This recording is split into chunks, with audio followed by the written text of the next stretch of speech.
journalism, and we just rebuked the entire thing all the way down to those people are coming out of jail. So that was my favorite part. Oh yeah, just I think like that can't be overstated enough. And you know, it's not even just that the thing was like rebuked. It's as you said, it's a complete reversal to the point where it's just I think to so many people it's just kind of look, the whole issue with the whole deal with January 6th and what the corporate media called for 4 years the big lie, that Trump denied that he had lost the election in 2020, and that this is what was the impetus for the whole, end of democracy if Donald Trump wins. And meanwhile, the people who were screeching about democracy every day for the last 4 years, they tried to have the presidential candidate who won removed from the ballot. They quite literally tried to remove the guy who ended up winning.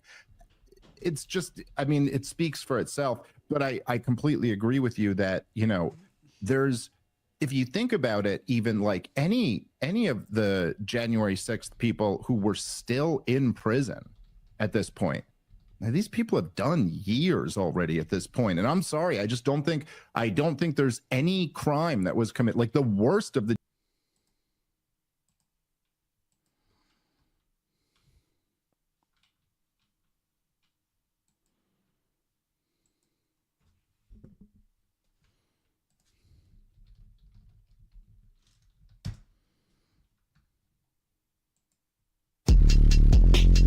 Big man blind stories, big man blind stories, big man blind stories, big man blind stories, big man blind stories, big man blind stories, big man blind stories, big man blind stories, big man blind stories, big man blind stories, big man blind stories, big man blind stories, big man blind stories. Waffle Monster, what's up, dog?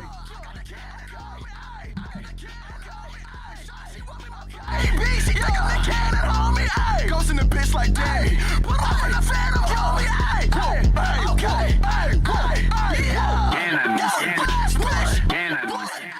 Oh yeah, dude. How you doing, brother?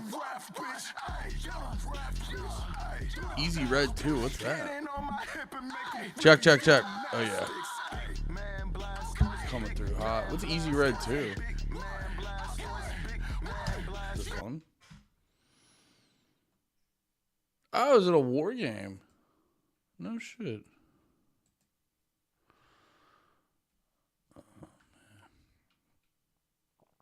Oh, yeah.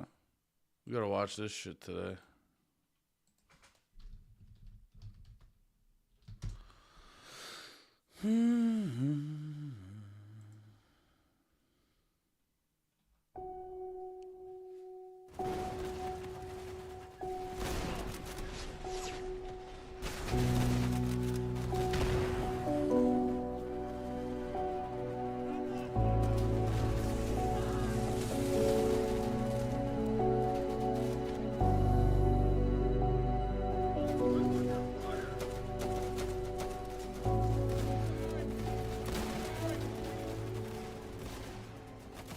If you've been on this channel for a while, you know that I'm a massive fan of Easy Red 2, which is a predominantly single-player World War II FPS that over the last year or so has quickly become one of my favorite games set in that era for a multitude of reasons. For starters, this game is one of the few that has good offline bot support, which, in an age of super competitive, sweaty online titles, is a breath of fresh air. It's so nice to be able to boot up the game and just relax, killing NPCs like it's the early 2000s Call of Duty or Medal of Honor all over again. No battle pass to grind through, no microtransactions, no FOMO, and perhaps my favorite, no first in games, last in life kids telling you have a skill issue when you're just trying to relax after a long day at work. All the nonsense of modern gaming ceases to exist with ER2, and there is a ton, and I'm... Here, wait. I'm letting a YouTube comment bug the shit out of me, and I'm commenting real quick, and it's... Dude, people annoy the fucking shit out of me. Dude, if I could take a fucking potion, did you say Big Red in the morning? Fantastic. God damn. Oh man, that's really funny. Cartman's cat, thank you. Oh, but yeah, I'm so good at letting fucking comments bug the shit out of me. That's why I was like, dude, sometimes I just go like, I don't know how Lemaire deals with it, because the bros get mean to him online. It's fucking nuts. They're so mean to him. I don't know how, like, fuck. There's sometimes where I'm like, dude, if I was Lemaire, I'd go fucking nut. But I'm sure he's like, I'm sure it bugs him. I don't know. I never talked to him about it. I'm sure it bugs him, but or he probably, you know what? Honestly, he's probably just playing fucking Marvel Rivals, not giving a shit, smoking weed. It's probably knowing Lemaire. It's probably what he's doing. Just being big man Blastoise. But yeah. I think I just have to, like, get fucking... Because I have the time. I think right now, we got a new song about the Playboy Max thing. What's that? Bro commenting for people with no lives. Yeah. Well, that's what I was just going to say. Is, I think I need to get more, I need to get more popular, and I need more shit to do, because I have too much time to respond. That's my problem. I have too much time. I have so much time to respond to mean comments. They fucking, yeah. Yeah, you're right.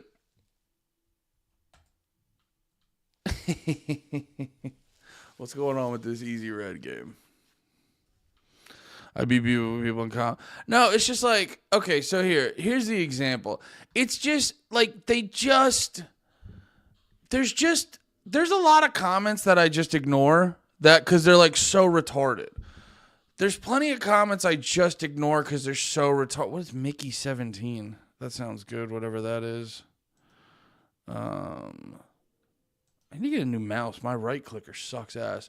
But no, so I did this video about Ian Carroll bodies Elon Musk over Israel. And it's when Elon Musk had this like dumb Israel video.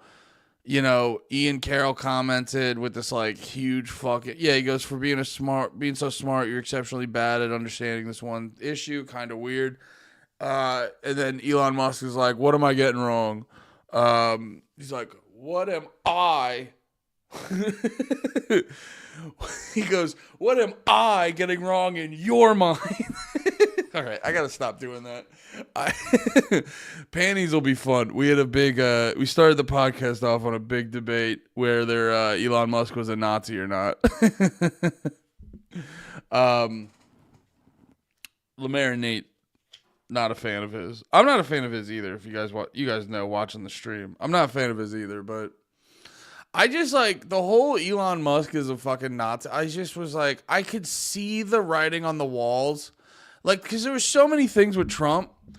There was so many things with fucking Trump where it was like, you know, they're like, he called all Mexicans rapists. And he's like, nope. He just called he said there are some rapists coming over. You know, or whatever. I forget exactly how he said it, but he's like, no, he just said there's a bunch of people coming over the border. Some of them are rapists. Some of them are good people. You know, shit like that. But like people were just like, wow, Trump said all Mexicans are racist. And then there's like the clip where the good people on both sides clip, where if you go back and watch it, dude, it's still on CBS or or CNN, whoever the fuck posted it, whatever network it was on. Go back and watch the whole clip.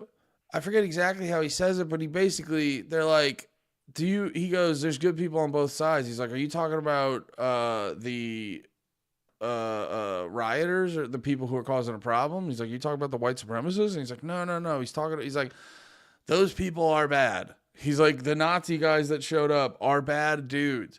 He's like, I'm talking about people on the statue debate, which is an accurate statement.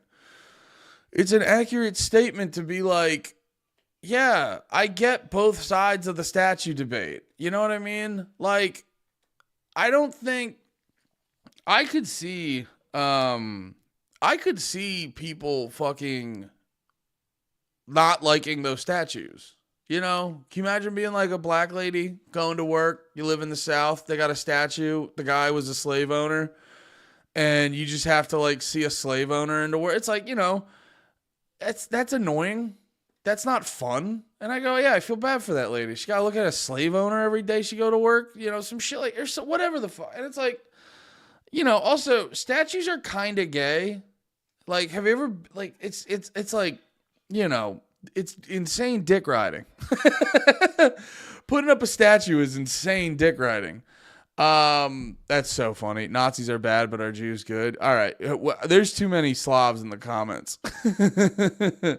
We should do a music reaction together. The views will come. I don't know if the views will come, but I will do music reaction. I do like listening to the terrible SoundCloud music you like most of.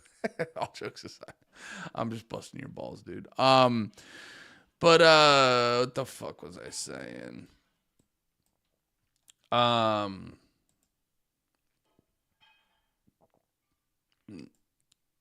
right, we got that going.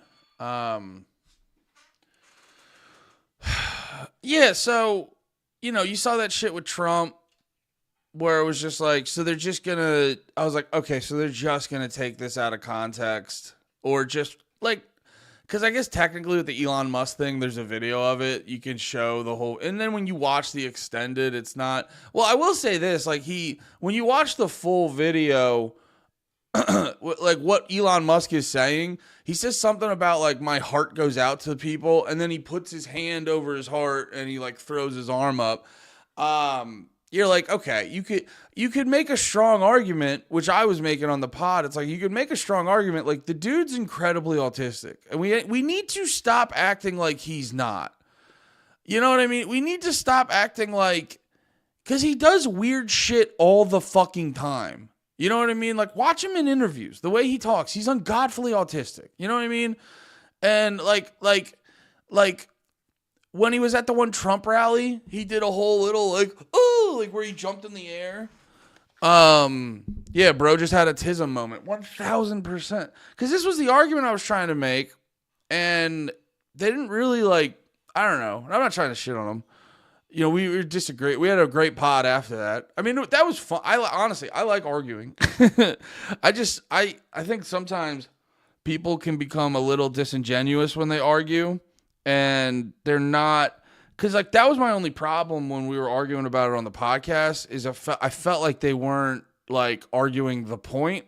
They were just, because that was like my point. It's like, I was joking with them because I was like, and it was funny. I was thinking about this. I was like, dude, first person I talk to on a podcast is definitely going to hit me with this. And it's going to irritate me. But like Lemaire fucking did it, where I go to Lemaire. I go, what makes him a Nazi? He's like, oh, I don't know, the Sieg Heil. And I go, okay. No, but like really, like what about him makes Elon Musk a Nazi? You know, because it's like, okay, so he's up there, like, just walk through it logically. He's up there Zig Heiling. This is what you're saying. And I'm not, this isn't me coming at Nate Lemaire. I don't fucking care about their politics. I don't like, you know, I hang out with them because they're fun. I could give a fuck what they think politically. If I cared what they thought politically, we probably wouldn't be friends. So clearly our friendship is not predicated on their political beliefs. I'm just saying I'm autistic and I love hashing out a good logical argument. So you got to understand when you say anything, there's underlying implications.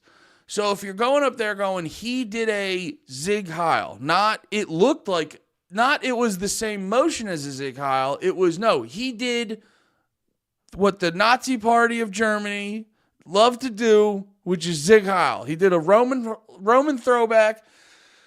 He did a fucking Zig Heil. And you're like, okay, that's what you're working with. So that's what he did. And so that means he has to like be a Nazi. If you're doing like a Zig Heil, that means it's backed with like, I'm doing this because I'm a fucking Nazis rule, you know, shit like that. So what about him makes him a Nazi? Besides the motion that looks similar. Because here's the thing. They saw there was a bunch of pictures. I fucking saved it in my Twitter. Oh, dude, speaking of Twitter, I'm so glad likes aren't I'm so glad that they don't show your likes to people anymore. Cause I had one. You ever like accidentally like some shit? You ever like some shit and then like actually read the tweet and you realize you didn't read it enough and you're like, oh fuck. I had one where because they freed Ross Ulbricht yesterday. Okay, here we go.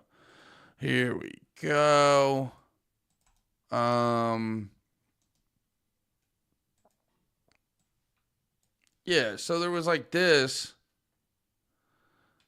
There was this. You know what I mean? And it's just like, if people see my likes, well, yeah, no, there was this dude, Jack Poe. I forget the guy's name, Jack something. Jack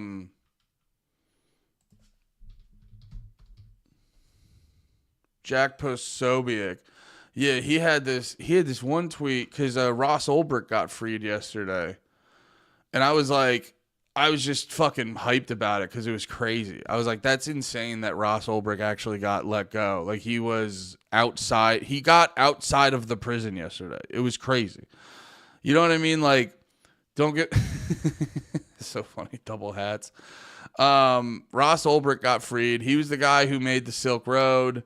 They most likely fucking made up some bullshit on him on getting Hitman or whatever.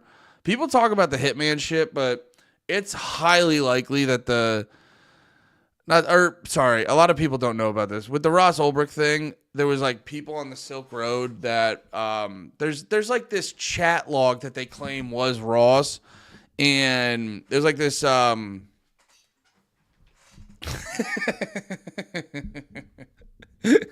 Jack me off. That's so funny.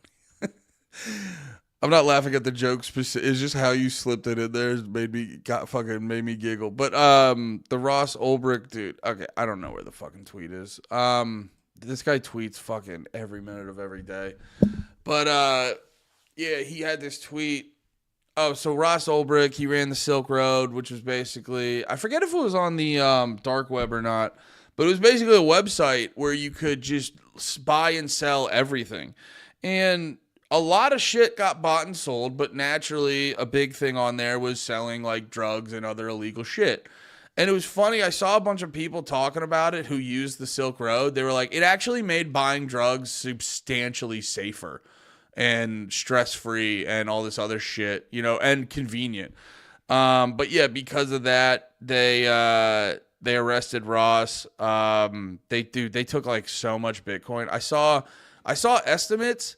He had like a couple thousand Bitcoin. I forget the exact estimate, but like I saw one saying Ross has now like 3.4 billion or something. And then I saw someone else saying he actually has like $18.4 billion in Bitcoin because they seized a bunch of his Bitcoin.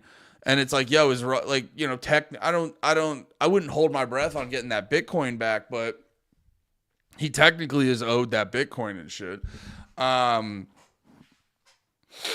It was eBay for anarchists, and people just didn't want to pay fees and taxes. Yeah, seems like we should have asked for more than one guy in hindsight. I wouldn't see. That's your libertarian brain, Derek. Derek, that's your libertarian brain. You're always used to. You're always used to being let down and looking, and you know, being a libertarian, you're constantly figuring out all the negatives of everything. So you're just second guessing yourself. It's fucking insane that Ross Ulbricht got let out of jail. It's crazy. Like, he was just supposed to die in prison. That's what was supposed to happen. And it's just like a nice little, as Michael Malice says, nice little white pill. Because, you know, don't get me wrong, there's still a bajillion fucking awful things happening in the world that we got to figure out and fix the problems for. But Ross Ulbricht getting freed is fucking amazing. You know what I mean? It's fucking amazing. So this is nothing but a win. It's only a win. You know? It's not a... And it's a big win, dude. You save someone's life. You save someone's life. You know what I mean? It's crazy. But, here, wait. Sorry. I'm bouncing all over the place. But yeah, so Ross Ulbricht got let out. And I just was like... I was like in a good mood about it. Because it was kind of one of those things... If you pay attention to like libertarian shit, it's like one of those things that's like always around, but It's one of those things that's always around and people talk about it. And it's like the right thing to say and it's the right thing to do. But, you know, realistically, it's one of those things that you're like, it's not going to happen, though. He's not going to get freed. They're not going to actually free Ross. You know, it's just going to be a thing that we talk. It's going to be a thing, like a lot of libertarian shit. It's going to be a thing that we talk about that we're all fucking right about, and nothing's going to move in a positive direction on it.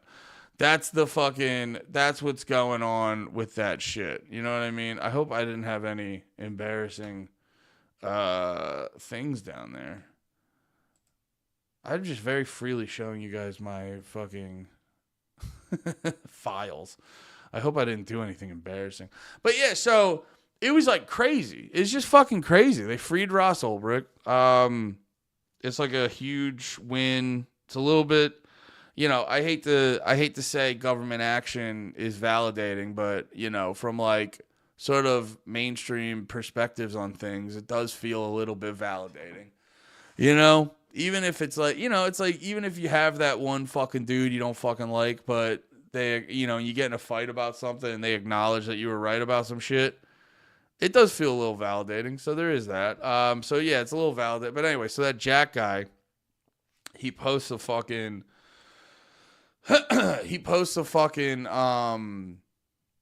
tweet about Ross Ulbricht, and I see it, and I was just like, I got through most of the tweet, and I was like, free Ross Ulbricht, good tweet. And then I hit like, and I get to the end of the tweet, and I was just like, and he's like, and now free Derek Chauvin. I go, oh, hold up. wait. Let's take that like back. At that moment, I was just very much like, I don't know. I'm really happy that the likes aren't public, but I gotta say this too, because I was watching some shit, and apparently, well, I don't know. It's one of those issues, like with the Derek Chauvin thing. I was watching. I want to say it was Candace Owens talking about it. She made an interesting point where, like, well, I don't know. I mean, so if the toxicology report came back, and I haven't gotten deep into it, so I don't know the specifics on it, but if it was proven that like fentanyl was the driving force of what killed him, and then people are also saying like even if he got to the hospital, he still would have died of fentanyl. So I will say that doesn't mean that does mean like dude shouldn't be in jail for fucking life or whatever he is. I guess technically it would probably end up being a time served, because it would be, I guess that's a hard one. Because my whole thing, whenever you talk to conservatives about the fucking George Floyd thing, they always just take the perspective and just put it like right here. And then you're like, no. Or, well, it's funny. When it comes to the actual moment, they get very like concise and specific on it. But then they'll do the thing that they always do. They'll be like, you know, people will say like, well, George Floyd didn't need to die like that. And they'll be like, well, you know, he fucking was mean to a pregnant lady, or he put a gun to a pregnant lady's head a while ago. And you're like, okay, I'm not saying he's a good guy. Like, I think George Floyd was as good or bad as any drug addict from the hood. I'm just saying in that moment, he didn't need a knee on his neck for a counterfeit 20. Like, we're just talking about the moment. You know what I mean? And they'll be like, oh, he was a really bad person in the past, so that's why it's fine that he died. And you're like, that's a weird opinion, man. You know what I mean? It's like, you know, it's like when I'm getting in a fucking argument with my wife and I'm trying to tell her, like, I don't know, like, oh, you did this. And she's like, well, you don't fucking clean the counter enough after you're done cooking in the kitchen. It's like, well, okay, we're not talking about that though. You know what I mean? You're like, you're bringing in evidence that doesn't, we're talking about what transpired in the moment. You know, and it's like the reality of the George Floyd thing is like, a dude who's not being violent, who has a counterfeit 20, why is he on the ground with a knee on his neck? So, like, you know, it's like, yeah, he should. It's like, okay, he died from fentanyl. Fair enough. Well, he should have been on the way to the hospital, not with a knee on his neck, because, like, you shouldn't be, like, super aggressive with fucking nonviolent dudes. Because I watched the video. He's not being, like, violent. He's just not complying. And there's nothing a cop hates more than a motherfucker not complying. My favorite thing is when you watch those videos and the guy goes like, what am I being arrested for? And a cop he looks so fucking angry. And you're like, that's like a really fair question. It's a really fair question to go, why are you arresting me and potentially taking all my rights away? They get so mad. But yeah, so it's like he was doing the cop thing where he's like, this guy's not complying. Now, I will say this. If fentanyl, because what did Derek Chauvin get arrested for specifically? What did he specifically get arrested for? Derek, what did Derek Chauvin do? Yeah. What did he get charged with? Because if he got charged with, like, aggravated assault. I always forget the different murders. I forget what the different murder terms are. The charge against Derek Chauvin and the death of George Floyd explained. Sorry. I got this fucking cord. Fuck. There we go. Okay. The fuck out of here. What was going through Derek Chauvin's mind when he kneeled on handcuffed, prone George Floyd for 9 minutes and 29 seconds last May? I don't know. That's a really interesting way to start the article. I don't fucking know. What did he... Well, I guess actually, yeah. No, that is important because it's like, was it premeditated? Yada, yada, yada. He's a political prisoner, but he's still a bad dude, so fuck him. Plus, he's a pig, so I mean, it's important to fucking go with whatever the, it's important to focus on what happened and shit. I did the exact same thing with Radix. She said free Chauvin in her new vid, and I had to take my like back. Well, there's a lot of people, and I like Radix a lot. I interviewed her on No More Heroes a while ago. We did a really good episode. I was really proud of that episode because I thought it was like, if you're going online and you want a good, if you got 2 hours to spare and you want a good breakdown of what happened to the with the Gretchen Whitmore kidnapping hoax, you listen to my podcast with Radix. It's a really good time. You get the full breakdown of it. So I like Radix a lot, but I think, and I haven't really seen her do this, but you're giving me this example.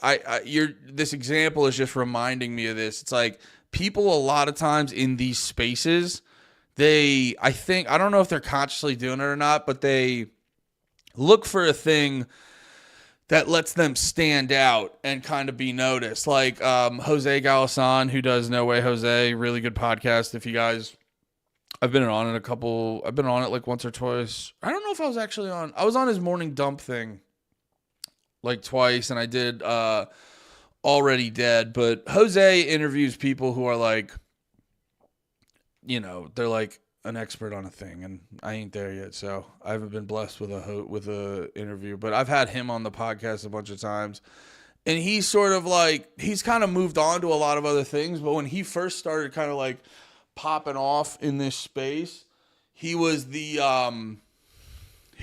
the OKC. Yeah, God bless Jose for his OKC work. Yeah, he popped off for basically being like the OKC guy. He did like a 10-part podcast with, I forget his name, but he's at the Libertarian Institute. He's OKC Facts on Twitter.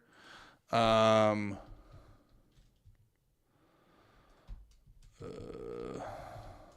that his name? Richard something. Glendy Wilbur? No. The fuck's his name?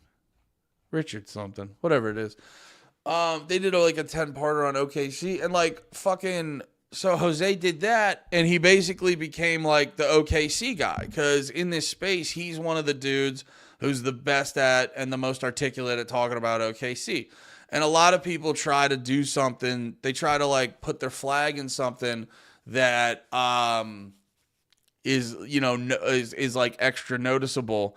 And then a lot of people do that with situations like this. So you see people being like the free Derek Chauvin, or the other one I see is like, and like I think the Mises Caucus does it, and I love everything the Mises Caucus does, but every time January 6th happens, they're like, you know, pray for Ashley Babbitt, and which I don't think she deserved to die, but it's this like weird thing where you're like galvanizing behind her, and you're like, dude, I gotta be perfectly honest too, like, I don't know, it was just like, I don't know. I just don't. I don't feel this like sad injustice. It's the same way as like when people were protesting and they got like when people would protest and they'd like stand in the middle of the highway, and they would stand in the middle of the highway and get hit by cars. You're like, I don't have a lot for, like, I get it. You shouldn't have gotten hit by. She shouldn't have gotten shot, but it's just like, you know, at the context of how she got shot, like, I'm just not going to spend a lot of time, like, fucking talking about it. So it's always like, I don't know. But anyway. But so, like, you see people do that a lot. So they'll hit you with, like, the free Derek Chauvin. And you'll be like, well, it's like, I don't like the whole free Derek Chauvin because it kind of, like, misconstrues. It misrepresents the sentiment. Because it's like, Derek Chauvin was not a good dude. He was clearly a very shitty cop.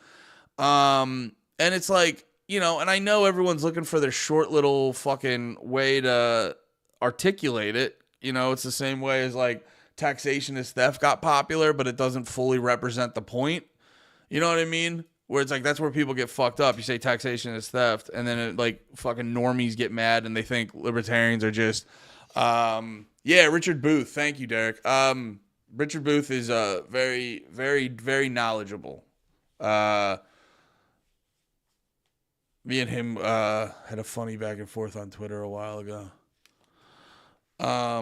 It was nothing crazy. I was just talking about the Oklahoma. They did the Waco show, and then on Showtime, and then they dipped into the Oklahoma City bombing on the second season. And I was just doing a whole thing defending. I don't mind, because Richard Booth is very smart, so he just focuses on everything that they got wrong and shit like that.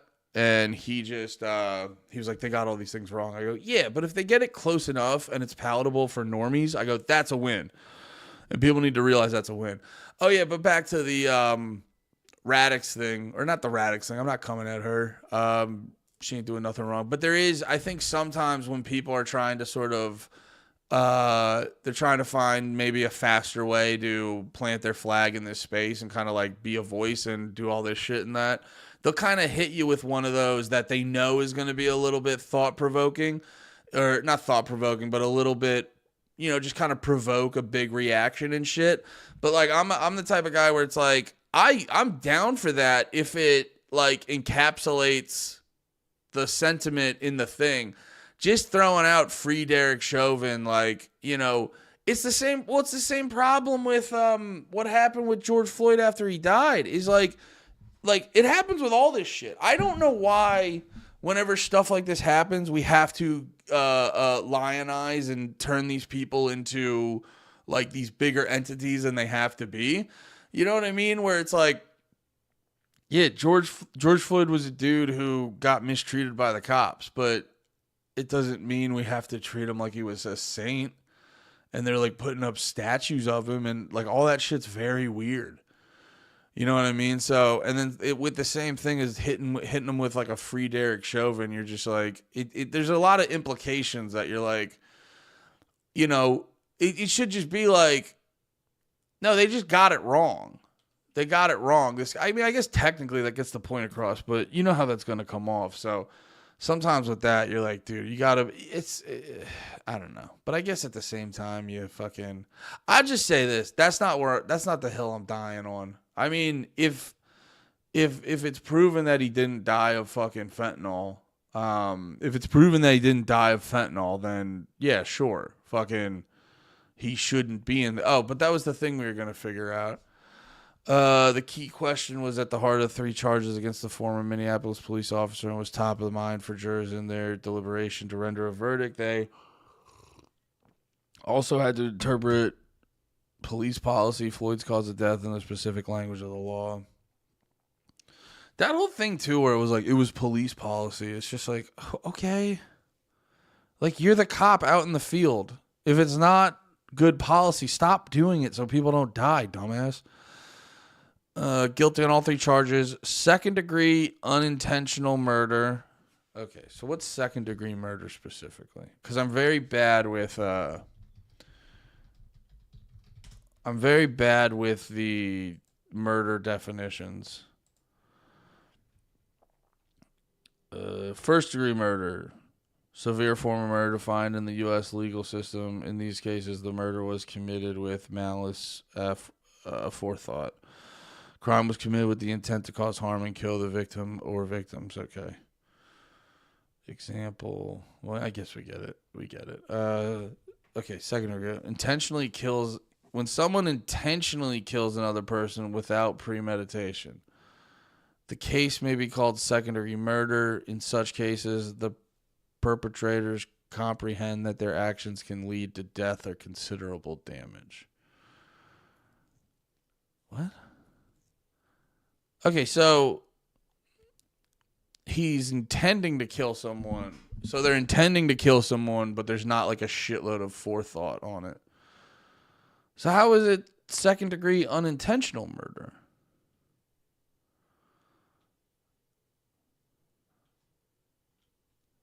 How do you get second and third-degree murder?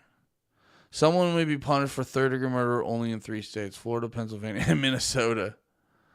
Wait, you can only do 3 states for that? This type of murder is non-premeditated killing committed with the intent to cause body harm rather than death. So how do you get charged with...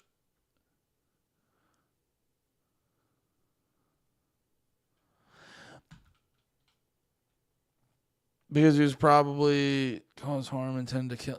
So third-degree murder makes more sense here. But how do you get charged with second-degree? Also, second-degree unintentional murder doesn't make sense to me. If second-degree murder is intentional murder without premeditation, yeah.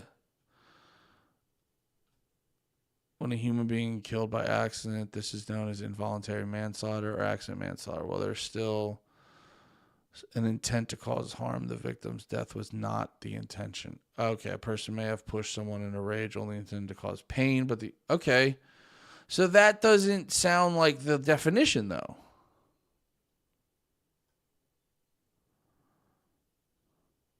Okay.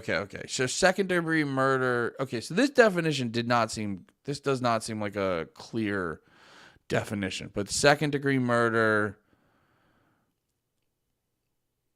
So second-degree murder seems like you tried to cause harm to the person and then you accidentally killed them.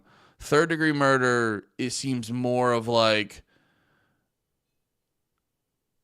I mean, but at that point, they seem like the same thing. Now it just seems like something that they can overcharge people with. He could face up to 40 years in prison for second-degree murder, up to 25 years for third-degree murder, and up to 10 years for second-degree manslaughter. So the second-degree and unintentional murder charge alleged Chauvin caused Floyd's death without intent while committing or attempting to commit felony third-degree assault. In turn, third-degree assault is defined as the intentional infliction of substantial bodily harm. Third-degree charge alleged Chauvin caused Floyd's death by perpetrating an act eminently dangerous to others and evincing a depraved mind without regard to human life. The second-degree manslaughter charge alleged Chauvin caused Floyd's death by culpable negligence, whereby the person created an unreasonable risk, consciously taking chances of causing death or great bodily harm. I mean, there's an argument that Chauvin Yeah, I mean, I guess because if Floyd died from if George Floyd died from fentanyl specific, if that was like the main reason he died was fentanyl, you could hit. I guess you can't hit him with like murder and shit like that. Well, I guess they would have to prove that like if I guess they would have had to prove if George Floyd was in a timely manner, was in an ambulance and got to the hospital and could have been saved, then that does become like involuntary manslaughter, I think. Now, I saw a lot of people saying, you know, even if they got right on that, he would not have been saved. So if that's true, then it doesn't become murder. It just becomes, I believe it would then probably become something like criminal negligence or something like that. And so when did he get arrested? When was this article? So this was 4/20, sick. 2021. So this is coming up on 4 years ago. Yeah, so I mean, like, that's where the whole free Derek Chauvin thing just comes off as stupid. Where you're like, I mean, there's an argument this guy needed to get arrested. Even if everything, or let me clarify.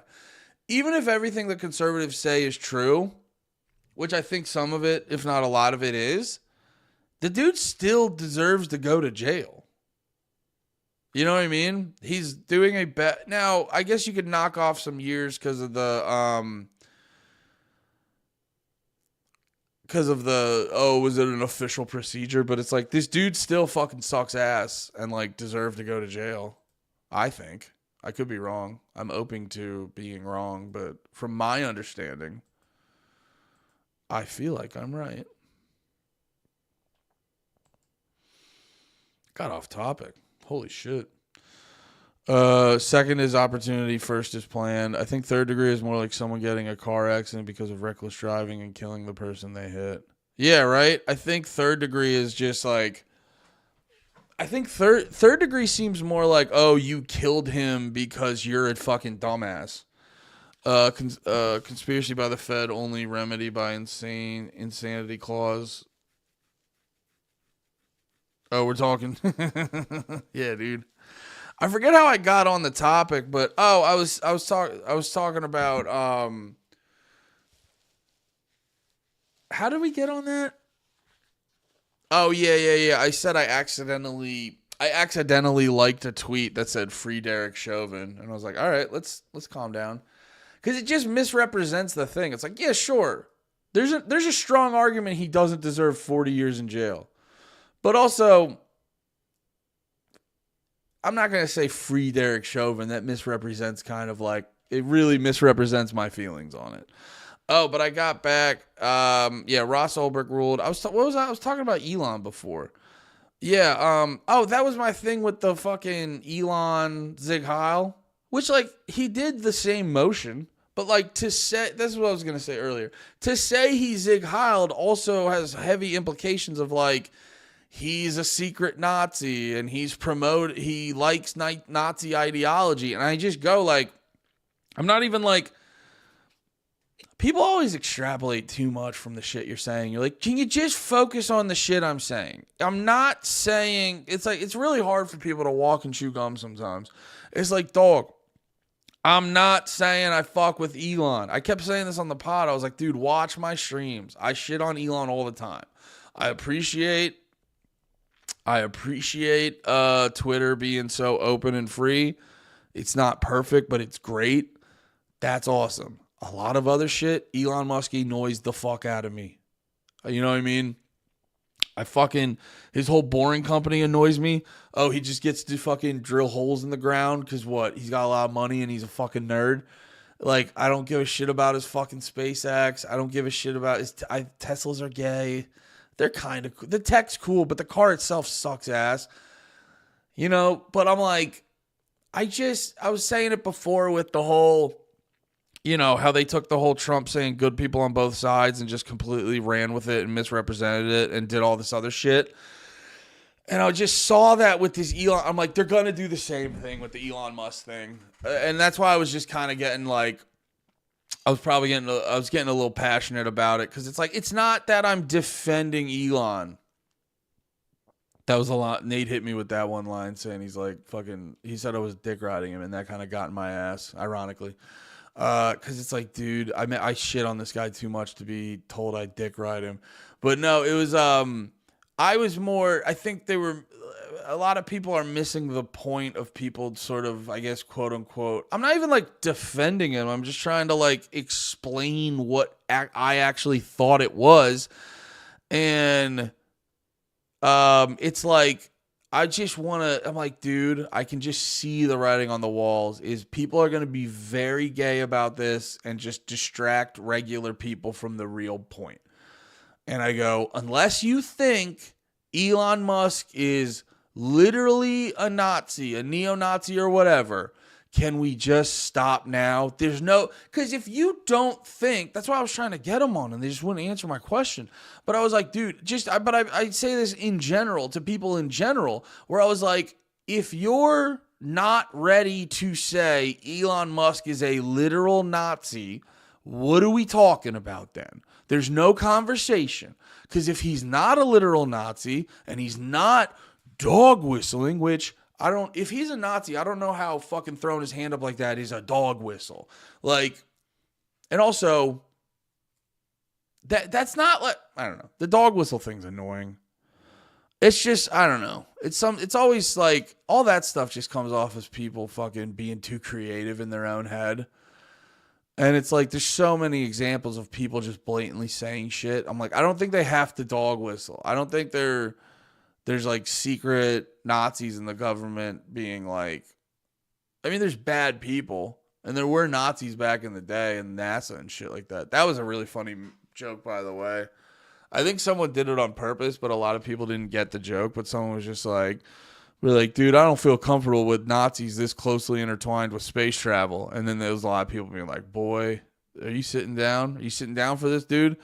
But yeah, that's like my whole thing with like, I'm like, I just see the writing on the walls because I saw it with Trump and shit. I go, oh, we're gonna waste a shitload of time with retarded people muddying up the space because people are just too fucking retarded to just you have to understand what your words imply or what the implications of what you're saying is. You go, okay, it's a Zig Heil, so explain to me how he is a member of the Nazi party.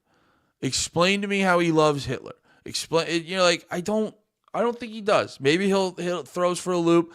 I'm just saying, like, the guy who makes rockets and self-driving cars and, posts memes all day and talks about Doge and does all this shit, I would guess it's more likely that he is just uncontrollably autistic. And he doesn't know how to fucking wave right. He got excited in the moment and did a weird thing. So it's just like, I don't know. I can see the writing on the walls. We're going to waste a lot of time because this fucking retard did that thing for like 5 seconds. Project Paperclip. Yeah, exactly. Isn't this high tier trolling? That also, that was what I was texting one of my buddies about this, and he goes, what do you think this is, a dog whistle or trolling? And I go, that's also giving him too much credit. This is the other thing. Elon Musk, most likely, now I'm going to look like a dick if it comes out, he's like, actually, I love Hitler. I just don't see that happening.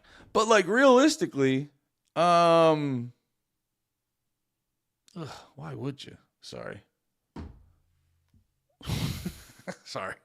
I just saw a guest pop up on a major podcast and I just go, why are you wasting your time with that, dude? But what was I getting at? The Elon Musk thing. We're going to waste time. What did you say? Oh yeah, trolling. That's what I was saying. Is like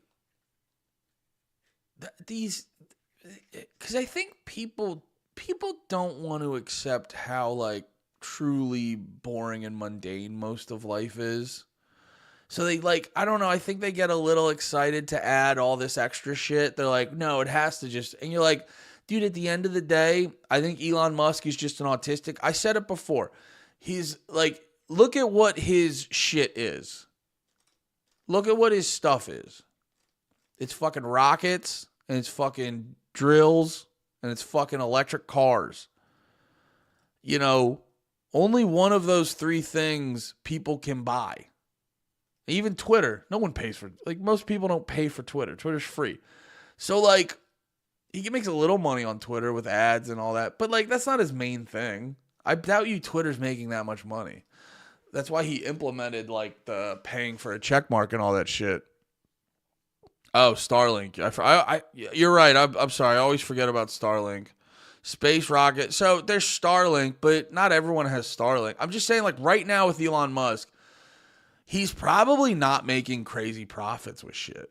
I think he's making most of his money through, like, government contracts and stuff. I could be wrong.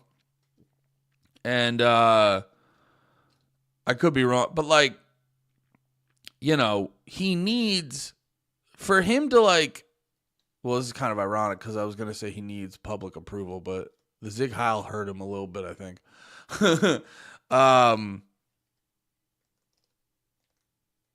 Hell yeah, Derek. Thank you for watching. I appreciate it.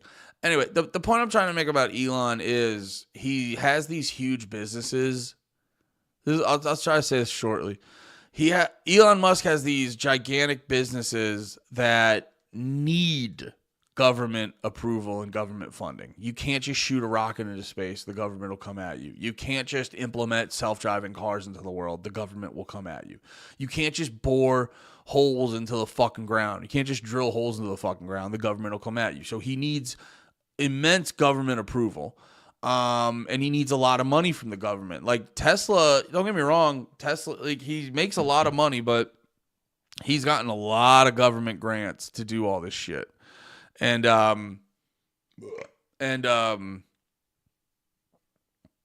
sorry, I just had a fucking ADD moment, just remembering very stupid arguments people have had.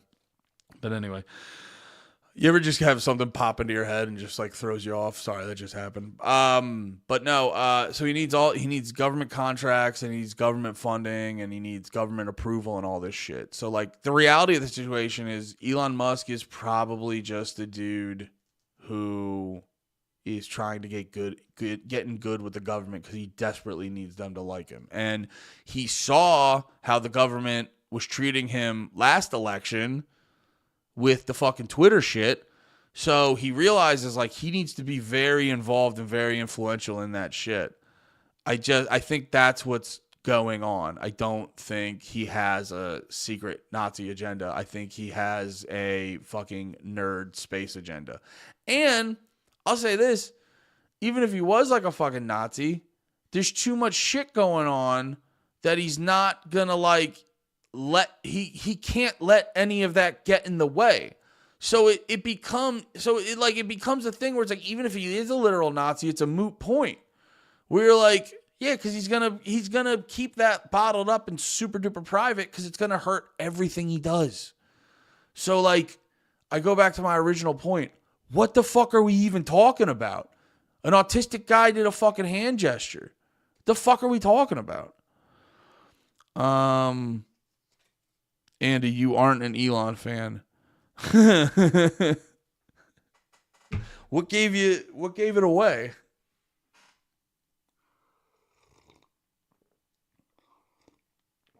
No, I don't know.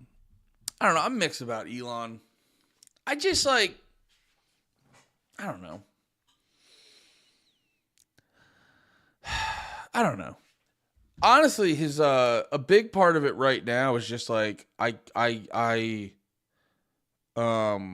see him so fucking often on Twitter, and he's just very annoying on Twitter. So that's currently why. But it's like, I don't care about the boring company stuff. Does annoy me. I can't articulate it properly, but the boring company stuff does annoy me. Cause I'm just like, he just goes, I have a cool solution on cars. And, like, he just gets to do that. I don't know.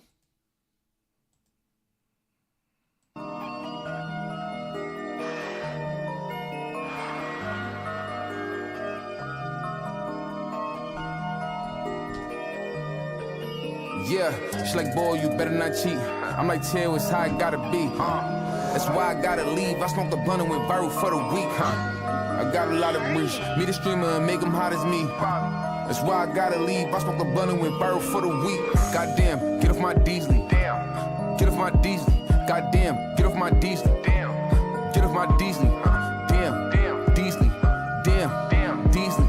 Damn, Deasley. Damn, Deasley. I'm not these rappers, I got real bands. In the crib, bustin' my Talil dance. I don't troll, I do it for the real fans. Play this song and turn it with my little man. And my real name Max.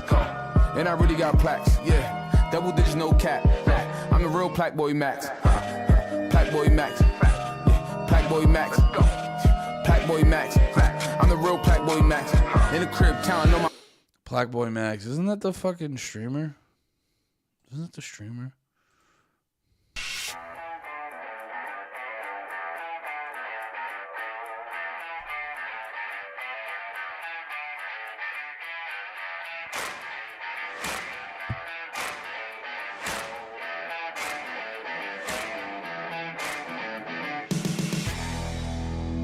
Yeah, I don't know, dude. This looks stupid as shit.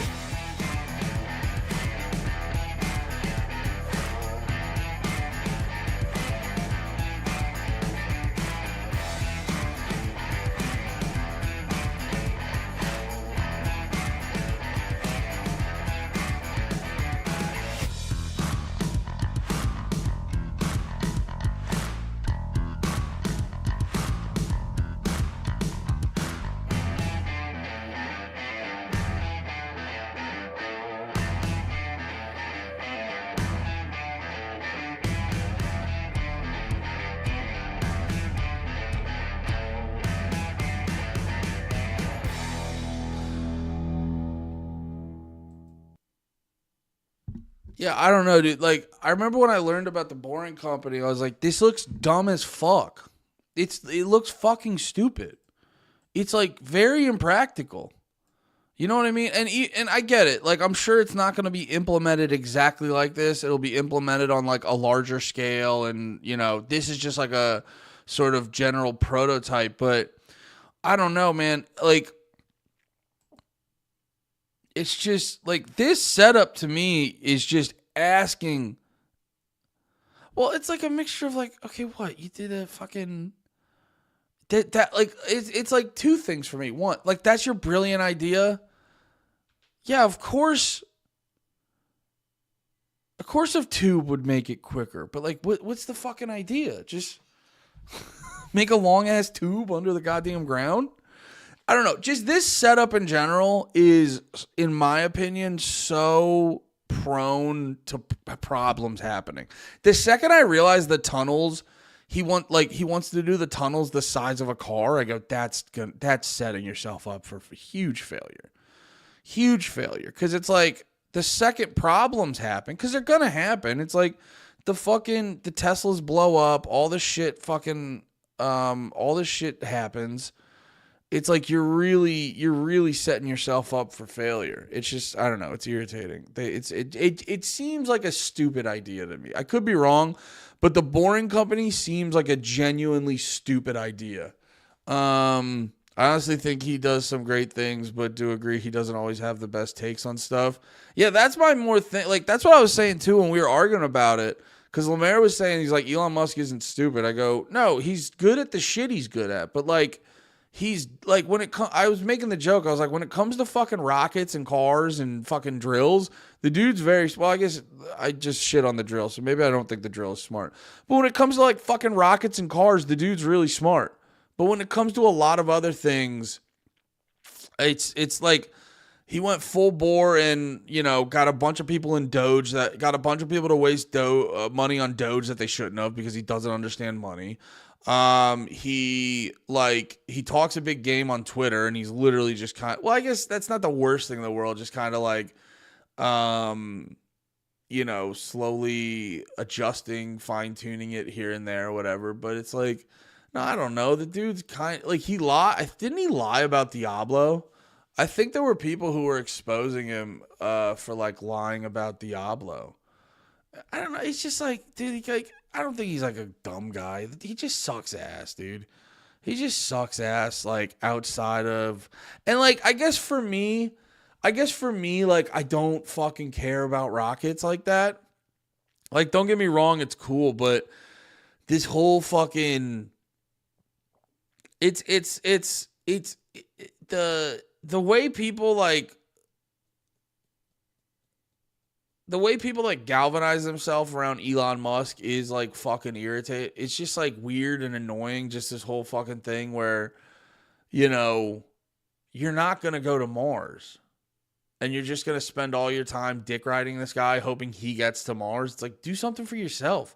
And it's like, realistically, I don't know what the Mars, I mean, I could be wrong, but he bought his Poe 2 character. Yeah, I forget the details, but I saw enough people talking about it that I'm like, okay, this is probably true. I didn't like care enough to look into it, but I'm like, man.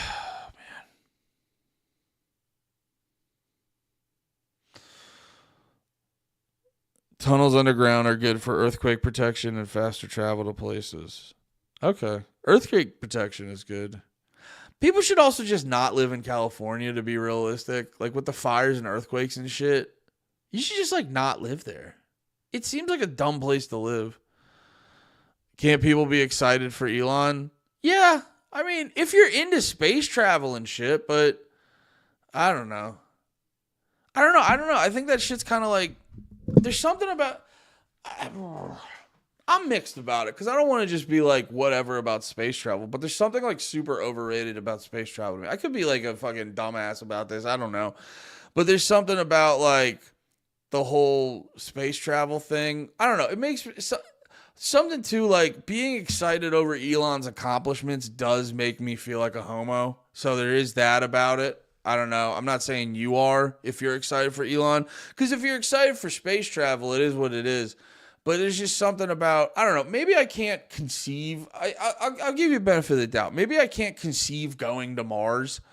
And then I'm just like, what's going to happen while we're there? Because that was what I realized when we were doing No More Heroes and I was talking to Pat about it. Everyone's always like, why didn't we go back to the moon? And Pat made a really good point. He's like, yeah, we probably like fucking figure. He's like, it's one of two things. We got there and there was a bunch of aliens being like, best be going back where you came, boy. And we were like, all right, aliens, no problem.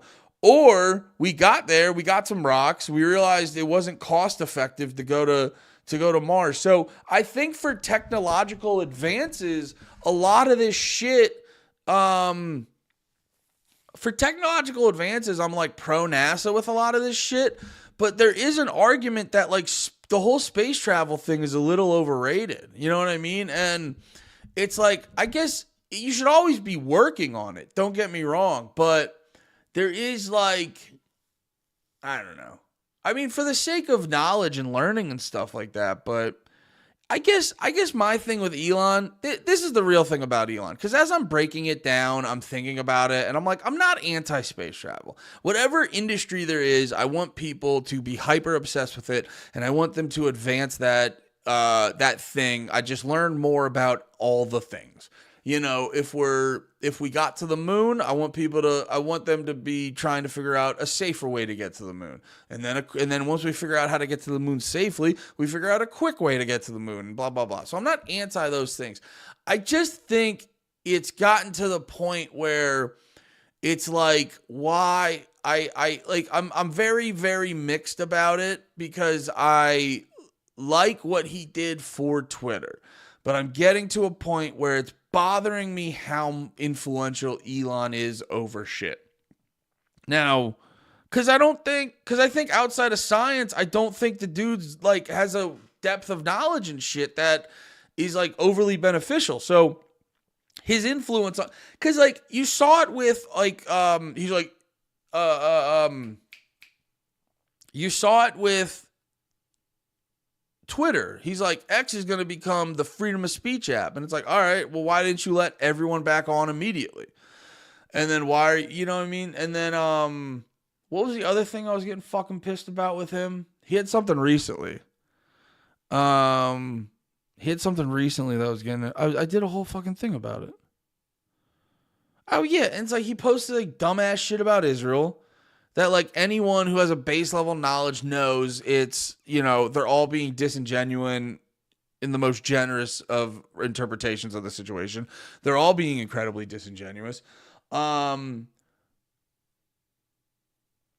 Oh, yeah. And then there was the fucking thing where he's like tweeting out, he's calling people retarded, and then people are fucking, you know, it's also his frail ego drives me fucking insane because he tries to be like one of these fake Matt Walsh, I'm a big, strong man. And it's like, no, you're actually like very weak-willed and sensitive and kind of a fucking pussy. Like, I'm not going to say he's like, I guess I'll take it back. He's not a dumb guy, but like, a lot of these dudes, like the Matt Walsh types of the world, you guys are pussies. Like, straight up. You know, you made some good documentaries. And also, Elon, good car, cool car. But, like, you've made it very apparent, like, you're going to go out of your way to reconstruct an algorithm because a lot of people on your app don't think you rule. It's like, all right, don't buy fucking Twitter then, dickhead. So, like, that kind of shit fucking irritated me. So, it's just like, you know, outside of the science shit, Elon ain't that fucking special. And it bugs the fuck out of me that he's like so influential over things. And people dick ride him so hard. But I could just be being a hater. So if that is the situation, it is what it is. What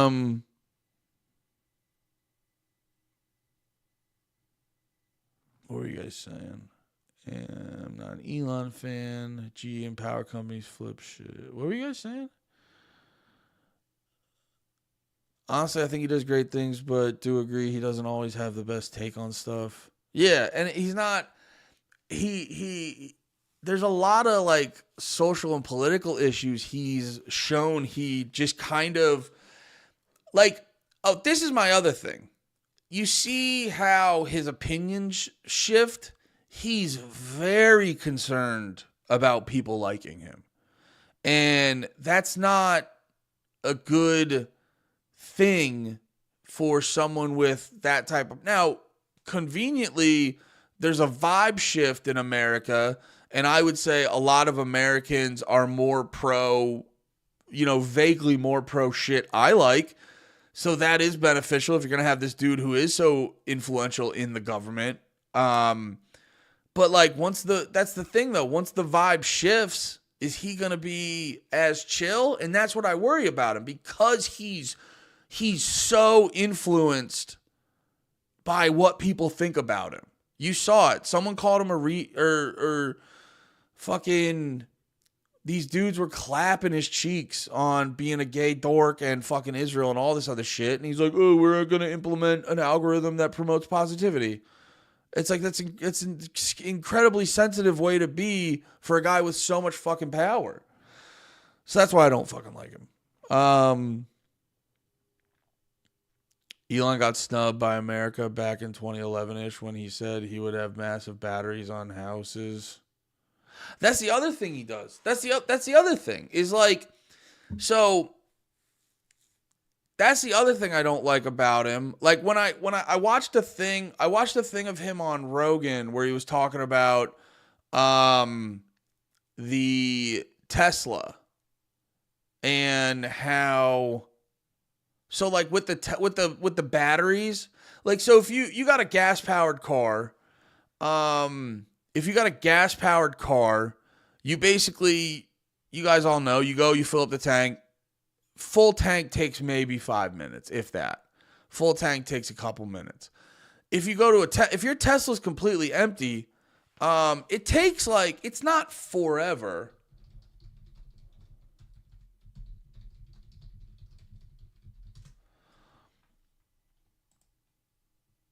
You double check so I know I'm not wrong. Can we just get the. This is why I like Google.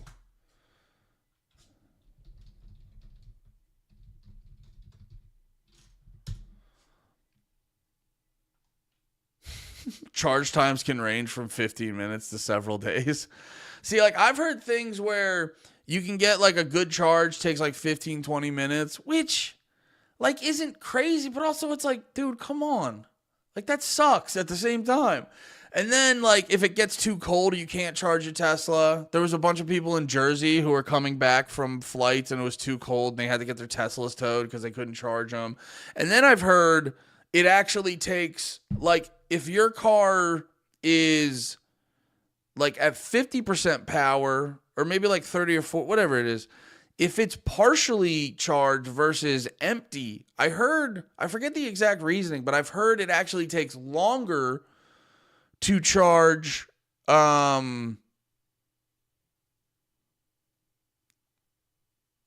Finally, the house battery idea was POG. Sell your own energy back to the grid. Our 1940s power grid built in the 1890s. 80 Vs is 16 hours. Double units are half the time. I don't know how you charge in 30 minutes. That's cool tech. Oh, is like 30 minutes generous? Is it actually way longer than that? But no, so like my problem is like a lot of these dudes like Elon, they are tech guys and they think in like their cool tech and their cool advances. And so he just wants he just wants fucking Teslas everywhere. So like when he's talking about implementing a Tesla, he's just like, he's talking about the longer charge. I was listening to him on Rogan. He's talking about the longer charge times and stuff like that. And then people are like, well, what do you say to that? Like, it would be hard to, and he's like, people are just going to have to get used to it. And I go, I don't like that. You know what I mean? I don't like that. That's not a guy who is implementing something because he wants to like benefit the world. He's implementing it because he wants the world to look like his fucking video games he likes or some shit. Maybe I'm probably being a boomer on that. But you know what I'm saying? You go, no, it's like you're not, because in a good entrepreneur in like a free market is you find something that's wrong. You find something that's missing from the market and you try to you find something that's like missing from the market and you try to fill that hole. Elon Musk doesn't do that. Elon Musk has his like little shit and he tries to impose it on the world. I mean, like, dude, most people didn't give a fuck about the Tesla. You know what I mean? Like that shit, like electric cars were called gay for the longest time. And then they tricked everyone into thinking you're a better person if you like electric shit. They like tricked everyone into thinking you're a better person if you like electric shit. Just ignoring the fact that it's like, it's not ready yet. I'm not anti-electric. When COVID happened and, our government was doing fuck shit and then they, certain places like stopped, or I forget what it was. Like they stopped selling oil or we were like, we're not going to buy oil. Yeah, that made me really want a self-sustaining thing. You know what I mean? So I'm not like anti-self-sustain. I'm just saying like the electric shit's not ready. And if you implement it the way they want to implement it, you're going to kill a bunch of people because the grid's not fucking ready and the shit doesn't fucking work great yet. You know what I mean? Like I was saying before, that fucking gets too cold, the Teslas don't work. You know what I mean? Like the way you would implement it in a safe way would cost this country so much fucking money we don't have. So I'm not anti, very few people actually follow the logic. Props to you, Andy. God damn, I really appreciate that. Because that's like my thing. That's why I get so irritated when people push back on certain things. I'm not saying you can't push back on me. I'm wrong about shit all the time. I just try to like follow the logic. I don't just have a point. I don't just pull opinions out of my ass. I try to like follow the logic. And that's like my thing with, I'm just putting, that's why I'm into conspiracies, dude. I'm really good at noticing things. And that's the thing I was like noticing with Elon is like he has his cool little like science fiction shit. And he has these cool ideas and he tries to implement them on the entire world rather than just like doing his cool little thing and letting it adapt naturally. You actually try to have a civil debate. Yeah, dude. I love arguing and debating. I hate yelling at each other. That's why I get so worked up. It's because I get really mad when people start being disingenuous and like talking shit and yelling back. So then I get really mad and I go, oh, we're doing this? And I just go, nah, nah, nah, nah, nah, nah. But yeah. I like to convince people that I'm right. And I try not to be mean to them because when you're mean to them, it doesn't convince them that you're right. I don't know. Thank you guys. I really appreciate that. I appreciate you guys a lot. So yeah, it's like, that's why I'm just like, I'm not like just a hater. I just kind of see the writing on the walls. And this, by the way, Here, wait, let me get a coffee real quick.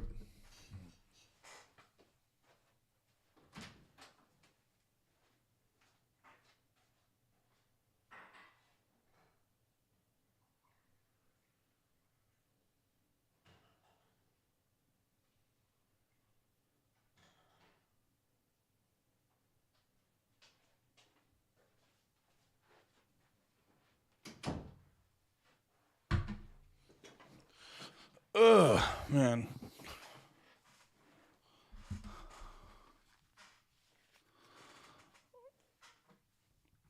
Yeah, it does make for entertaining arguments. Yeah, that's my only thing with them, and they were kind of doing it during and at the end of the day, I don't hang out and podcast with them because I want to have like intense political debates. Because they're two of the funniest guys I've ever met, and they make me laugh harder than anything else. Like, yeah, that's why I'm friends with them. But no, it is irritating in the moment because they and they were kind of doing it with the Elon thing where they were like they didn't want to actually deal with the point, which is fine.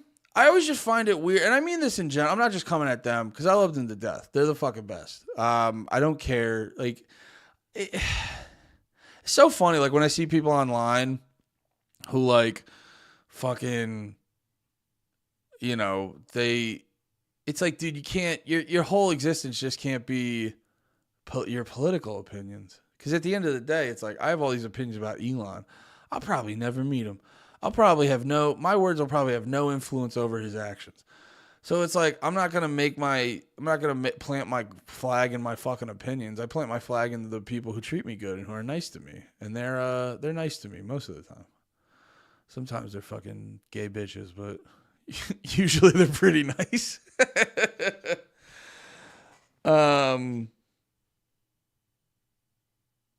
told me to turn you off because you curse. Yeah, no, that's my only thing is I was realizing this talking to Nate is Nate has a tendency to, well, it's very weird when people do this in general. You can tell that they don't have a real emotional or like they don't have an intense emotional stake in the conversation. And they've also like not spent a lot of time looking into it, which is completely fine. You know what I mean? There's a lot of topics we bring up. It's like when they talk about basketball on the podcast. I don't fucking watch basketball. I don't care about basketball. So I just kind of like sit there and I wait for a moment that I can make a joke. But I'm not going to like jump in. And it's like, so, but it's weird. It's like, you know, a lot of people sometimes, and once again, I'm just talking about people in general, but it's like, a lot of times it's like, you just, you know, there's a topic, you didn't really look into it. You didn't spend much time thinking about it, which is fine. You don't got to do anything you don't want to do.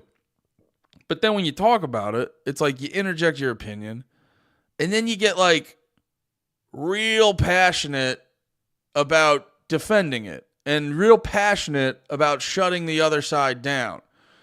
You know, and that's always odd to me when people do that. That's always odd because I'm always just like, hey, you know, none of this fucking matters, right? We're all just people who are going to die. So, like, at the end of the day, like, let's talk about this stuff, but like, let's just have a chill hang. You know what I mean? So that's my only thing sometimes when Nate debates is I'm always just like, you're very passionate about this. And you're very, yeah, but it's whatever. I also too, I get loud and I scream and, you know, do all that shit, but it's whatever. I don't know. It's whatever. Moldy Toad, what's up, brother? Sometimes you gotta just jump your friends. Yeah, dude. Maybe I'll just do that. Maybe, where's my Kubla Khan knife? I forget where I put it. Yeah, maybe when we get in a debate, I just have the blicky on me. I'm just like, Elon's not a Nazi. Say he's not a Nazi, Nate. Say it. Say it.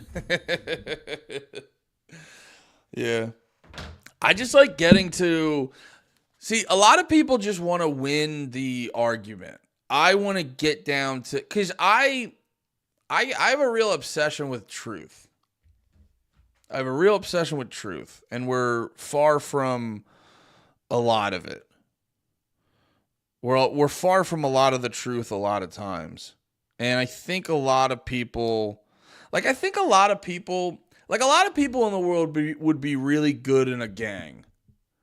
Because a lot of their mentality is just to, it's weird. It's like the way a lot of people behave is like, and it's actually I was talking about it yesterday. It's the benefit of me I don't take a lot of shit on face value.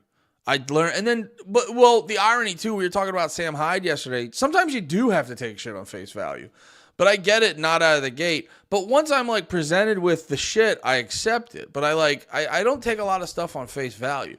Cause like, I don't have any notion of how this works. I don't have any, or I shouldn't say, no, that's not true. I have a vague notion of how this stuff works. I have some ideas, but I'm open to anything. You know what I mean? I really shifted from, that's not real, to, what's your argument then? You know what I mean? If someone comes up to me and they go, chemtrails are real, I don't roll my eyes. I go, why do you think that? What's the argument?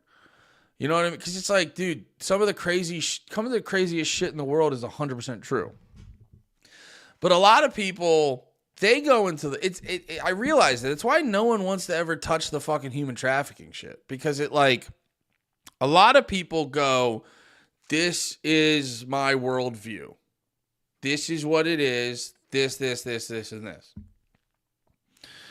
And then if you hit them with information that will go, oh, you think it's this? Well, it's actually this.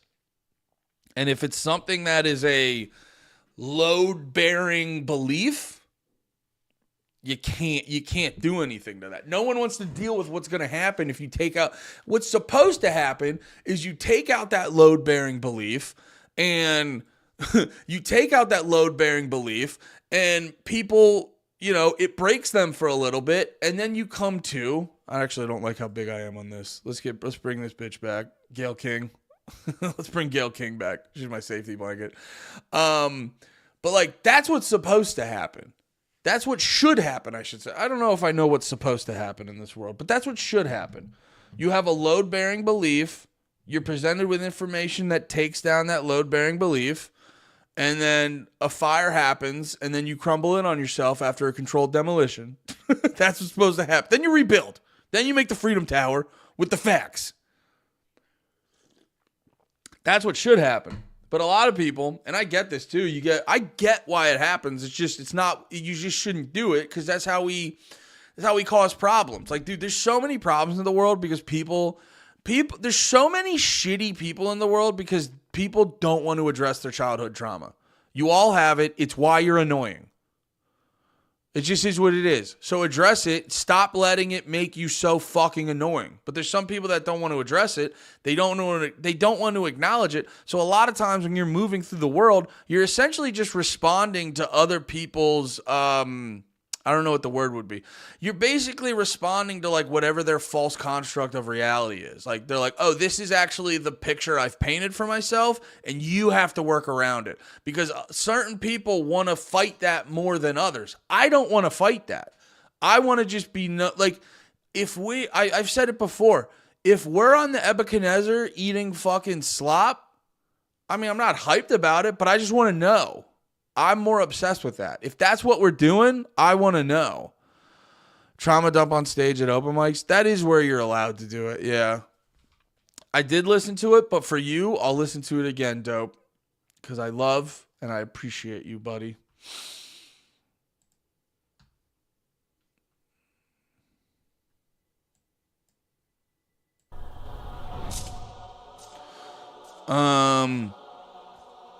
If it's on Facebook, it's not true. The bad shit news that comes into my feed from people sharing, I trauma dump on stage at open mics. Let me tell a little sad story about this young boy who grew up no. Yeah. That nigga mama working, so she couldn't really show no love when he. Holy shit, this kind of hits actually. Most dope, you're actually hitting me with a decent song. Usually you send me SoundCloud slop, but I love you, buddy. I'm just kidding. Andy, people can't handle themselves. What you mean? Well, that was a big eye-opening thing. It's funny. It correlates to what happens every time people find out about libertarianism. Is you find out about libertarianism, you realize they're from like a legal standpoint, because that's what libertarianism is, by the way. People forget. People compare libertarianism to like Democrats and Republicans, and it's like, no, it's just the proper understanding of rights, and it's the proper legal framework that we should observe the world in. And then you go look at Austrian economics, and it's just like Austrian economics is just the proper way to understand human behavior. And then and then morally we should probably just look to Christianity. That's my best guess. And like I always say, 75%, go soft. Never go, like, to quote Robert Downey Jr. in one of the greatest movies ever, Tropic Thunder, never go full retard. But yeah, so you discover libertarianism, you realize they're right about everything, and then you go, well, I have to tell people. That's why libertarians are so fucking annoying. I'm not going to act like we're not, but that's why everyone's experienced a very annoying libertarian, is because you discover it and you go, oh, why aren't we doing this? People must just not know. And so that's, it happened to me. Thank you. I always say thank you, Dave Smith, for ruining my life. You're the key component to it.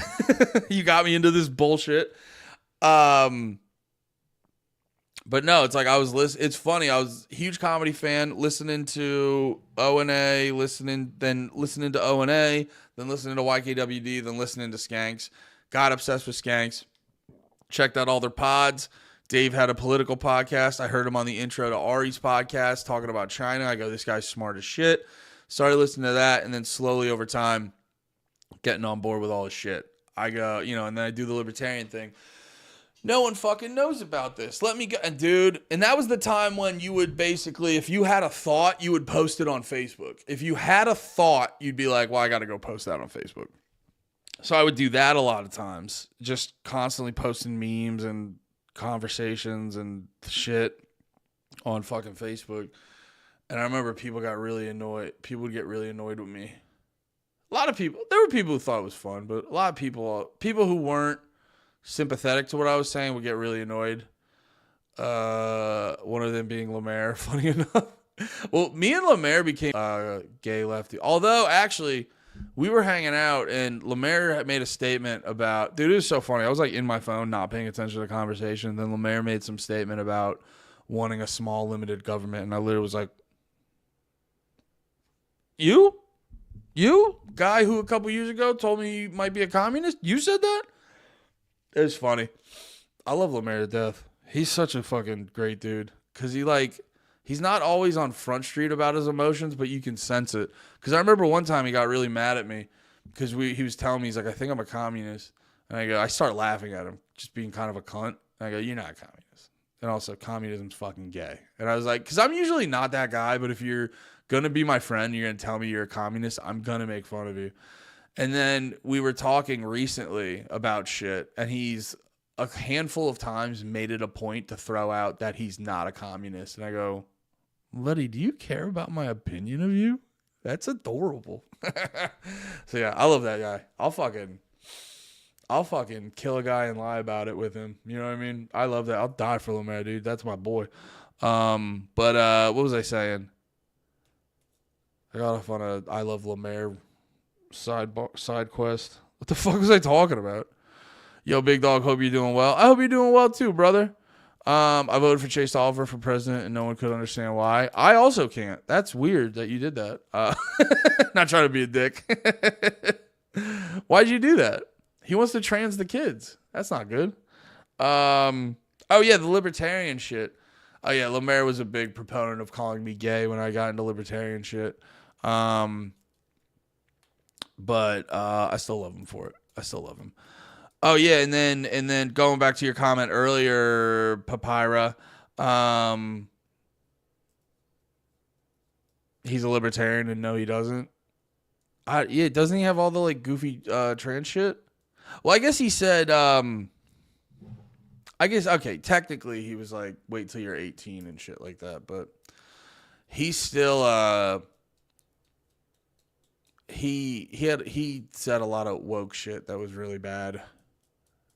Made it hard to support him. But what was I getting at? Oh yeah, and then like with the libertarian shit. Yeah, and then going back to Papyrus' point, you get deeper into it, and then you start realizing you're like, okay, people just don't know. And they're like, oh, they're not really political. Maybe they don't care. And then you start realizing, then you start meeting people that completely understand it. You're like, oh, they do know. And they just don't give a shit. And they know, like, because that's what I realized. That's what I realized with like the child sex trafficking stuff. I realized that with the child sex trafficking stuff where I go like, it's crazy more people don't. It's crazy more people don't talk about this. It's crazy. It's, you're treated so weird if it's a thing you're into. If it's a thing you talk about, you're treated kind of weird and shit like that. You know, and it's like, it should just be, there shouldn't really be a lot of discussion around it. It should just be like, yeah, let's find them and save them. And, you know, we can throw all the people who are a part of this into a wood chipper. It should, but I think it's because people realize that once you open that door, that's like a scary door. Cause it's the problem with like, you know, I'm not saying, I think all kids should have, and I'm not a parent, so take everything I'm saying with a grain of salt, I guess. But like, you know, I'm not saying we shouldn't give kids a childhood and protect them. Obviously, it's like you got to protect them to the extent of, you know, keeping them protected mentally. What am I trying to say? It's like keeping them protected mentally in a way that will develop them properly. But there needs to be a point where it's like you don't just lie to them about the world. And it's like then you lie. It's like we lie to kids about the world, and then we promise them this thing that they're never gonna get. We promise them this world they're never gonna get to, and then everyone's fucking pissed and mad about it because they're chasing a thing that's fucking impossible. This level of constant happiness and contentness where everything's nice and there's no problems. It's like, that's not gonna happen. So when people sense these things that will sort of disrupt that possibility, because it's like, once you know the details of the child sex trafficking and shit, you don't like unknow them, and it does do something to you. And I think a lot of people sense that shit. And, you know, there's a lot of people that aren't obsessed with truth and shit like I am. And they know that that's going to happen, and they just go, I'm just not going to, I would rather eat the steak than ride on the Nebuchadnezzar. You know what I'm saying? Which I get, but, you know, I don't agree with, but I get it. Anyway.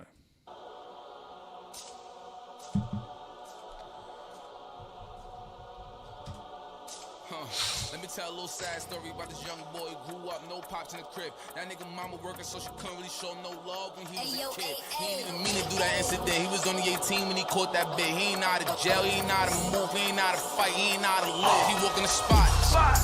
They told him strip, cough, squat. The CO just told him that this is a procedure, but he knew in his mind he was doing a lot. He had to figure it out and then learn the rules and then follow him like it or not. He caught a new charge because he had a little weed, tried to sneak this shit in, it was right in his sock. They had him in intake for like a week. They hate his guts, they think he killed.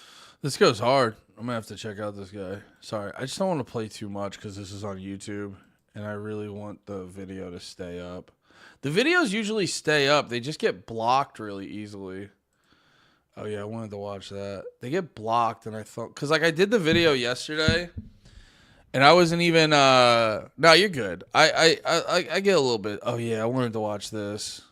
I don't know if I'm gonna do a full stream today. Fuck, I have to piss. Oh yeah, I was watching this Sam Hyde thing yesterday.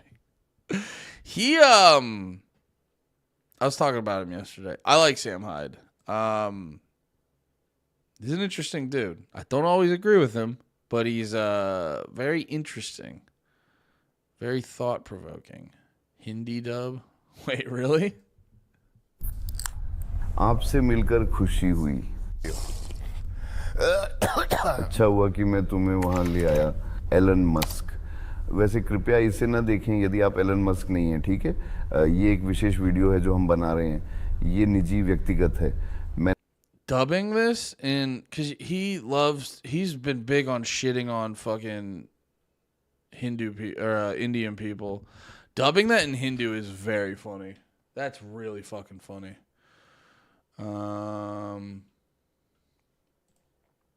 God damn it, that's funny. I'd watch that. Adam22 is kind of a fuck.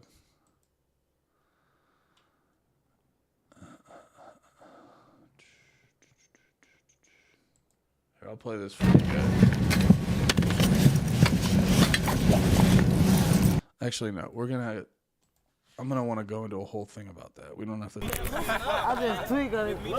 I say, it's me, JC and Buck. Play with us, you put his body in the truck, then we take him to the dump. And they know we play for keeps, and they know that we ain't sweep. Grab a broom, we finna sweep. O-Block finna clean the streets. Boy, you better grab a heat or get put up on a T. Put your name by RIP or your name get turned to weed. In the racket, ain't no pad. Any state, we on your... No matter where, nickel flat. Fuck the...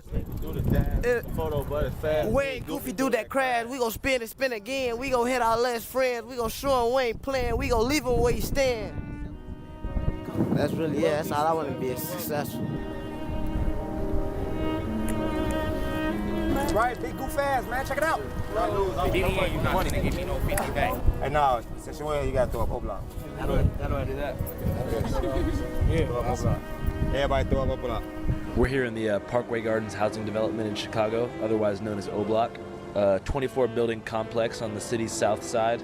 It's where Michelle Obama grew up, and it's also where drill music began around 10 years ago. This is Boss Top. He's been here for a super long time, so he's gonna take us back to the very beginning where it all started. So right now you in the 44, you in one of the gutters building in the block. This motherfucker be the last building to get cleaned up. Oh, it's a road. Hell yeah, dude. I watched this one. This one was actually really good. What was this video you sent me? Don't try to out deep voice me. Okay. I won't. So how deep can you take your voice? Probably right about in here. Like below audio frequency levels? I don't know if it's that deep. Let me say, I haven't done this in a while. Okay. I'm Morpheus. No. I'm Morpheus. Why can't I be Morpheus? Because you're not. Lawrence Fishburne is literally Morpheus. Not Elon. I've been talking about Elon too much. Fucking, what's this guy's name again? Neil. Because I am.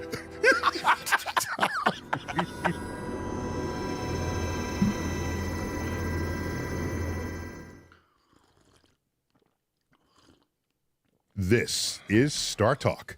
Neil deGrasse Tyson here, your personal astrophysicist. And today, we are joining a one-on-one exclusive conversation with someone whom I'm proud to call my friend, Lawrence Fishburne. Lawrence. Neil. How are you, man? Welcome. Thank you. This is so great. Thank you for having me, man. Oh, my God. I'm so excited to be here. This is your first time back at the Hayden Planetarium? I haven't been to the Hayden Planetarium since I was a boy, probably. Oh, my gosh. Walked by many times. But yeah, because when I was a boy. All right. I might actually watch this later if they're going to talk about The Matrix. I'll watch that later. Hell yeah.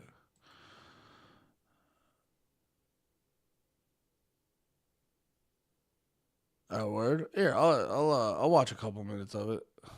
Watch a couple minutes.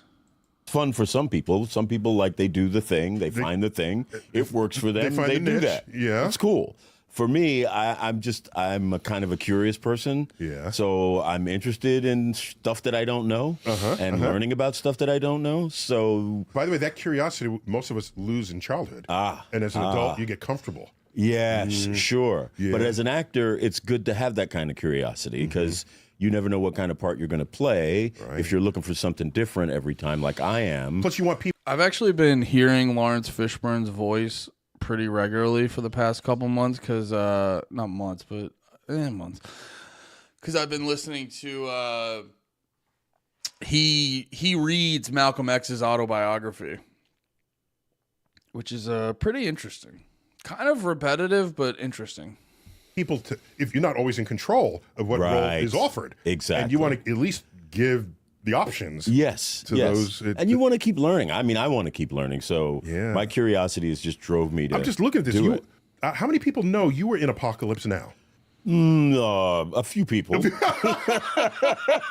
Okay. I'd say a few people. Okay. You had a bit role in Apocalypse Now. I was one of the 4 guys on a boat heading upriver with Martin Sheen to go and assassinate Marlon Brando's character. Right. You were one of the young soldiers. I was a young sailor on this boat. Sailor on the boat. Yeah. And I remember you I don't know if you confided in me, whatever. Yeah. It's a little late now that you were like underage at the time. How old were you? Yeah, so I auditioned for the movie. I'm going to check this out later.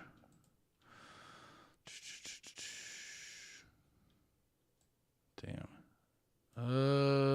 Actually, I do kind of want to watch this. Tech titan Elon Musk's latest big disruptive idea. How about this? Underground tunnels to beat traffic congestion. Last night in Los Angeles, he unveiled the first tunnel in what he hopes will become a network of underground highways, he says. Now, this initial stretch is only for test and won't be used by the public.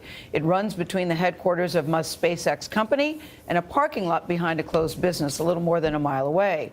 When Musk took me for a ride the other day, it was an eye-opening 4-minute journey. You can go ahead, I think. How fast is this? This is still slow. We're only doing 28, 30 miles an hour. Oh my God, oh my we'll God, speed oh up my God. After we get around the corner. This isn't just any tunnel. We can get 100, no problem, but we'll take it easy for you. It's Elon Musk tunnel. And to understand why we're speeding through it, you need to go back a couple of years when he decided he had had enough of Los Angeles traffic gridlock. Either we try something new, or we will be stuck in traffic hell for the rest of our lives. I started thinking, well, maybe this could be underground. This is the underground network he envisions. Electric cars using street-level elevators to drop down into a series of tunnels. Autonomous technology in the cars ensure that they don't run into each other, despite going speeds over 125 miles an hour. Tunnels are, in my view, the only solution to urban congestion because we have a 2D road network and we have buildings in 3D. And everyone wants to pile out of those buildings and into those buildings at the same time. Obviously, you're going to have a traffic jam. No one was building such a system, so Musk formed the amusingly named Boring Company and started building it himself. He hired Steve Davis to be the company's new president. Because Steve, you're an engineer at SpaceX. You've been there for 15 years. So when Elon came to you and said, I have this idea to do what did he say to you? Go dig a hole. He had no experience doing tunnels and said, I'm just going to do it. Yeah. Steve, that didn't give you pause? Learn from scratch. So probably the first day you won't be the best at it, but then you'll get better.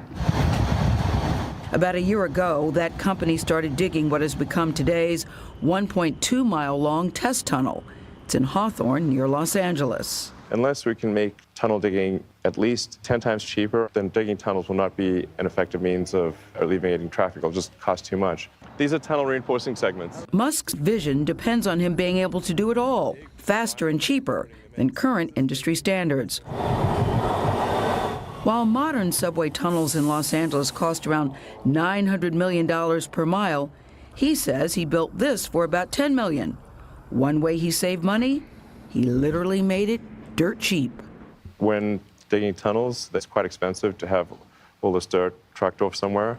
And we're like, well, why don't we try to use that dirt for something useful? So we're creating bricks on site.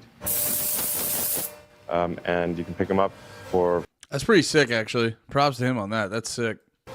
And they're very cheap, 10 cents a brick. So all of these bricks came out of the tunnel? Yes. But speeding up the process was also a cause for concern. The city of Hawthorne granted Musk an exemption from typical environmental impact reviews required under California law. And in nearby neighborhoods where the tunnel... Yeah, right there. Now, I'm not a fan of all that, like, government extra bullshit, but at the same time, it's like Elon Musk... he gets special treatment with a lot of his shit. I don't know. I'm not like yeah, it's like it's on the I'm remembering again too. It's like on the surface level, I'm not like fucking pissed at the guy. It's just like the way he you know, just sort of, like I was saying before, like imposes his will on the world. And we just have to kind of like, I don't know.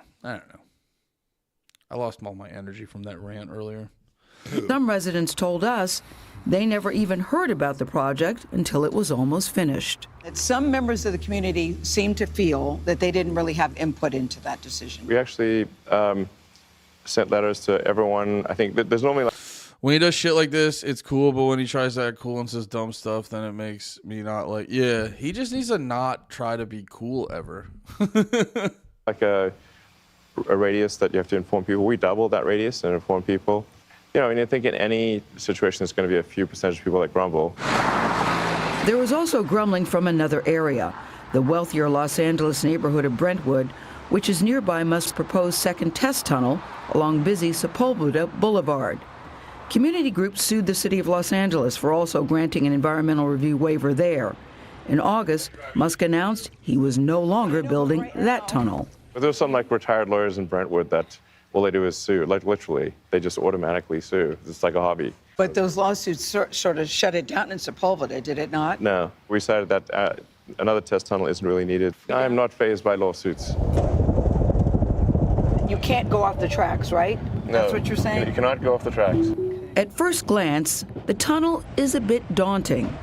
It's only 12 feet in diameter, so it's much more claustrophobic than most transportation tunnels. We'll be able to go like 150 miles an hour if we want. If you're going that fast, what's to prevent it from crashing into another car ahead of you? That's what I worry about that. Because the autopilot has radar and cameras that will automatically slow you down before you impact another car. You would only be allowed to go through the tunnel on autopilot. At the end of our 4-minute adventure, the verdict? That was scary, but that was kind of cool. And by the time we started up the elevator that returned us to the surface... And it'll be faster in practice. This is just going slow because it's early days. I don't want to go any faster than what we just did. No, thank you. And when it was all over... God damn, it's such like a old lady thing. She just reminded me of my mom right there. It was easier to see how this proof of concept tunnel could actually be a preview of the world to come. At this point, I'm confident this can revolutionize cities and get rid of soul-destroying traffic. Well, I had lots of questions. Elon Musk is a very confident young man. So obviously, first thing I thought about California, earthquake-prone area. But for anybody worried about that and a tunnel collapse, he has an answer for that too. He's told me that earthquakes really do all of their damage on the surface, not underground. He says they're like waves hitting a boat floating on top of the ocean, and that you'd rather be in a submarine deep underwater if there's a big storm. He also points out that historically, people who were in subway tunnels during earthquakes escaped serious injuries, like the 1968 Mexico City quake, when 0 people died in their subway tunnels. I mean, so I kept saying, but what about this? What about this? What about this? And he has a question for everything. I think by the time I was done, he was ready for me. That's okay. You may go along now. You know, he's been in the news lately. There was a lot of controversy about his personality. It was very clear. He made that very clear to me in no uncertain terms. That's not what this conversation was about. We'd booked this interview a long time ago. But I love how his brain operates. He looks at a problem. What he did with the bricks is ingenious. You know, it costs a lot of money to take away the dirt. Why not make bricks that we can sell? And if you're working with a nonprofit or something that is helping people, you get the bricks for free. So 2024 was the year when Elon Musk's Boring Company finally gained traction and began to show the world what they are really capable of. This is still Elon's most obscure company as far as the average person is concerned, but that will change pretty soon. Going into 2025, the potential of the Boring Company is about to rise high enough that everyone will be taking notice. Okay, I don't care about this anymore. Oh yeah, also I don't care about this comment anymore. Yeah, I just had to do a whole stream to ignore a comment. What is this? Mickey17. What is this?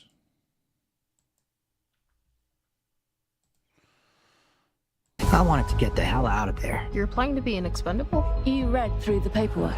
Yeah. What is this? On Earth, nothing was working out, and I wanted to get the hell out of there. You're applying to be an expendable? You read through the paperwork. Yeah. I should have read through it. That's it. Mickey, deep breaths, fill your lungs. Imagine there's an unknown virus in the air. And you're sucking in every single microscopic particle floating around.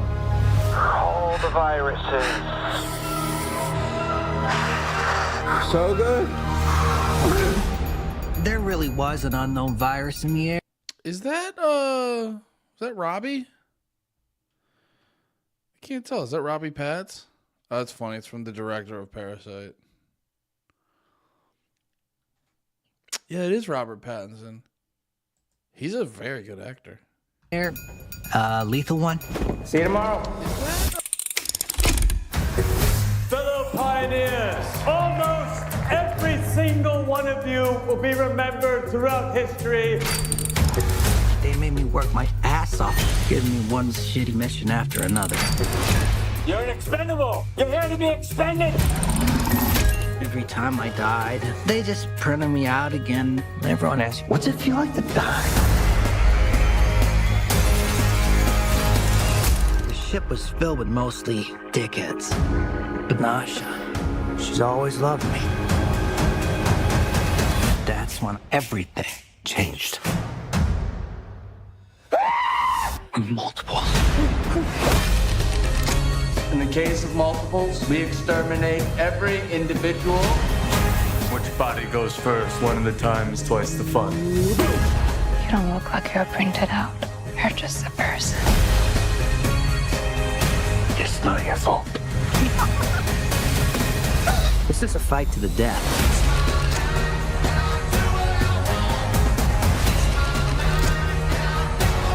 The simple fact is, we're in a state of war.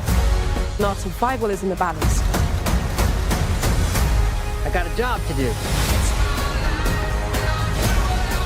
Mickey Barnes, fighting right to the end. My great gift to mankind. Are you afraid to die? This time I wasn't scared.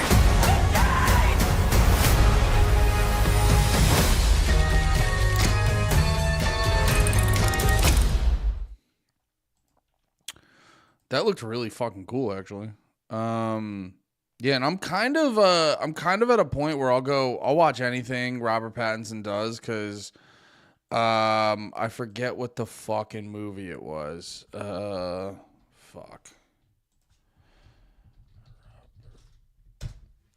Actually, that's not true. I tried watching The Lighthouse the other night, and I did not like that. I was not into it at all. No. What's the one he's in where he's like playing like a fucking... Oh, he's in Tenet? Tenet apparently... Oh yeah, it's Christopher Nolan. That's why people keep talking about Tenet. Good Time. Yeah. He's really fucking good in Good Time. He's like a wigger trying to save his retarded brother.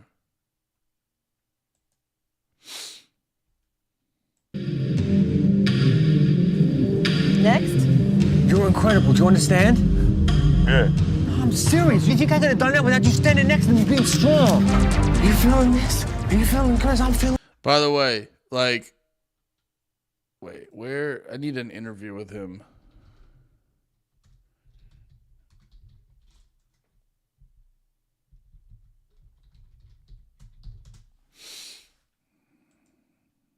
Hey, I'm Robert Pattinson, and I'm going to talk about some of my iconic performances. Yeah, so just... That's how he sounds. And like... Right now? Yeah, I'm cold. You cold? Yeah. Let's get to Virginia, man. Just keep your head down. Turn around. He's all right. We didn't do it. Whoa! Get back here! Let's go!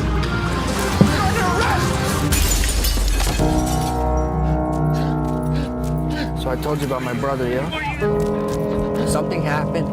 I don't know exactly what. He's been arrested. He's being held at Rikers Island. Oh my God, that's awful. Make me clean. Just gotta get him out of there before something bad happens. He could get killed in there. The pure from love. another 10 grand. You get another 10 grand, your brother will get out. The truth is an act of love. I think something very important is happening, and it's deeply connected to my purpose. Every day I think about untwisting. But yeah, this movie fucking rips. It's a really good fucking movie. Fuck, where was that No Jumper thing that popped up? I really wanted to watch that. There we go. Tom Turkey. I saved $700 with Liberty Mutual. Crazy what? Is he playing Boston accent? No, I think that would say, what the fuck? I think that was like a New York accent. Dude, it's crazy. Dude, that whole thing with like Adam22 letting that guy fuck his wife was like not surprising. It's like when you look at it, it's like not shocking, but then when like you really sit with, it's like every moment of it was uncomfortable.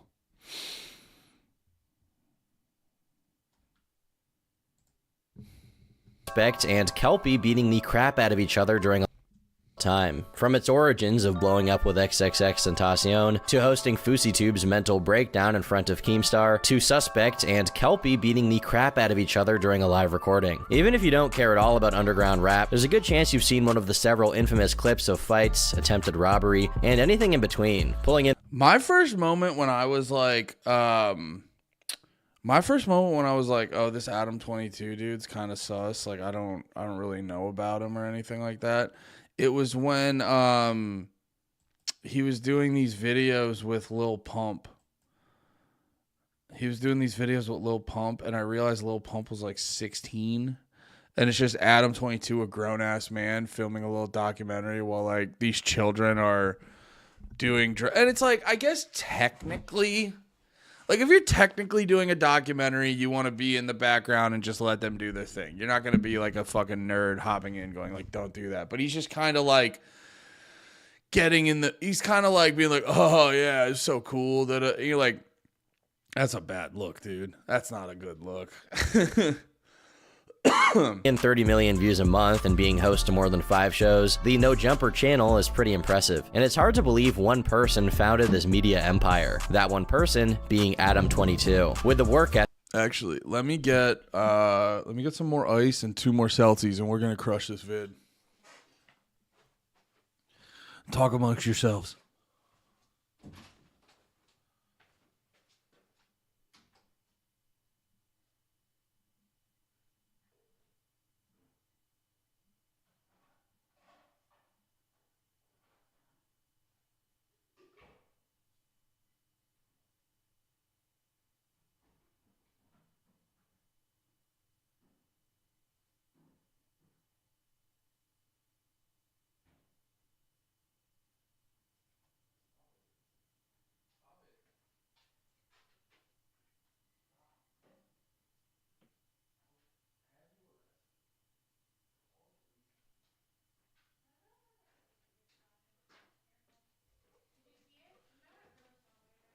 Yeah, you can toss it. Oh, it's all good, babe. Thank you.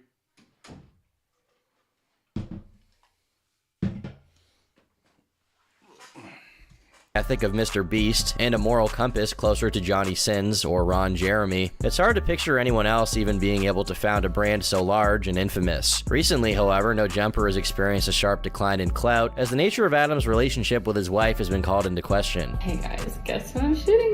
That's interesting because I when that started to happen, because the fucking letting that dude fuck his wife, like, don't get me wrong, there's definitely cucks and dudes who are into that shit, and hey, if it truly makes you happy, but I don't really see how. It's just not a thing you do as a husband.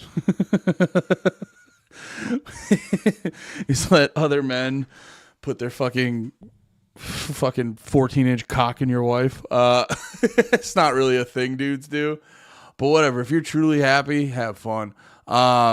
But no, I was like, it was like the way they were going about it was like very clearly, it was like super calculated. It wasn't just like, you know, we're going to promote this thing going on. It was like overly calculated the way they were doing it. And it made me want to be like, are they even actually like fully married, or is this more, are they even like, did they get married for legal reasons? And this is just kind of like a pimp hoe situation. I don't know. Not even trying to be demeaning or anything, but is this just like is he more of a pimp manager situation? Today.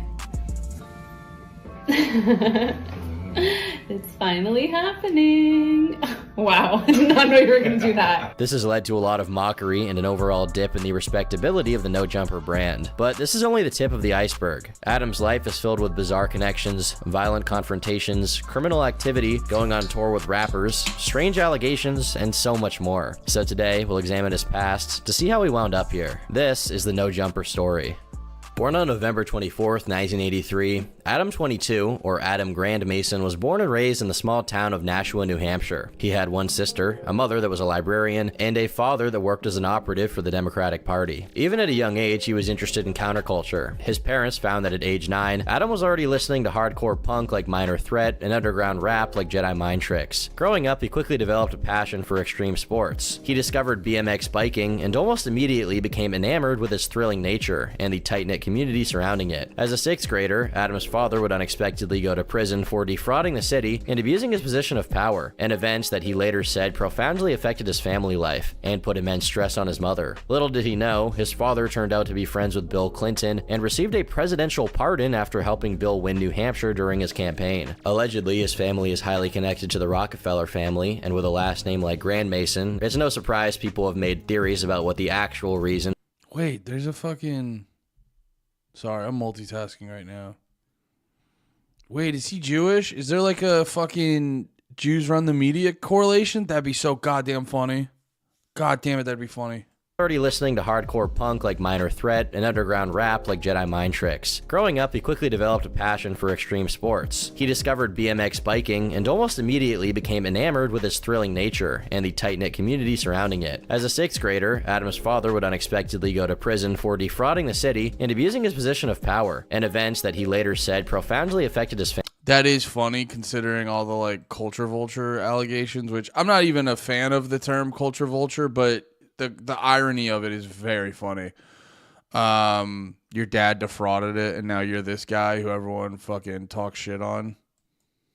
Family life and put immense stress on his mother. Little did he know, his father turned out to be friends with Bill Clinton and received a presidential pardon after helping Bill win New Hampshire during his campaign. Allegedly, his family is highly connected to the Rockefeller family, and with a last name like Grand Mason, it's no surprise people have made theories about what the actual reason for his father's pardoning was, Illuminati or otherwise. Growing up, Adam's situation wasn't exactly easy. His father had developed anger issues from the legal nightmare he went through, and as a result, he took it out on Adam verbally and sometimes physically.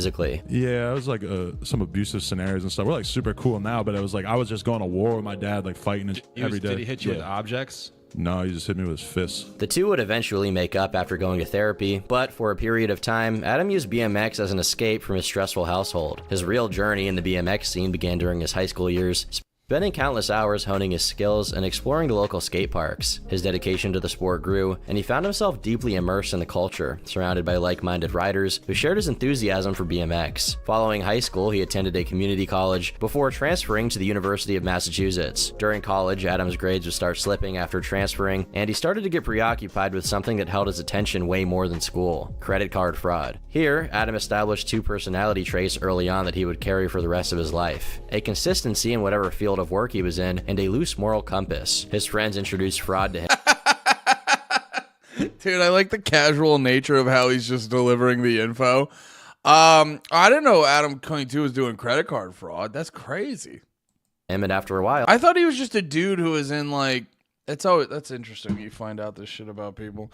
I just thought he was a dude that was in like the fucking like I remember hearing he did BMX and he was like loosely in the hip hop scene or whatever the fuck. Dude, I didn't know he did a whole credit card fucking thing. That's crazy.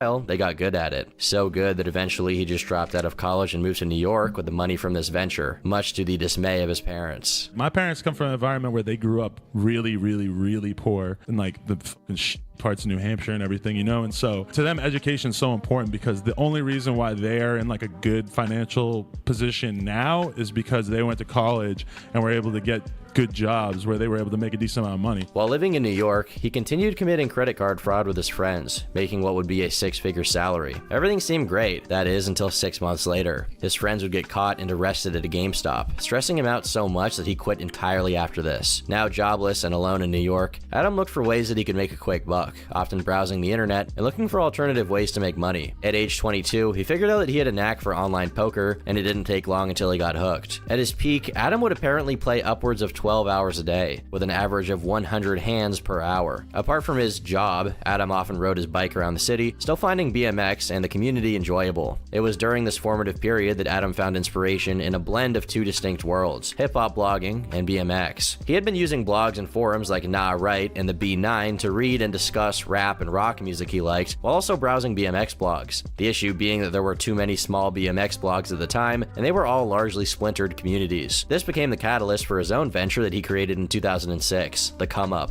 a BMX-centered blog that would post the hottest new BMX videos, as well as any important news. He wanted the site to be the next Nah Right or B9, but for the BMX community. As Adam's blog began to gain traction and attract an audience, he ventured into the realm of advertisement to monetize his platform. After the first few months, he went from making $1K in advertisements to $10K a month. The financial success he achieved through these advertisements led to a pivotal decision. Recognizing the potential of his blog, Adam made the choice to abandon his involvement in poker and dedicate himself entirely to running the site. This decision would eventually pay off a year later. The Come Up quickly gained traction within the BMX community and became a go-to platform for riders, fans, and industry insiders. Adam utilized the website to showcase talented riders, share videos of their tricks and stunts, and provide a platform for emerging talents to gain exposure. This same year, he went on to found On Some Shit, or OSS for short, a BMX-focused merch store with designs reminiscent of his taste in punk rock. For the next few years, Adam rose in popularity and eventually became one of the top figureheads in the BMX community with his two major brands he had built up. If you were into BMX at the time, there was no way you hadn't heard of Adam22. In 2010, Adam moved to LA to get closer to the BMX scene. The West Coast was the central hub for all things BMX, and he wanted to share a space that the people who visited his website inhabited, as well as immersing himself into the BMX culture. With his newfound micro e-celebrity status, he would live in a house with a smaller group of BMX kids around his age and pay for their living and groceries. In return, they promised that they would promote his brand and get the word out that he was in town. Adam continued working on OSS and the Come Up, but was also looking for new avenues to expand his brand. He had been inadvertently surrounded in the cultural zeitgeist of underground hip-hop for a while just by living in LA and wanted to recreate the magic of the Come Up for a new community. To do this, he enlisted the help of a writer, George Potter, who he had seen previously write about rap. Together, they created the No Jumper Tumblr page with the name inspired by a Gucci Mane lyric. George was tasked with writing about whatever was happening in the hip-hop world, a similar formula used for the Come Up. Since Adam was busy running his two brands, he was very hands-off, only owning the brand name and financially backing it. Meanwhile, George was tasked with the brunt of the work. It's important to note that George was actually never paid during this time and was working for free, which most likely led to what happened next. He ended up kind of like falling off and not really being into it after like 2 months. But then I always had the URL.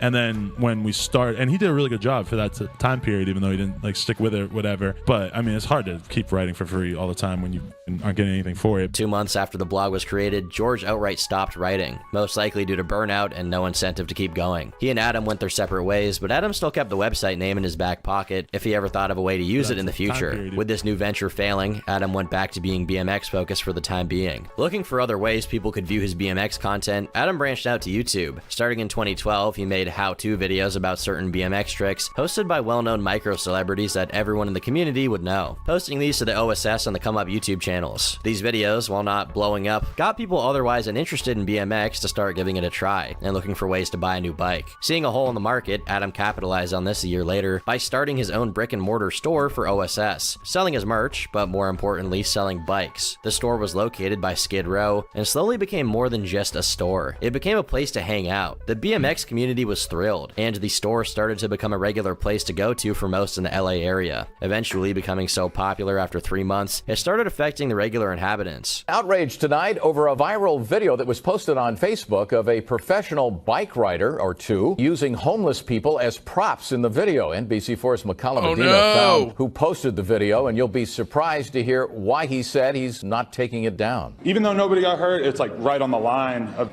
being messed up, and so that was kind of a concern for me. Adam Grandmason is the store owner and says Brandy began rides for his shop. He wasn't around when the trio made the video. By placing his store in Skid Row, Adam had unintentionally gotten even closer to the underground rap scene, and found himself getting more passionate about it as time went on. At this point, the come-up was largely fading away in popularity, and he could see it. Blogs as a whole were becoming less relevant, and people were shifting away from articles in exchange for social media sites like Twitter. The OSS still brought in a good amount of traffic, but the come-up was his bread and butter, and he needed a revenue stream to stay afloat. Utilizing his BMX background, Adam would dip his toes into the podcast scene and interview some widely known BMX celebrities he had met in the past, using the back of the OSS store, a place he usually just hung out in, and then posting the recordings to the OSS channel. But after 23 interviews, he had a relatively lukewarm reception. He just wasn't getting the success that he wanted. Adam knew he had to change something if he wanted to keep doing podcasts. By now, the OSS had become locally infamous, and even started to attract some underground rappers that he had heard of. Through one of his friends, he got in contact with a then up-and-coming Bones, who would introduce him to Xavier Wolf. Xavier was interested in BMX at the time and really wanted to get into it, so Adam started hanging out with him, and they became fast friends. And we were all just kicking it with him, and then Xavier was the one who was just like, yo, I want to get a bike, and he was dating this chick who lived like around the corner, so he would come over every day when she went to work, and he would just come here and sit here and smoke and hang out with me while I was working,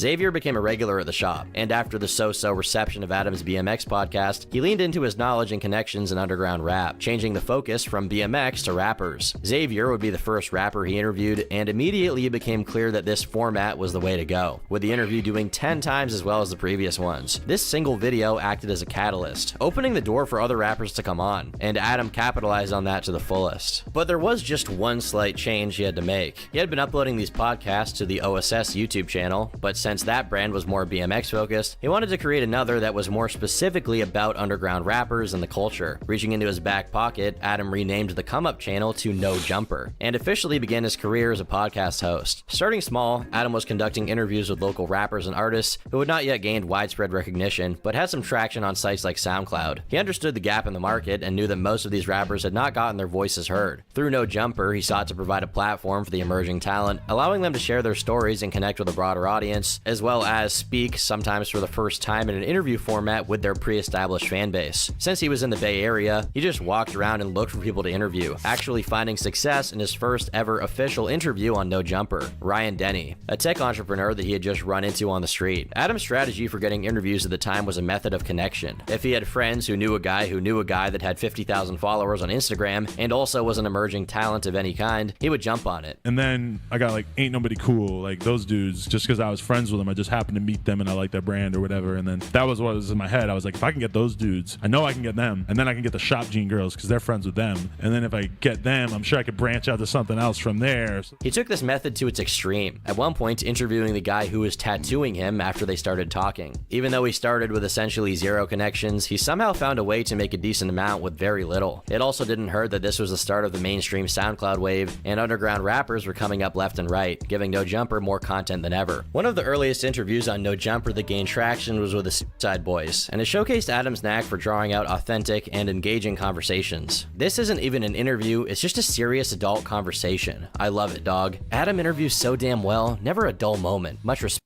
Xavier Wolf is good. I haven't heard a lot of these guys. I don't get deep into like the SoundCloudy type rap that he would always oh, he did them dirty? What'd he do?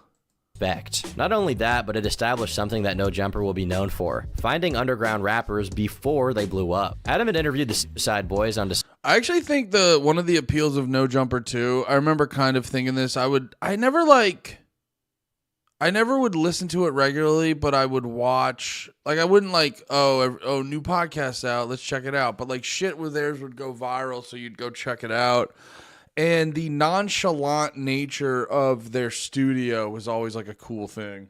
Because it literally was just like a shitty table in the back of the, like I remember when they were showing the desk, the way that the microphones were stationed on pieces of wood was always like something that stuck out to me. It just didn't, it looked super bare bones compared to typical shit you'd see online. December 4th, 2015. 7 months later, they massively exploded, peaking at number 17 on the Billboard rap charts. Perhaps even more legendary, Adam would interview Lil Yachty on February 14th, 2016. That same month, Yachty became a model in Kanye West's Yeezy Season 3, and a month later debuted his mixtape Lil Boat, skyrocketing him into the mainstream, sending even more people to watch his interview from before he blew up. Dude, I got no, Lil Yachty seems like a genuinely cool dude, but I gotta keep it a buck. Like, his music is very bad. Lil Yachty was when I started to realize, I don't understand modern hip hop. Because I do not understand why this is popular. Either there's a weird, biggest fucking, I don't know. What? He's got the fucking Jewish cabal behind him or whatever people joke about. Like, either it's that or I just do not. And that's what, because I used to talk hip hop a lot on YouTube and stuff, and then I just had a shift. And yeah, I remember listening to the music, and it was just so much. I just wasn't liking any of the music, a lot of new music and shit like that. And I was like, I don't understand this. Let me go talk about something I like. There's a lot of don't get me wrong, there's a lot of great rap and hip hop that comes out every year, but in the mainstream and shit, it's like not good. Like I remember I would always listen to, there's that great Spotify playlist, Rap Caviar, and I would always listen to it because it'd be very good at letting you know what like the new hot song was, and it was just like constantly like, oh, these are all really, really bad. And I was like, that's when I slowly transitioned out of like talking about hip-hop online. Success of the Lil Yachty interview brought No Jumper to the attention of a wider audience, establishing Adam not just as an interviewer, but a gatekeeper and a tastemaker. As a result, other artists began seeking interviews, recognizing the exposure and authenticity that the channel provided. No Jumper was not just limited to interviews, though. Adam understood the power of variety, so he expanded the channel's offerings to include music video premieres, live performances, and vlogs detailing his day-to-day and showing about. Oh yeah, Lil Peep was another one. His music was better. Well, I don't know. His shit actually wasn't too bad because it had that like emo influence. But yeah, that age of music, it made me really go like, I don't get this. Behind the scenes look for fans. But despite this pretty early success story, I don't think anyone could have predicted what was coming. It cannot be stated how big of an impact XXXTentacion had on the rap scene. From selling It cannot be understated, is what you meant to say. 68 million albums to being the profile picture of every or maybe overstated? Whatever. I'm just being a dick. Teenage girl during his peak. It wouldn't be a stretch to say he was one of the most infamous rappers of all time, with music as influential as Kurt Cobain and a past as violent as Tupac. But in 2016, he was still an emerging artist with a dedicated SoundCloud following. During that time, Adam secured an interview with him, not thinking much of it. X may have had a decent sized following, but he was still relatively underground. But to Adam's shock, the interview absolutely exploded, resonating with his following and intriguing those who hadn't heard of X before. As he kept getting more popular, so would No Jumper. He began raking in millions of views as X exploded, with a lot of people wanting to know what this enigmatic rapper was all about. This was the episode that put No Jumper as a brand on the map and solidified his reputation of finding artists before they got big. Following its success, Adam saw an influx of requests from other artists seeking to be featured. No Jumper became a hotbed for emerging SoundCloud rappers. A subgenre XXX was another one that really like threw me for a loop, because I was like, I truly don't understand why this is popular. And then like the dude just was not, dude, like, let's be honest, and I'm not sitting here like, just as a guy, or even if I would say this if he was still alive, I'd say this even though he's dead. He like sucked ass. He was so gay. Like he was a little fucking gay emo kid. And then he had that like horrible cipher. He had that really stupid cipher. The fuck was it? Oh yeah, the freshman.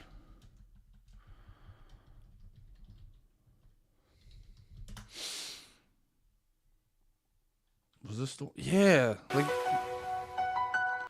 Oh, hey, yo, hey. Shot the top, I get bored. Yeah, they're all doing their cipher, and then he does his thing. And bitch, be mad, get on my dick. Hey. And if the world ever has an apocalypse, I will kill all of you fuckers. Fear will be plentiful, death will be bountiful. I will spare none of you peasants. Fuck your religion, your pastor fuck kids and got sent to a prison in PC. I seen the devil, he's in you, women, you need saving and listen to this, see. Follow him home, cut the right corner so nobody sees you. Turn off your phone, leave it at home so nobody can trace you. Yeah, that's like lame and sucks ass, dude. It's lame. Like and like he had some good tunes. Was it this one?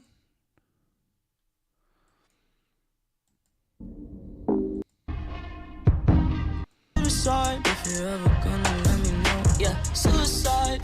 Like that wasn't bad. But yeah, dude, it's like you really realize when you're getting older, because a lot of this shit was just like, I don't fucking get it. Then you'd see him in interview. I think it was that because I think mainly young people loved him.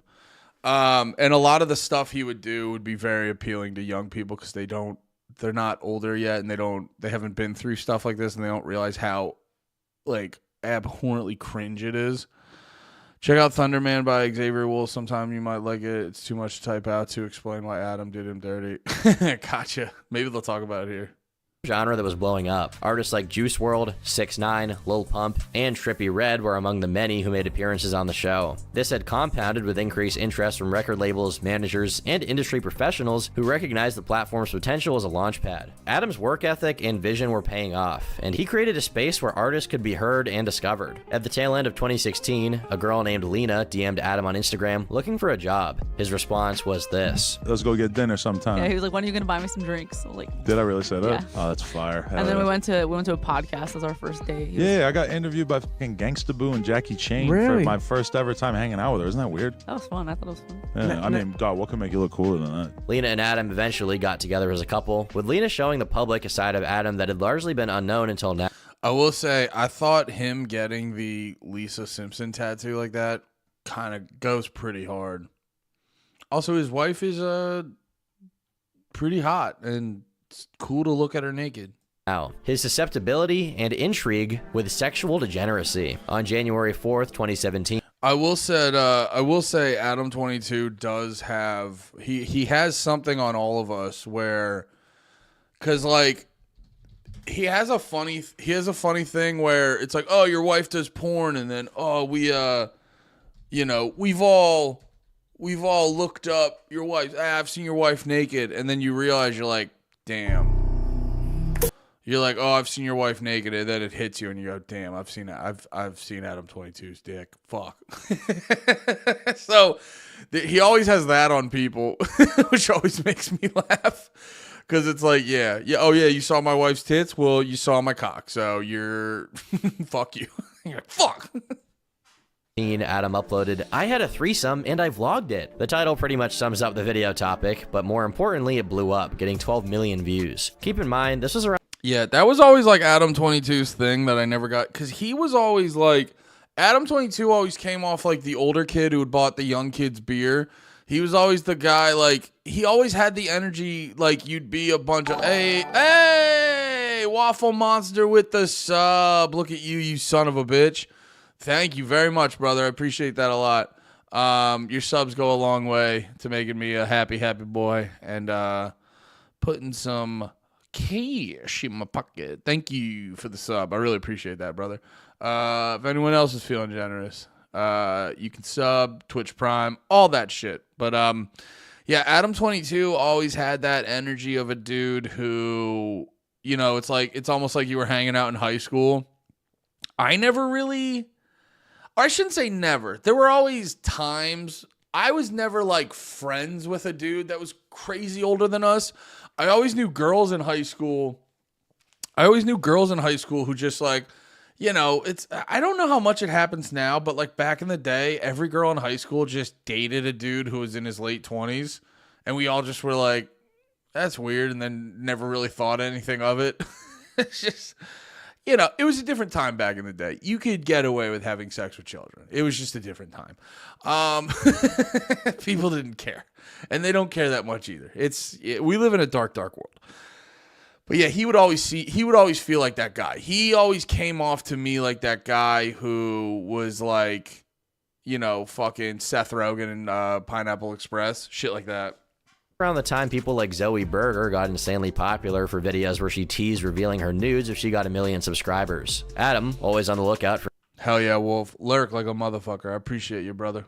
New ways to expand his brand, worked with Lena, and together announced they would be dropping a tape once No Jumper and Lena's YouTube channel hit 1 million subs. 8 days later, Lena uploaded a video update, remarking at how fast her channel had grown, and telling fans that the tape was coming soon when they both hit 1 mil. I don't know if you can tell, like, we're not the type of people to just, like, say we're gonna do something and then not do it. I would rather die. Exactly. Then go viral on the internet about making us say about 1 million and then not do it. And also, it's like, you guys have the power to unsubscribe, so we don't release a tape, you guys unsubscribe. And as no... Oh yeah, that was reminding all the No Jumper shit. I never got deep into it because it always just felt like high school shit.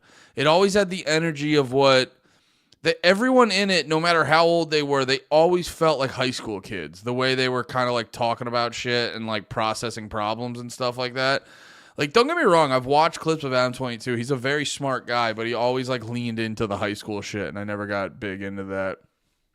No Jumper continued to gain momentum, Adam seized opportunities beyond the channel. In March of 2017, he embarked on the No Jumper tour alongside rapper Lil Pump. The tour took them to cities across North America, where they performed for sold-out shows of fervent fans. It further cemented Adam's presence in the rap scene and established him as an arbiter for the mainstream rap media culture. Adam's involvement with Lil Pump extended beyond the tour, though. The two formed a strong bond and collaborated on various projects, further fueling Adam's immersion. No Jumper's influence also extended to the fashion world. With Adam's history of making merch on OSS, he seized this opportunity and relaunched the Awesome store in downtown LA. It became a hub for the No Jumper community, offering exclusive merchandise and streetwear mirroring OSS. This further solidified Adam's position as a mover and shaker in the rap world, with fans and artists flocking to the store to get their hands on the latest clothes. As the SoundCloud rap wave reached its peak, Adam's role in shaping the culture became increasingly evident. No Jumper had become a phenomenon, with millions of listeners tuning in to hear the latest interviews, debates, and insights from the world of hip-hop. But with success came controversy. Adam's willingness to engage with artists who had questionable backgrounds or were involved in controversies of their own led to criticism. One example being when XXXTentacion said Adam was his manager while he was going to jail for domestic battery. Other viewers also questioned his relationship with 6ix9ine after the rapper had been convicted of sexual assault of a minor. He has, for years, specifically chosen violent underground artists and asked them about nothing but their crime life. He has glorified specific violent wars between sets and people, treating it lightly and making jokes about specific people who have died, propagating deaths while sitting cozy in his room. Adam22 has been a platform for young artists to get exposure, but Adam has used this platform to spread more negativity and profit off of black plight and culture despite being super removed from it.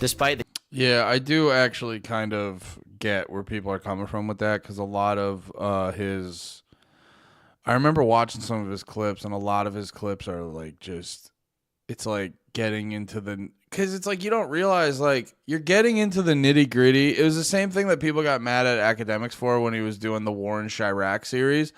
It's like you're getting in the nitty gritty of this like gang violence, and it's like, dude, you're talking about these like small rappers who they don't have anything. So the fact that you're talking about them is a big deal. So everyone in their community is gonna see that shit. And it's just gonna heighten the problems, and you know, it's not to say like you can't. I guess you can't technically blame them for, because you know people are responsible for themselves, but you're not helping. You're definitely helping it become a bigger problem than it needs to be, and you're just and it's like, what is this? This is just like random gang violence of dudes no one knows. None of it's relevant. So like, why are you talking about it's the version of that like sensationalism shit that just feels dirty. The criticism, the success was clear, and so Adam continued interviewing figures of this nature despite the noticeable backlash. What he didn't know is that the controversy was just getting started. 2018 started well, with Adam signing a deal with Atlantic Records to launch a new sub-label, No Jumper Records. After hours and hours of sitting down and talking to underground artists whose music had influenced Love the fucking picture. That's great. Influenced millions, Adam found himself at the other end of the table, now producing music. The 2 songs released had blown up almost immediately, with Hard getting 100 million views on Spotify and 32 on YouTube. No Jumper was expanding to be more than just a... Oh yeah, what was that song, Hard? Yeah, that's the shit he does, you're just like, ugh. Like, that's a big problem I have. Excuse me. Oh shit, if I search No Jumper Hard, is it gonna be... Yeah, like he's doing songs with that TK dude who was like on the run from the police and like literally killed the guy, and you know what I mean? It's like, he does that shit where it's like I always talk, that TK kid, like I forget exactly when this came out.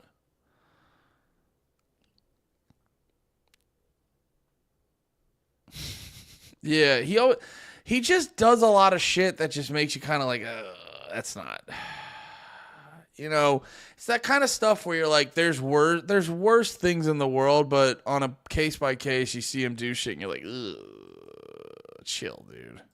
Podcast, but a cultural representation of the underground hip-hop movement. Adam was on cloud 9 and would have been for the rest of the year, but 6 days later, a familiar face showed up. It was George, the one who had co-founded the No Jumper blog with him 5 years ago. George started doing interviews around the time the podcast was blowing up, saying things like, "I'm happy for your success, but it bugs me to see the name I came up with used for all this shit. He's selling t-shirts for $40 with the name I came up with on it, and he's not even acknowledging that I was ever a part of it." And he was... See, that's annoying. I mean, whenever people do stuff like that, you always just like, I don't know what to tell you, dude. You should have set up a better deal out of the gate, and you didn't. And I don't like, it's his now. And also, most people think he's a dickhead, so it's not like he's just getting away with it. Whenever you see, you're like, I don't know what you want. I don't know what you want, dude. It was like, yeah, I understand, man. It's like being kicked out of the band before they're successful, but it's just a name. There's not really anything you can do about it. Then he brought the No Jumper Festival like... It's like, yeah, dude, I don't know. You should have kept the name then. You should have stayed a part of it and kept the name. It's almost like you were like, it's like you bought Bitcoin back in the day when it was $1, and then you sold it at $100. And now that it's at $100,000, you're like, well, I didn't know. You're like, now I want Bitcoin now because I didn't realize it was going to get that big. And you're like, yeah, that's the risk you take by stepping away from it. You don't own the name anymore. You gave it up. So just because you made it, it's like, well, you shouldn't have given it up then. 20 minutes away from where I live and didn't send out an invite. I started to feel more personally disrespected. Adam responded by explaining how the original blog started and giving context to the situation. To most people, it seems like George was just a byproduct of Adam's past that was trying to find his own room in the limelight out of jealousy. Little did they know Adam's past carried a lot more baggage than a jilted coworker. On March 20th, 2018, Twitter user @ConnorTripler made a now deleted thread with screenshots of alleged evidence that Adam was in a relationship with a girl when she was 16 and he was in his 20s. Not only that, these screenshots accused him of... Oh, in his 20s? That's not good, but it's also... Yeah. You know what I mean? Like, okay, you guys got to calm down on that one a little bit. Sexually assaulting her, which unfortunately was never archived. What was archived was a post made by one of the alleged victims on the B9 boards. What once was an inspiration for Adam would now potentially lead to his downfall. The OP explained that this was on behalf of a friend and to not DM them unless it was to deliver a message to the accuser, Desiree. Adam22 is a serial sexual predator who manipulated and raped and abused me when I was a teenage girl. He documented it for everyone to see. His method is to dox women or try to shame them publicly into silence. He's done this multiple times, not only to women, but to children as well. This isn't a secret at all. It's been underneath all of our noses for years. Adam has even written and posted details of these incriminating events all himself. That last sentence got people on the B9 board curious, and several began digging for these posts that the victim was alleging. A day after this, Adam's Twitter would get flooded with people demanding answers, and he eventually responded. My lawyer says that I gotta stop talking on Twitter, but I just wanted to get this out. A girl I dated for a few months 10 years ago is coming out and saying that I raped and assaulted her. These claims are new. She has no evidence. I have plenty of emails from her that make it clear how absurd that's all they gotta. If you actually didn't do it, stop saying they have no evidence of it. Say you didn't do it. Because it always looks real. I forget which one. We were talking about something forever ago, but it always looks real bad when you don't outwardly deny it and you just say there's no evidence of this. These claims are. You'll probably get to read them all in time. I've done plenty of stupid shit in my life, but I've never raped or hit a woman. After 3 days of digging, it seemed that people had finally found something of note. On March 25th, the Twitter account Helen would post screenshots from a blog that Adam had made, along with statements from the alleged victim. A statement from Adam22's victim, who tried to physically block her vagina with her hands before he pinned her arms down. At 5'3", she gave in and was later terrified her mom, who she shared a wall with, would hear her crying. He doxed and posted nudes of her online. It's all archived. The pictures shown were Adam's official B9 account posting a link to an old blog he made, seemingly admitting to dating Desiree Aleda when she was 16 and he was 22. Now, any of the math inclined out there are probably reading this and thinking something like, she's 19 now, you were 23 then, how old was she then? Well, she was 16, but come on man, look at her. She's 18 or 19 in most of the pics here, but she didn't look much different at all then. If statutory rape is wrong, I don't want to be right. Pictures also came out from 2006 when Adam hosted an AMA on the 2+2 forums about his... Yeah, I don't know. Not good, but, I mean... I'll be sure. 16 and 20. Guys, let's talk about it a little differently. It's not... Calm down. Calm down. You know what I mean? Still not good, but it's not like... It's not a pedo. It's not great, but like, what are we doing? Calm down. Calm down. Sexual history. In one of his replies, he admits that he slept with a 17-year-old. Just to be clear, I'm saying this as a guy who does not like Adam22, so just keep that in mind. And he was 22. On top of that, he allegedly said that 15 is good after being shamed for messaging girls that looked around that age. On March 26, Adam tweeted out, "It's fucking sad how all it takes is a completely fabricated story from 10 plus years ago to fool so many people. I've got all these old emails from her about our relationship and zero mention abuse or rape." He then posted a string of email screenshots allegedly sent to him by the same girl, in which she talks nicely to him and never complains or accuses him of harassment. 4 days later, an article was published by Pitchfork detailing the accounts from two girls, one with the pseudonym of D that readers assumed was Desiree, and another that just went by Jane. They both described in detail incidents where Adam allegedly raped them. Jane would also say that Adam discussed it on a forum titled "The Time a Girl Accused Me of Rape," and even shared photos, full first and last names, and more. Pitchfork claims that they have seen the archive, but no source is given, and it seems like no one can even find this, strangely. Adam would address the blog he had written when Newsweek interviewed him a few days later. "I wrote the post in question over 10 years ago and deleted it within 6 months of writing, but people saved archived versions of the post and have been sending it around trying to imply that I had sex with her when she was 16, when in reality I was making light of the bad luck I experienced. I met her online, but she didn't tell me she was 16 until we first spoke on the phone. Although to be fair, it would have been legal via Canadian law, so she didn't even realize why I had to stop talking to her until I explained that the age of consent in America is 18. Despite article after article about these two accusations and a lot of people on Twitter parroting it, this controversy was largely not talked about after a month. Most people had already moved on and just kept watching No Jumper, or just didn't know a lot about the situation. Keep in mind, this was also during the Me Too movement, so other people quickly dismissed this case because of an influx of other allegations about more mainstream stars is up to interpretation. Regardless, in June, Adam hosted a memorial in front of the OSS store for XXXTentacion, who had recently passed away. I named Andy at birth. He won't come. What's up, dude? What are you talking about? Watching without audio. What? Oh, you need to sub then. But you got the sub. Oh, is it just muted? That's actually crazy. It's literally telling me you're watching this without audio. Slav! There he is, brother. Bro, you came in late. Someone was blaming the Jews for something, and you weren't here to be a part of it. It was crazy. I felt dirty. I was like, guys, we can't blame the Jews without Slav here. It doesn't feel right. It doesn't feel right, dude. Fuck. I have to use the restroom. 2 seconds. The girl will probably be in front of you at a time when you don't expect it. The cock blocker we gotta watch out for is ourselves. Ultimately, we think it's the girls, we think it's the time, we think it's us, we think it's that. It's one thing. It's what we think. Every hot girl that you see at some point was a little baby wearing diapers, and at some point will be an elder woman. Our assignment is to shift our mindset. When? Right here, right now. You're watching Channel 5. Channel 5. Channel 5. After an intense few weeks on the road, covering events like the White Lives Matter rally in Huntington Beach. Kobe Bryant was assassinated by the Clintons. Shut the fuck up, bitch! And a punk rock concert on the mean streets of Los Angeles. I needed a pick-me-up, so to speak. That's when I discovered Vince, aka the Cock Kelvin, a pickup artist who holds the Guinness Book record for most makeouts in a human lifetime. Over 5,000. Okay, I don't know what I actually clicked on. We're not watching that. When is it not them? Fixed. Hell yeah. Tainted D-Man. What's up? Runaway Slav. What's up?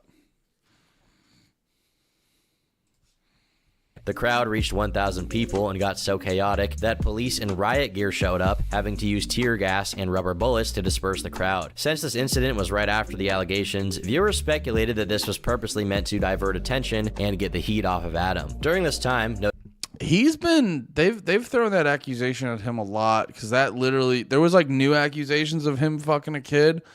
And then literally right after that, he's like, my wife's fucking a black guy. Watch this video. No Jumper had experienced a sort of restructure and a change in how people viewed the show. To many, it felt like every week something insane would happen, and the show started getting a track record for crazy incidents. Clips would be reposted of Boonk passing out, presumably from the amount of drugs he'd taken. Shout out to the homie Boonk. Oh my. Trippy Red had also poured water on Adam's head, which would get fans sharing the clip around. Most infamously, someone tried to pull a firearm on Adam, but failed and got beat up live on air. The validity of this was questioned by people, saying that this was all staged to get more attention, but pictures taken afterwards confirmed otherwise. No Jumper was starting to become less of a traditional podcast and more of a show. It was compared to Howard Stern, as it became less about the artists and interviewees, and more about what crazy thing would happen on the air. While the SoundCloud wave of rappers was dying, Adam recognized the need for a change in the content if he was going to stay relevant. In the past, the guests had always been somewhat diverse. He had interviewed people like Anthony Fantano, so it wouldn't be a stretch to branch out to other YouTubers who were not music related. This was during what some considered to be the peak of YouTube drama, so Adam got Shane Dawson, who had recently made a documentary about TanaCon and his failures, on his show. It went pretty normally for about the first 40 minutes until FouseyTube showed up out of nowhere, and the two started discussing various controversies, in particular FouseyCon, which was staged to happen very soon at the time of the podcast. By the end, Keemstar, Ice Poseidon, and Sam Pepper had all showed up to call Fousey out, and it was absolute chaos. To change things up, Adam had made this interview live to experiment and see what the fans thought, and they went insane. Watching some of the biggest names in YouTube sit in a room as two of them screamed at each other about Range Rovers was one of the biggest highlights of the year, and it went on to solidify this episode in YouTube history. At the tail end of 2018, Atlantic Records would not renew its contract with No Jumper, presumably because of the allegations from 6 months prior. This end marked more than just a severed partnership, but a complete change in No Jumper. The days of interviewing underground rap artists were mostly over, and a new age of content was on the horizon. But thankfully, the channel was still doing well monetarily. At least it was, until the adpocalypse. In 2017, a lot of advertisers pulled out of YouTube after a few controversies happened back to back, one of them involving PewDiePie and his edgy jokes. This affected many creators. Don't be gay. This, by the way, things like this, by the way, is like why I'm being straight up. Because also, PewDiePie, I don't like his fucking content. I mean, I don't get anything personal. He actually seems like a guy, like one-on-one. Like if you fucking were at the bar, went out to dinner with him, had a conversation, he seems like a chill dude. I think his content is like brain rot garbage. But the fucking thing the adpocalypse, like everyone in these fucking videos, they don't want to address the actual thing that fucking happened. And PewDiePie was doing a comedy video that was actually making a really good point where you can go on Fiverr. I don't know if it's still like this, but at the time you could go on Fiverr, pay some random guy $5 and he'll make a video that says Hitler was right. And like other crazy shit like that. And he, in result, made a really interesting point about people where it's just like, wow, you can get people to say insane shit for, well, not insane if you're Slav, but you can get people to say insane shit if you just have a little bit of money.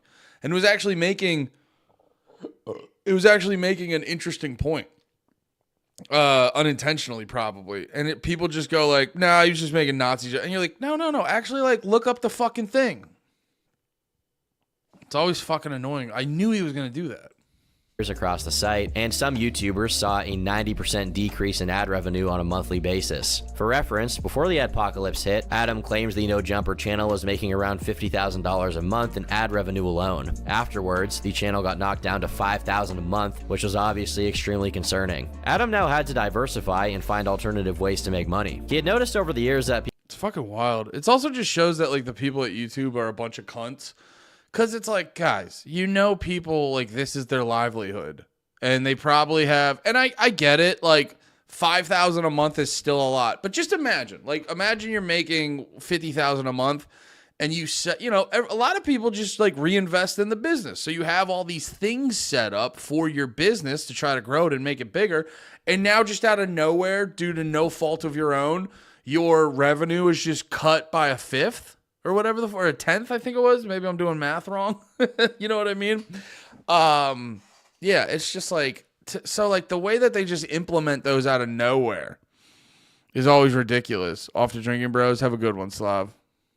people were messaging him to review their SoundCloud songs, and with the live format being a success, he decided to capitalize on song reviews. Podcasts entirely went from mostly being pre-recorded to being fully live, and if anyone wanted him to review their SoundCloud, they just had to donate. I think one of the first time, it might not have been the first time, but one time we did it, we was charging $20 a song, and we stayed on for I think 12 hours and ended up making like 10 grand or something, which is massive to me at the time. And then we just kind of evolved from there. Now we charge 120 bucks per song. I got like a whole cast of me and my friends. No way. We sit around, we average around 2,000 bucks an hour. And that just was me being reactive to the fact that I had all these people sending me their music. And I was like, okay, well, if you want me to hear your fucking music, here you go.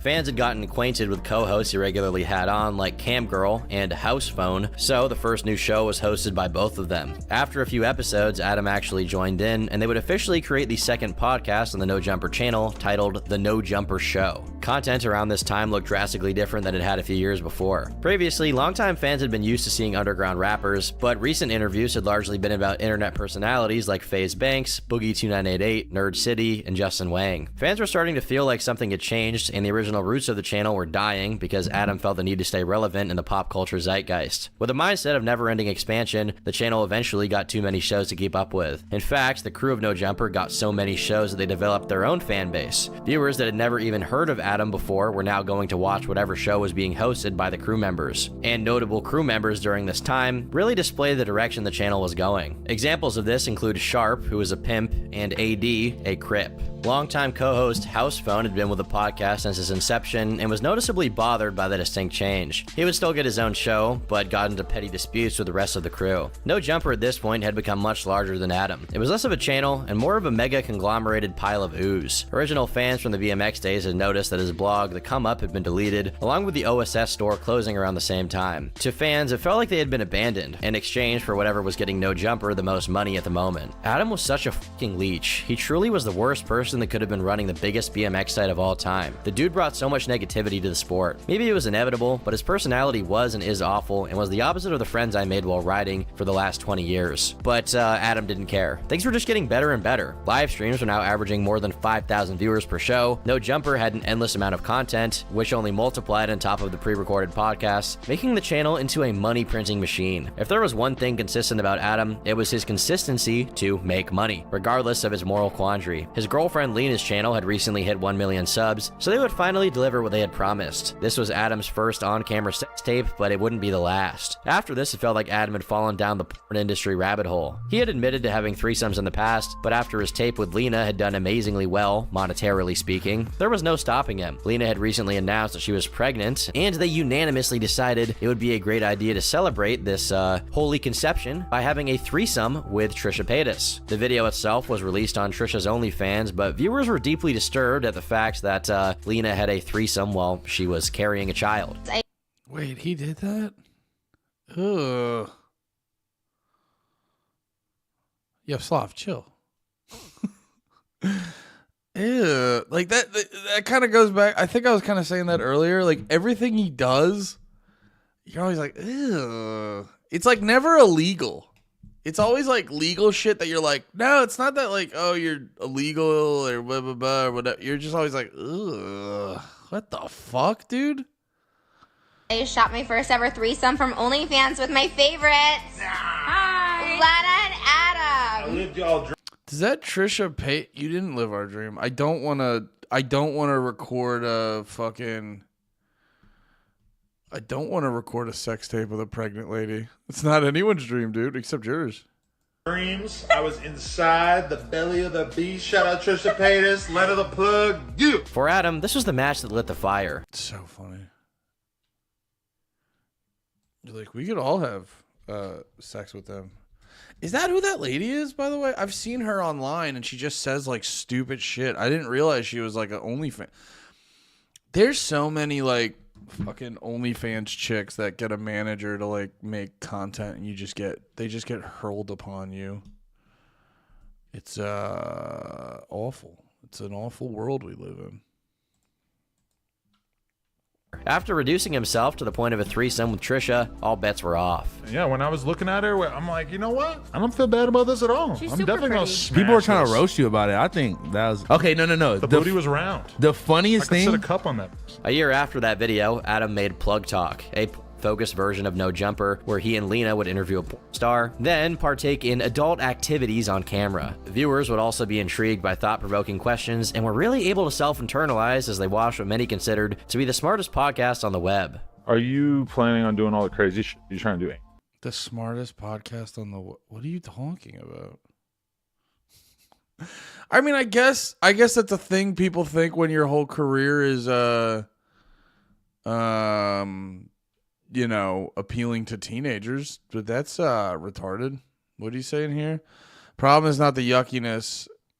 I mean, the problem is the publicity of it. Lewis always said, keep it sexy. Being discreet is way hotter. Yeah, I don't know. No, I think pregnant lady having sex, that's usually yucky every single time. Public normalization. That's a fair point. I think it's different when it comes to pregnant lady doing sex. I mean, yeah, I hear what you're saying.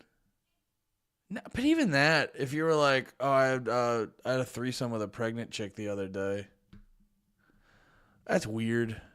I mean, I guess it's like, yeah, it's kind of, I get what you're making a valid point, but it's still kind of weird in all the scenarios.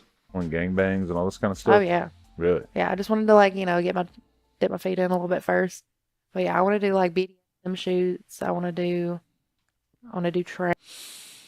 Your dad ain't never plowed your... Yeah, that's not what we're talking about, though. I'm saying the threesome. You know what I mean? If you're an outside party having a threesome and the chick is pregnant, like, that's weird. It's a little weird. It's not the end of the fucking world, but it's a little fucking weird. Trains, or I guess gangbangs is probably the more technical term for it. The show itself had an uncensored version on YouTube, but also made a very, very, very explicit version on Pornhub that I do not recommend watching. Adam had also started showing up a lot more on Lena's OnlyFans, posting content that some considered to be even more disturbing than the Trisha Paytas tape, and that's saying a lot. As Adam devolved deeper into the industry, No Jumper delved deeper into becoming a more shocking, controversial... Wait, what does that mean? I need context to that. You can't just show... You can't say that, show a picture of Adam and Lena with their kid, and then just, like, you say that implies that they fucked their kid. You gotta, like, have broader context to that, dude. Version on YouTube, but also made a very, very, very explicit version on Pornhub that I do not recommend watching. Adam had also started showing up a lot more on Lena's OnlyFans, posting content that some considered to be even more disturbing than the Trisha Paytas tape, and that's saying a lot. Like, doesn't that heavily imply I don't think he didn't. I feel like that would get around. But it, like, I'm just saying, the picture you show, doesn't it, like, heavily imply you're saying he fucked his kid or some shit? Jesus, dude. As Adam devolved deeper into the industry, No Jumper delved deeper into becoming a more shocking, controversial, tabloid-esque channel. Fights routinely broke out between guests. Boy, out of here. I ain't never seen no. Who are you? I'm Lil Who Kelpie. are you? No Kelpie one the knows pimp. you. Kelpie the motherfucking Be pimp. the clown. You ain't gotta know who I am, bro. Out of here. Ben Franklin knows who I am. Out of here. This video was very funny. I always love too when people are like, "Who are you?" All right, fuck off, dude. I'm this guy. Who is a bigger cuck, Destiny or Adam22? See, I don't think Adam loves his wife. I don't think they have the true love of a husband and a wife. So it's definitely Destiny. Destiny is trying to live his politics that he claims to believe and realizing it sucks ass. Adam22 is a what would be the term? He's fucking Ringling Brothers. He's Vince McMahon. He's running a circus. He's running a wrestling show. That's what he's doing. Destiny just believes has dumb political beliefs and is trying to live them and realizing it hurts your soul. He knows who the fuck I am. I'm You getting said money what? every day. I said You Ben said- Franklin knows who the fuck I am, bitch. Who you calling a Ben bitch Franklin, though? I'm calling you a bitch. Sometimes even the co-hosts were the ones clashing fists. Talk about, bro. That's a. Hey, stop. bro. Fucking Adam's energy in that clip was so goddamn funny too. Watch him again. I am, bitch. Who you calling a Ben bitch Franklin, though? I'm calling you a bitch. Oh shit, Dunbar's here. Where you been, bro? You're usually the first one to say hi to me, Dunbar. I completely forgot you weren't even here, bro. What did I wander into? Oh, we're learning about how Adam22's not a chill guy. But dude, his reaction on this video was so fucking funny. Fucking Ben Franklin knows who I am. Out of here. He No. knows who the fuck I am. I'm You getting said money what? every day. I said You Ben said- Franklin knows who the fuck I am, bitch. Who you calling a Ben bitch Franklin, though? I'm calling you a bitch. Sometimes even the co-hosts were the ones clashing fists. Talk about, bro. That's a. Hey, stop bro. playing before I smack Hey, the shit bro, out you. do it. Hey, no. Is that a thing with hood dudes? You spit on each other? I mean, all respect, that's weird. Is that a thing? Yo, you can't do podcast if you're just gonna fight a guy that disagrees with you. It's not gonna go well for you. Sometimes even the co-hosts were the ones clashing fists. Talk about, bro. That's a. Hey, stop bro. playing before I smack the Hey, shit out you. do it. Hey, no. He also too, he didn't that dude hit an insane spit, by the way. Even the co-hosts were the ones clashing fists. Talk about, bro. That's a. Hey, stop bro. playing before I smack the Hey, shit out you. do it. I mean, dude, you hear the power behind that? That dude, I'm not saying nothing, I'm just saying. That dude's got a lot of power behind his fucking lips. That loogie could have taken out fucking JFK. It hit so fucking hard. But then this guy. Hey, no. It's like two, and you're like, it sucks. I'm not shitting on him. It's just the juxtaposition. But yeah, I'd hate for so much for someone to get in the middle of that. I've talked about it before. I'm not quick to fight, but dude, if someone spits on me, it's like, what the fuck are we doing, dude?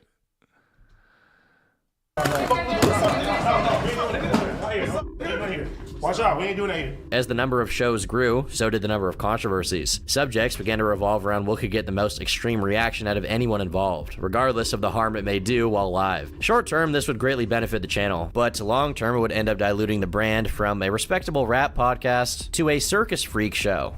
By 2021, it felt like No Jumper had become a full-on reality TV show. Popular topics around this time focused on gang-related content, leaning into anything about the criminal underbelly of the hip-hop world. Adam would regularly have guests from infamous gangs like the Bloods and the Crips, with him asking as many questions as possible to try and get them to talk about their criminal past. People got sick of this format pretty quickly, and even the crew started having issues. As focus shifted away from gang members, Adam found a controversial subject that would entertain more people than ever: his own crew. For the past few months, the No Jumper crew had been infighting privately about various things, and Adam saw this as potential content waiting to be used. Instead of keeping it private, he encouraged them to discuss their beef on camera, usually resulting in a screaming match or a straight-up fight. While this format of making content proved to be very popular in the short term, it eventually built a slow and gradual resentment of Adam from the entire crew and their individual fan bases. No Jumper wasn't just a podcast, it was a launching pad for his co-hosts to get their own shows and make an entire career with Adam largely out of the picture. Hip-hop fans in general started viewing No Jumper as a stain on the industry. While the crew had started to make a living off of their own shows, it also largely oversaturated the channel and confused casuals, flooding it with stuff that most people just didn't care about. The resentment that actually happened for me because I would periodically hop in on No Jumper because like they would always have interesting clips. But then like you'd hop in and it would just be this huge cast of like random like they all looked like rappers, but you're like, who are these people? You know what I mean? And you're like, what? And then they'd be talking about some beef. You're like, so some guy you've never heard of was mad at another guy you never heard of, and they fought over a chick you've never heard of. Shared by the crew was getting to a boiling point, but the domino that led to its true fall was Adam exposing his longtime friend Housephone. On January 18th, 2023, Adam released an episode of a show titled Sledgelords, which featured transgender model Gracie Jane. During the podcast, Jane made a suggestion to Adam, implying that she had a sexual encounter with Housephone. The clips containing House's name were edited, but very poorly done, and viewers could... Is that a feller? Is that a feller? Was it Gracie Jane? No shit. Okay, it looks more like a feller here. Not bad. Good for her. Gracie Jane. During the podcast, Jane made a suggestion to Adam, implying that she had a sexual encounter with Housephone. The clips containing House's name were edited, but very poorly done, and viewers could clearly see that she was saying his name. Oh, come on. You've already sold out entire life here. Yeah, well. Did that look down upon to expose that somebody may have been with a trans person? If... Yeah. Oh, come on. You've already sold out entire life here. Yeah, well. Did that look down upon to expose that somebody may have been with a trans person? If... Yeah, absolutely. I sign NDAs and I take them very seriously, so just letting everybody you didn't know get that. One you might want to work on that voice, dude. I'm guessing. He didn't fucking me. Yeah. The next day, House responded. It's 2023, bro. No matter what decide to do with their lives, which is nothing wrong with, by the way, I feel like my being like outed or exposed or whatever by like my home team, by people that I work with, that I see every week, bro, I'm really like, that's bothering me, bro. I'm really not gonna lie to you. And I'm not gonna sit here and lie, but I'm also not gonna sit here and like claim like everything. But just know I ain't never touched it. I ain't never sucked no. I ain't never got in that. And I'll leave it there. All right. Just know got a little experimental at one point in life. Honest, yeah, I'm gonna be completely honest. Semantics aside, fans felt that Adam had shed light on something that House wanted to say private, and the two finally met up on the No Jumper show later that month. While starting out light, the conversation eventually got heated. House refused to accept Adam's apology because he didn't think he had taken accountability for it. Adam would bring up that he had paid for House's mom's funeral, another private detail that it can be assumed House didn't want anyone to know, and then this happened. Are you actually acting like I have some kind of disrespect for your mom when You're disrespectful as I paid for the fucking First of funeral all- as soon first as of it all- happened, just because.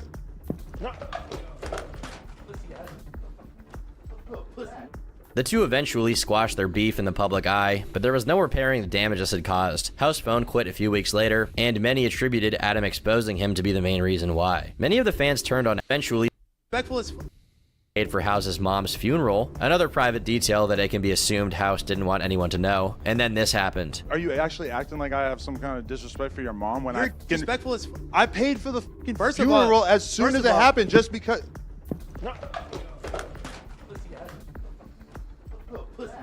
The two eventually squashed their Wanted to watch that again. Not great. Yeah.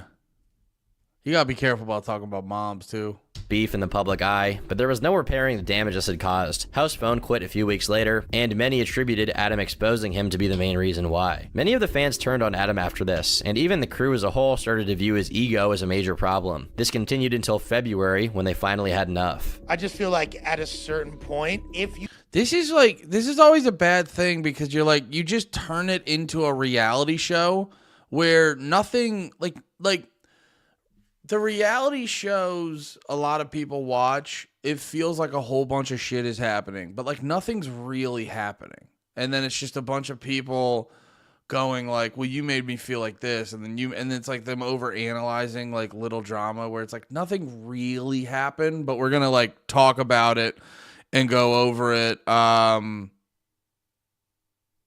didn't miss a Cobra doc today, did I? Oh no, I forgot about that dude. We'll have to watch that. Which was that guy again? Was that the like weird dude who I said I saw him reviewing like McDonald's or something?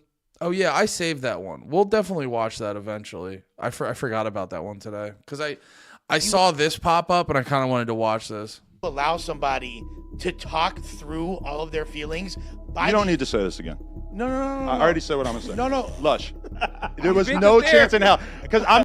Wait, what was this again? Turned on Adam after this, and even the crew as a whole started to view his ego as a major problem. This continued until February when they finally had enough. I just feel like at a certain point, if you allow somebody to talk through all of their feelings, you don't need to say this again. No. I already said what I'm gonna say. No. Lush. There was no chance in hell because I'm not gonna have y'all just sit here and harp on the same point over and over. You're not even letting them talk. No, because you guys are saying the same over and over. I told you what it is. Say something different. This is my podcast, and I'm willing to hear out other people's opinions. But if your opinion is that I should have sat there and took that, get the fuck out of here. It's not happening. It's my podcast. Now you're going, it's my podcast. It is my podcast. It's my podcast. I do what I want. That is kind of the gist of it. I just feel like he would have been more receptive to additional feedback. Okay. Well, we get that you feel that way. Adam22 could see that the majority of his crew had turned and wanted to do some restructuring. Out of nowhere, he fired his most prominent member, Lush, live on the show. You lied to me. What?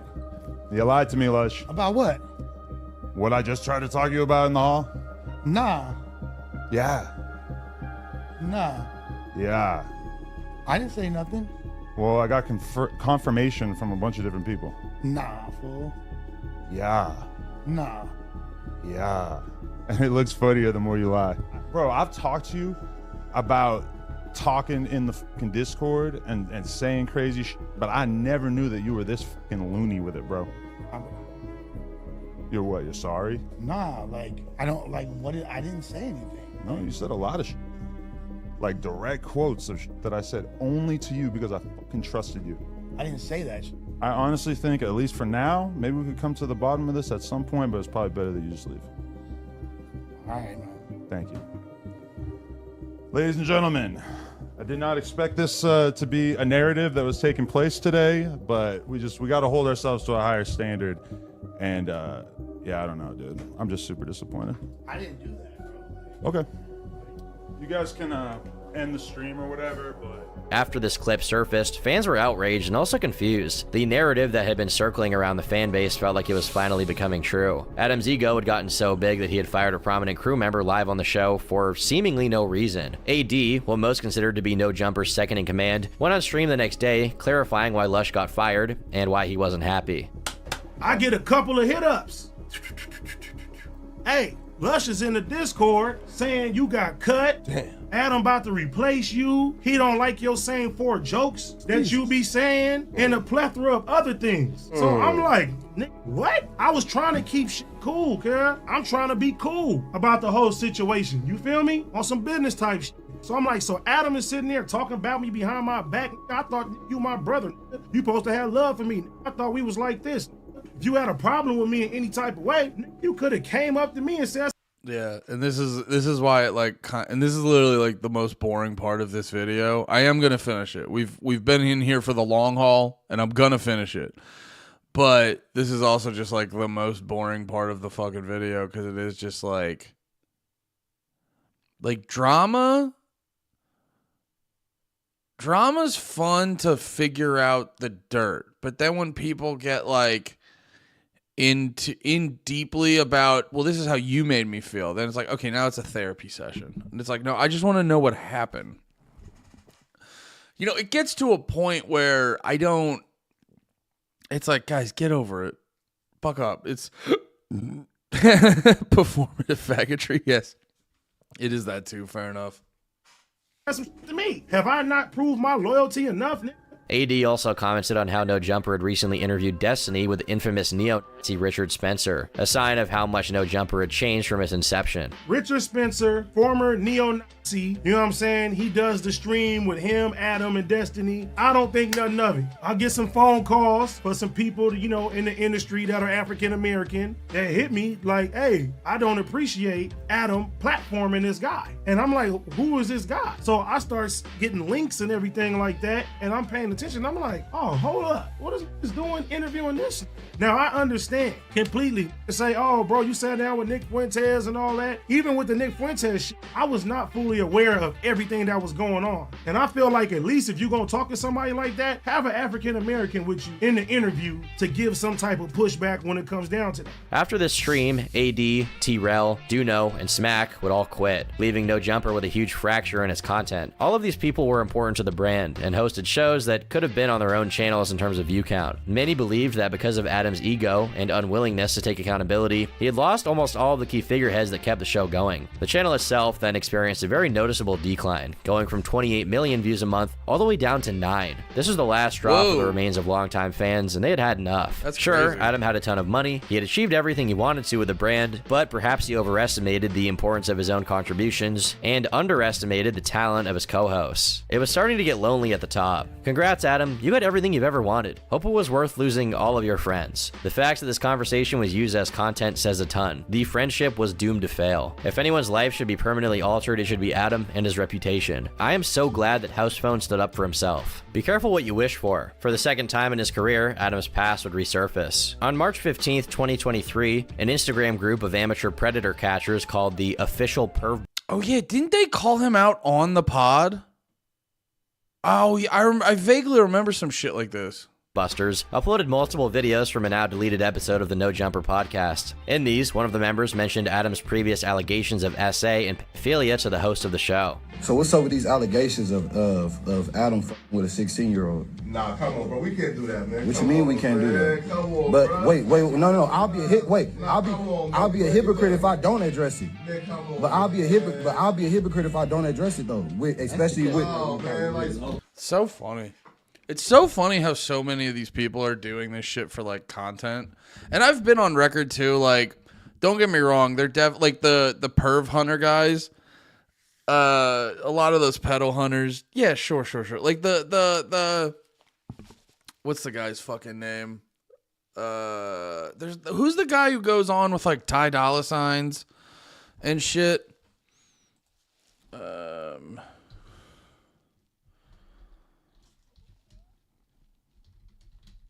Vitali or something? Vitali, I think the guy's name is. Chill, Slav, chill. Yeah, Vitali, that's the guy's name. Yeah, don't get me wrong. Like when Vitali's fucking pedo hunting with Ty Dolla Signs, it's definitely. But at like the end of the day, you know, at the end of the day, it's like I'm not gonna lose sleep because a fucking pedo got fucking shoulder checked into a wall or some shit.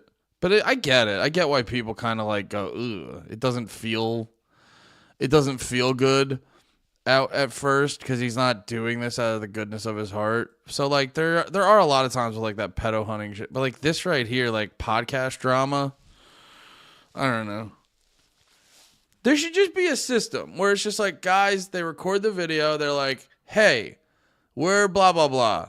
The police aren't doing enough about this, so we're taking it into our own hands. When the police do the right thing, we'll stop. Until then, gah!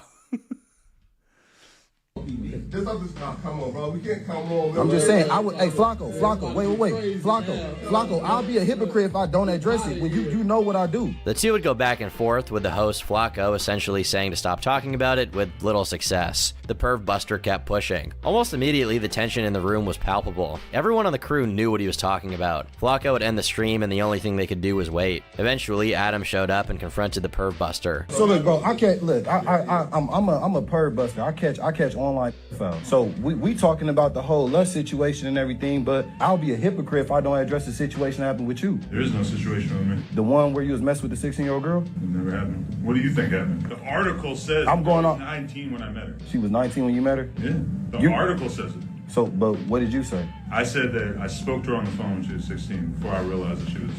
All right, well, That's yeah. That's how we catch him. She didn't even know that she was doing something f***ed up. It don't even matter, but that's how we catch him. You felt like you were gonna come on my platform and expose me though. Like, No, it was just in the midst of the conversation. It was in the midst of he didn't. Hey, it's not on him on nothing. It was in the midst of the conversation. This is what I notice a lot of times with like hood dudes when they do shit like this on podcasts or whatever. It's always a thing of like, you guys, it's like, bro, you know what you're doing with like the phone out and, you know, calling him out and stuff like this. And then they don't want to like own up till it's like, dude, you know what you're doing, which it's fine. If that's what you want to do, Adam22 is a fucking weird degenerate. Call him out. I don't care. But it's always this weird thing where you're like, just own up. Like, why are you pretending like this isn't what you're doing? Because it's like, he is fairly calling out, which is like, it's like, bro, you get why they're mad at you. It's very weird. You're acting like, have a good one, Slav. Thanks for hopping in and being racist as hell for a quick minute. But yeah, no, it is. I see it a lot of times with some of the hood dudes when they're on podcasts and shit and they're having a conversation or whatever and they're kind of like talking about drama. It's like they know what they're doing, but they don't want to own up to it. And it's like, because the way this guy is acting is hilarious. It's like, dude, you know exactly why they're responding this way. Conversation. You came on my platform and spread lies like that? Lies? Lies. Is it lies? You could have done some research and figured out anything. Did you talk to her when you were 16? For like 5 minutes when I was 21. I'm 39. You wasn't 23? I might have. This is very funny because he's also like, he clearly didn't look into it that much. Yeah. That's very funny. How you don't know? How you don't know if you was 21? 20 years ago. It still happened though, but we can't take that jacket off. We can't take that jacket off for nobody. Right? You gotta go. All right, man. You know, let's go. Look, yeah. Yeah, season 6. The clip itself immediately exploded, getting almost 100,000 likes on Twitter. Trauma Alert also covered the story, and eventually everyone was talking about it. With the recent fallout of the crew, it felt like Adam was finally getting his comeuppance, with some even celebrating. 2 days after the video dropped, Lil Pump, the guy Adam had gone on tour with all those years ago, came out and accused Adam of sleeping with 16-year-olds on tour. Adam was f***ing girls that was the same age as me when I was 16. Like, what's wrong with you, bro? You are a straight p***o. So, you know what? I'm gonna leave that p*** over there. That same day, Adam went on the Joe Budden podcast. Yeah, I mean, fuck it. What's going on with this guy's face over here? Yeah, I mean, 50-50 shot. Lil Pump's just being retarded. He's not like a trust. I don't know, and I'm not trying to defend. Once again, don't like Adam22. I'm just saying. Oh yeah, Little Pump hopped on the bandwagon. Sure, yeah, I don't know what to take out of that. I don't think what's the term? That's not admissible in court. Little Pump's claims are not admissible in court. Yeah, you just gotta like avoid these podcasts. I don't know.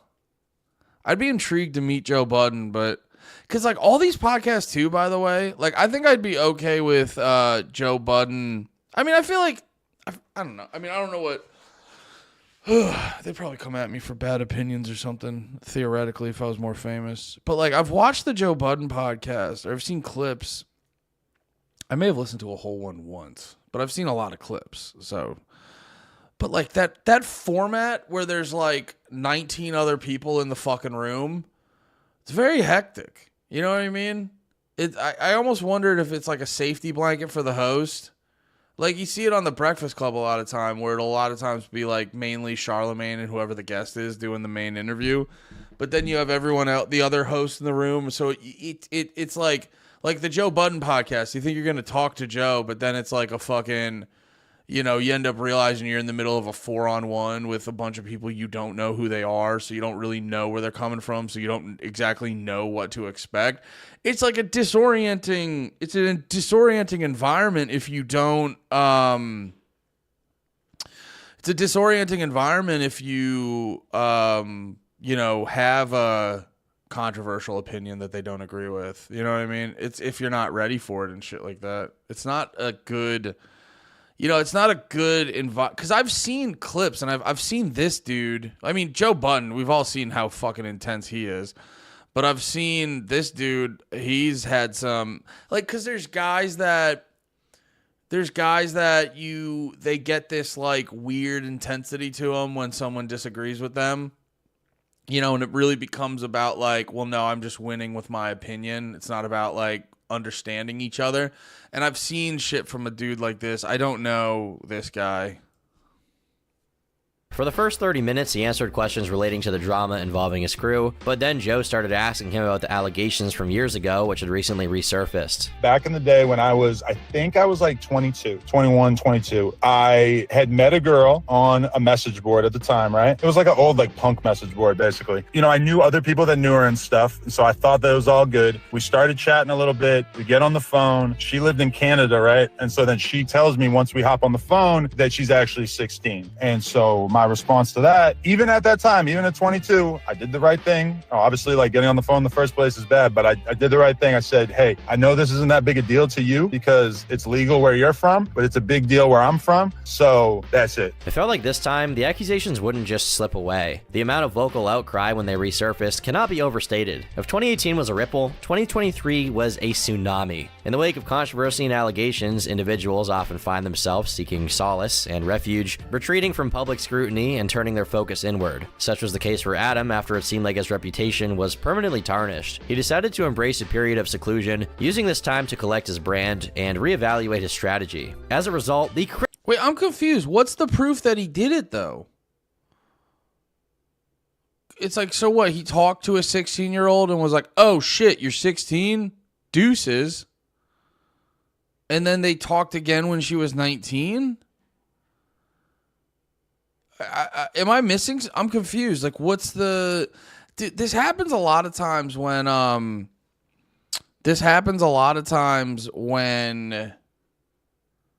Sorry, I'm laughing. I just remembered a moment from the podcast yesterday that made me laugh really hard that's loosely related to this.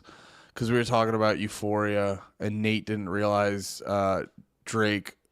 Because Nate, on record, worst opinion in the world, thought Drake won. And I'm not even I actually, after the Kendrick Drake thing, it made me more annoyed with Kendrick. Because I just, like, I've talked about it before. But no, it was funny. Nate, famously, bad opinion, thought Drake won. I don't know what that is. I hope he gets help. Nate Marshall, I hope you get help with your bad opinions. But no, we were on the podcast, and I forget why. Oh yeah, we were talking about chicks we thought was hot, and I said I always hate when people bring up people will take like the shittiest photo of Zendaya from fucking Euphoria, where she's supposed to be like a drug addicted teenager, and they'll be like, look how fucking ugly she is, and you're like, that's not what she normally looks like. They intentionally made her not look great for the fucking show, retards. And then I made a joke saying Drake produced it. Or I brought up Drake, and Nate just goes, why are you bringing up Drake? And he goes, because he executive produced it. And I go, yeah, Drake made the kid drug fuck show, Nate. Drake produced a show where children have sex and do drugs, Nate. And he was like, oh. And I go, yeah, isn't that shocking that happened? Hey, Lost in the Sauce Bug. What's up, Big Red? Been watching you stream, but too cold to type, getting weed and booze. Hell yeah, brother. Hell yeah. Critically acclaimed. But yeah, it was super funny. It was super funny being like Nate going like, huh. He's doing that thing he does where he goes, huh. Okay. Show Plug Talk became his refuge, a platform through which he could redirect his energies and captivate audiences with compelling narratives and thought-provoking discussions. My first scene was with Jake Adams, rest in peace. He died last year. So it's always like crazy when people ask me about, my first scene, but like he put the shit out of me. Like it was crazy. Like we were on FaceTime with my mom, like while he had the Hitachi. Wait, a minute. Yes. Have you always known that you had that superpower? No, I'd only. What? Dude, there's something with porn stars that like they have like loose. They're oddly comfortable with incest stuff. It's very weird. Sorry, I have to piss real quick.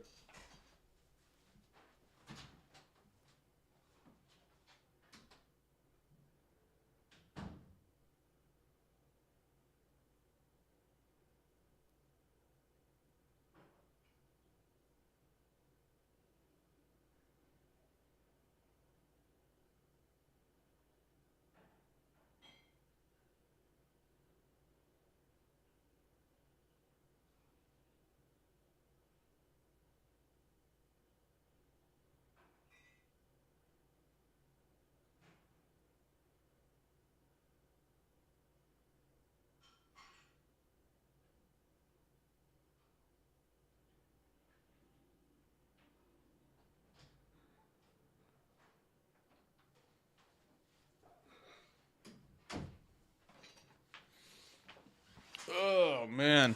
But yeah, like that girl just casually told like a soft incest story. You know, she didn't like fuck her mom, but she's like, oh, I'm masturbating, and I showed him my mom. I FaceTimed my mom while I was masturbating. Hey, yo. Lost in the sauce with the sub. 2 subs in one day. That's fucking amazing. Thank you so much, guys. Thank you so much. Oh, wait, did M. Fisher... Oh, gifted a sub to Lost in the Sauce. My brother. My brother. Thank you, Fisher. You're the goddamn man. I love you guys. I appreciate it a lot. I said it before. All the donation, all the subs really fucking help. If I can get a couple, you know, a few more, we can do these streams a lot more often. And yeah. If I could, dude, if I could cover my rent, I could do these fucking shits all day, every day. You know what I'm saying? So, and I would love to do that. So thank you so much for the subs. It means a lot. We're getting up there, dude. Where is it? Yeah, dude, we're at 12. We're at 12. So, you know, couple more until it pays my rent, but you got to start somewhere. You guys fucking rule. I love you so much. We all heart Big Red. Thank you, brother. It means a lot. Thought-provoking discussions. My first scene was with Jake Adams, rest in peace. He died last year. So it's always like crazy when people ask me about, you know, my first scene, but like he fucked the shit out of me. Like it was crazy. Like we were on FaceTime with my mom, like while he had the Hitachi. Wait a minute. Yes. Have you always known that you had that superpower? No, I'd only. That also too, like that. A lot of stuff like that too, like how that just kind of like goes you know, without anyone really saying anything, is like there's this weird fight to just normalize everything. Where you're like, no one should. Yo, hey, whoa, fuck, yo, how many you throw down there, bro? Yo, brother.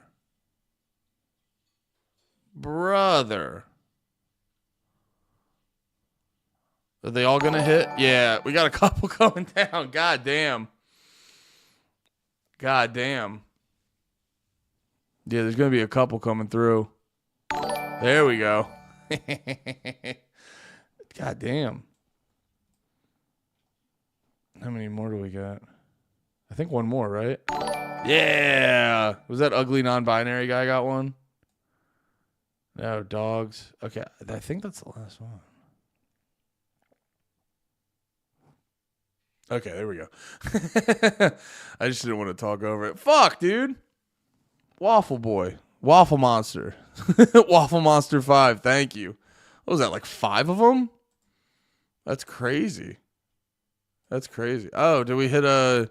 Oh, yeah, what are these? There's like a hype train now? I don't know what that is.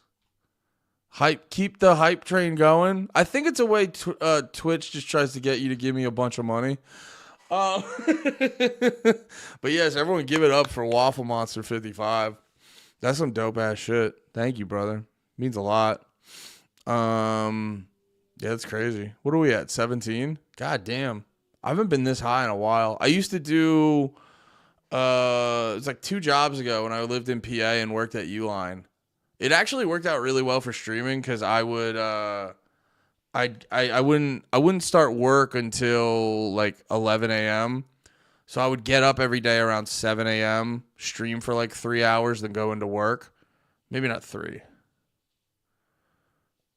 Because, yeah, I would basically like wake up, drink my coffee. Oh, yeah, and then it would take me like 20 minutes. So, yeah, if I worked at 11, I'd usually leave my house at like 10:30. It would take me 20 minutes to get to work. Yeah, so I would like wake up around 7, stream for like 2.5, 3 hours, depending on when I got started. That's right. I would wake up, make my coffee, stream. And yeah, because I was able to crush them every day on that shit. So that was pretty fucking sick. And yeah, but I haven't gotten my, I'm up at 17 now. I haven't got my subs this high in a minute. Thank you so much, brother. Yeah. So I guess we have a hype train. I don't know exactly what that means or how that works. But we can level up. And yeah. This is the point where I just beg and beg and beg. Please, please, please, for the love of God. So my wife respects me. Subscribe. One time before, and then in my first scene ever, I was just. And Riley pulled me aside. He was like, "That's gonna be your thing." You weren't trying, just and you had no idea this was gonna happen, and then somehow the was so much better than all the regular. I think it was being on camera. Really? I like being watched, and it's so weird that that's like a fetish for me, considering I'm so like to myself. Yeah. But I guess it's on camera. Like it's just there's something about it. Wow, that's super interesting. So Yeah. does it feel like peeing? No, it actually doesn't. Fans of the Plug Talk show. I'll actually get his back on this. It's a porn show. It's a show where they have an interview. Okay, time to get back to welding tractors. No problem. I've been landing some panties for a while. Well, I appreciate you, dude, because I think you just dropped like 1, 2, 3, 4, 5. It's like $25, dude. Thank you. You're the man, Waffle. You're the man. You're a waffle man. Yeah, man, brother. Yeah, man, brother. What? Thank you, brother. I appreciate that a lot. Appreciate it a whole bunch. But yeah, it's like in his defense, the pod is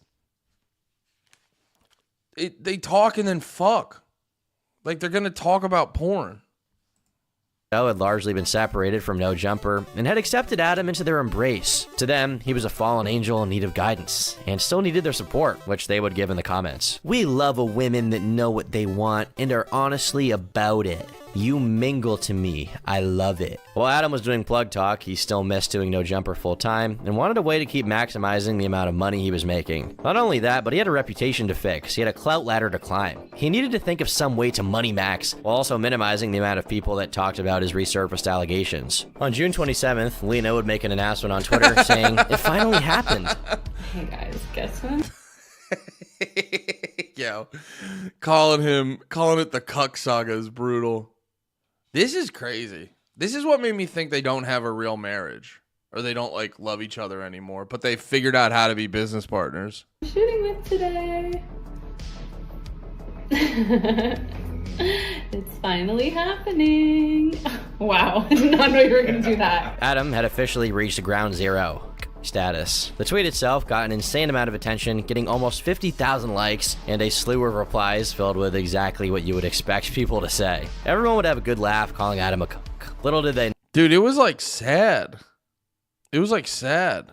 I remember going through it. It was sad. You know, because there was parts where he figured out how to like lean into it and make it a bit, but there was like 1 or 2 clips where you could see the actual sadness in his eyes.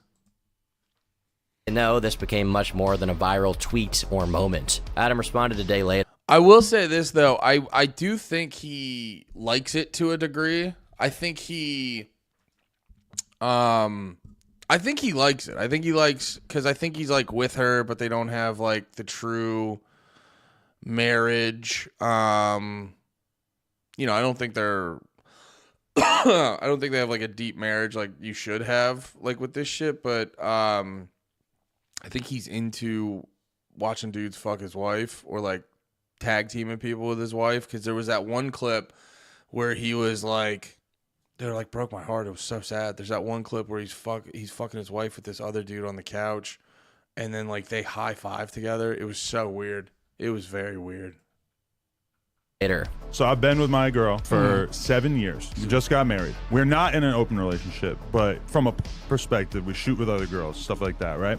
Yeah. But no other guys is busting her ass. Well, you guessed it. Over the weekend, Something like that happened. she filmed her first ever scene with another man. I know you was mad. Shit. You was angry. I agreed to it, so I wasn't. I say angry might not be the word. But you was kind of like disappointed a little bit. Like, you vibe like cut, that's your sitch. You know, I agreed to it. hood. She gave me a lot of outs on the way in. Like, Yeah. she kind of kept telling me, like, if you don't want me to, I won't do it. You should know? have said no. I said that I wanted You her to already do got it. I'm millions like, on top of millions of dollars, Adam. You didn't do that. fair enough. But I Come told her, on, I'm like, I think you should do it. Let's get it All out right, the way. so how do you vibe about it now? She's Do I 32. need to get you an old English? No. Yeah, I don't need to drown the pain in Old English. But I was kind of surprised because I feel like I can like intellectualize it. And from my perspective, I don't think it should be a big deal. Yeah. But then after she actually did it, I'm not going to lie, I did feel kind of odd. You On know, neighborhood a crib, little bit of like that feeling on in hood. the belly, See, you know? on wood, like goddamn, like for real, Yeah. like Oh, goddamn, man. like on wood. So the roasting continued. Several tweets were doing numbers at this point, and the memes were becoming bigger and bigger. Adam22 makes enough money for his wife to retire, by the way. She just enjoys... What is this? I earned a hype chest? What does that mean?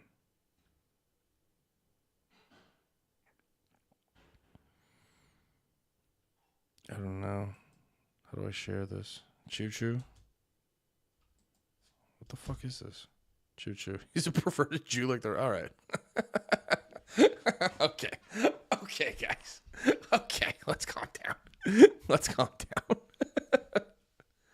is getting detonated by other fellas too much to stop. Adam still had not given a reason as to why this was the exact moment Lena had decided to do with another man, so he elaborated the next day. The reality is that her career has been, you know, helped by me for sure, but also held back by me to a certain extent because of the fact that we would only shoot together. And Take a man to realize that shit. the number one... No, it doesn't. God, these are weird people. No, it doesn't. I don't know. It's a one thing that she gets asked, that she gets requested, whatever, is they want to see her shoot with another guy. Viewers speculated that because of the recent breakup at No Jumper, Adam and Lena had become strapped for cash and needed other ways to make money. Despite a noticeable drop-off after the split, this most likely was not the reason. No Jumper was likely still making around $100,000 a month from AdSense alone, and unless Adam was in severe debt to one of his gang member associates, there was no way he was strapped for cash. On July 2nd, Adam wrote the tweet that essentially served as a catalyst for the situation to go nuclear.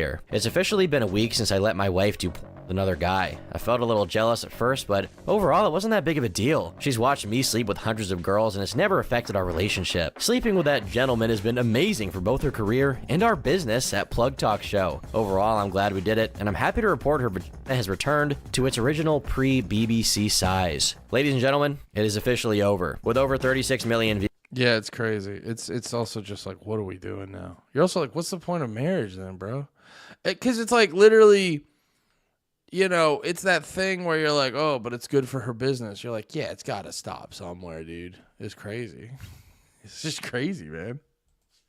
Views and 30,000 likes, it's safe to say that this tweet officially marks the start of a new era for Adam, the era. Thousands of people replied disgusted with pretty much everything he said. Even low-tier God, the man infamous for his trash talk and blunt attitude, responded in disbelief. It felt like Adam was starting a humiliation ritual, and everyone was invited. Yeah. Infamous band YouTuber Leafy would respond with, "Whatever helps you sleep at night," starting a reply chain. How many partners have you had? No offense, but you resemble some sort of botched attempt. Not sure why this app has given you the confidence to be critical of anyone else's life choices. Generally speaking, I'm just...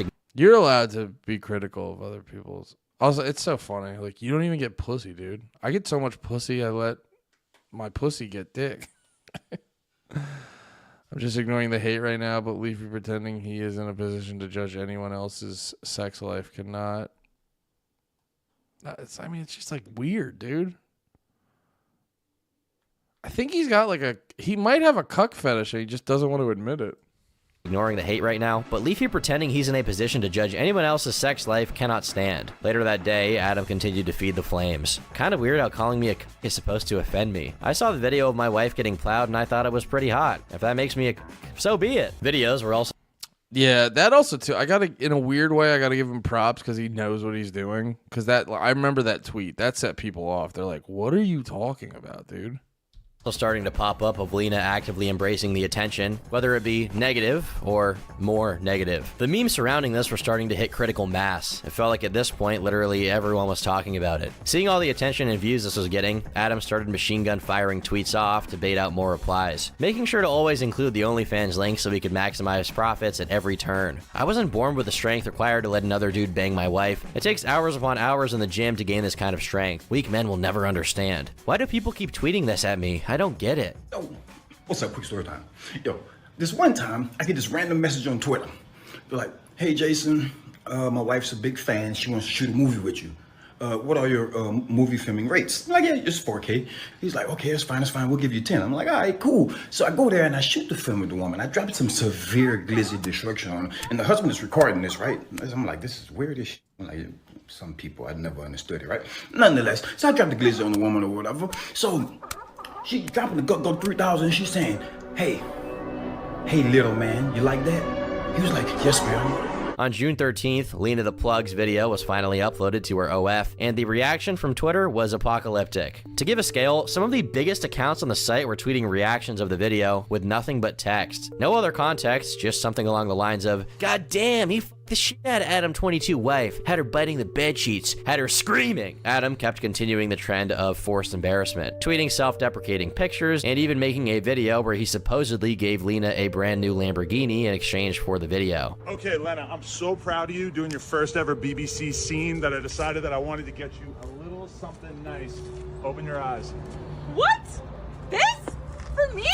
Oh my god! By now, Adam being a had become a mainstream meme, and even more popular than the allegations from before, and everyone wanted to interview them about it. Lena and Adam appeared on several streams and podcasts, with the most infamous being Andrew Tate's show. To regular viewers, it seemed like Adam had fully given up any shred of self-respect he had left, and just wanted money. In a way, the entire situation personified how and why Adam would get as popular as he did. It didn't matter how he got attention. Once he figured out a thing that attracted people, he would do it, and not stop, continually running whatever it was into the ground over and over until it had fully run its course before moving on to the next corpse. I mean, I knew it was gonna be viral with like my fans, the No Jumper fans, maybe in like hip hop. I guess I didn't understand that it was gonna be insanely viral for like everybody in the whole fucking world, because it just like, this has probably been one of the most viral things her and I have ever been a part of. There was a dollar amount that I had in mind that she was gonna make from doing this. Yeah. I can say that now that dollar amount seems like a fucking joke. They made that shit in pre-sales. Exploded, bro. And it's not even coming out for another 10 days. That's what I said. Other people, while agreeing that money was a contributing factor, didn't think it was the main reason he had done this. Many noticed that this cuck saga had suspiciously occurred right after Adam's allegations had resurfaced, and this time they had an actual bite to them. With no proof or validity, it was suspicious nonetheless of if this was true, but... I haven't seen the Josh Block pod. I don't know. I've seen shit with that kid. He's very odd. We could maybe look into something with that, but I think after watching this, I just might go back to yeah, you should probably do that. Whether this was a cynical plan by Adam or it kind of fell into his lap, it definitely worked. People had gone from trying to cancel Adam just a few months ago to laughing at him all day and calling him a cuck. To most, this would feel like it was career ending no matter what, but to Adam, profiting off of your wife getting porked by a 6'7" Hulk was just a walk in the park. Anything that wasn't illegal was fair game to him, and continues to be in the present. That's a really good way to put it, by the way. Anything that's not illegal is fair game. The meme started to die down. Adam even tried to keep the controversy going by acting like he's finally mad at the dude who tried to, you know, wait, what? It wasn't illegal was fair game to him, and continues to be in the present. As the meme started to die down, Adam even tried to keep the controversy going by acting like he's finally mad at the dude who tried to, you know, or I shouldn't say tried to, successfully got with his wife on video, and it seems like it's actually working for the most part. To his credit, the dude is a genius marketer. He knows how to get attention. The cuck saga will likely continue as long as it gets views and people keep buying Lena's OnlyFans. Regardless, Adam will probably never be able to repair his reputation, and this is what he's going to be known for years after the meme is fizzled out. Then again, considering he's the #1 search result on the #1 adult video site in the world, and by some estimates, him and Lena have made well over $1 million from this venture, he probably doesn't care. There is an idea of an Adam Grand Mason, some kind of abstraction, but there is no real him, only an entity, something illusory, and although he can hide his cold gaze, and you can shake his hand and feel flesh. All right, enough of that. I'm starving. I'm gonna make a little bit of food, and then we'll be Cobra. Maybe we could watch some of that. Actually, Dunbar's here. We could watch the Cobra thing. That actually might be a good idea. Let me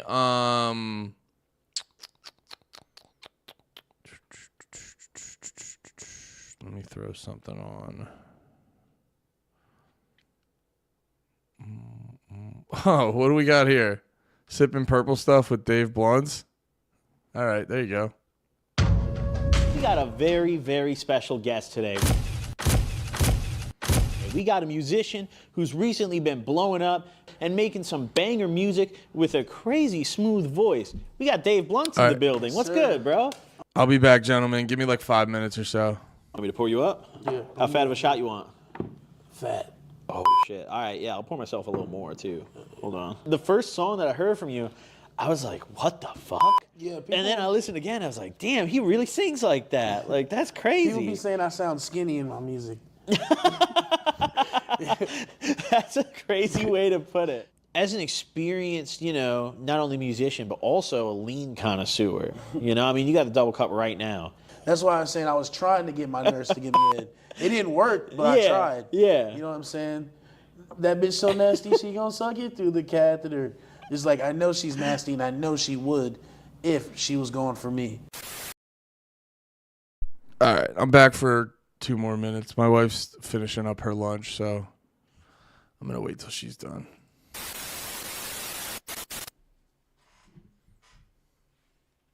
Fuck, all right. Okay. Fucking ready to rumble? Yes, sir. All right, let's get it cracking. What is up, ladies and gentlemen, boys and girls? It's your boy Goblin, and we're out here with another wonderful Gobcast episode. The setup's looking different today. We got a new table. We got new chairs in this bitch. We even got new plants. They aren't real. Don't worry about it.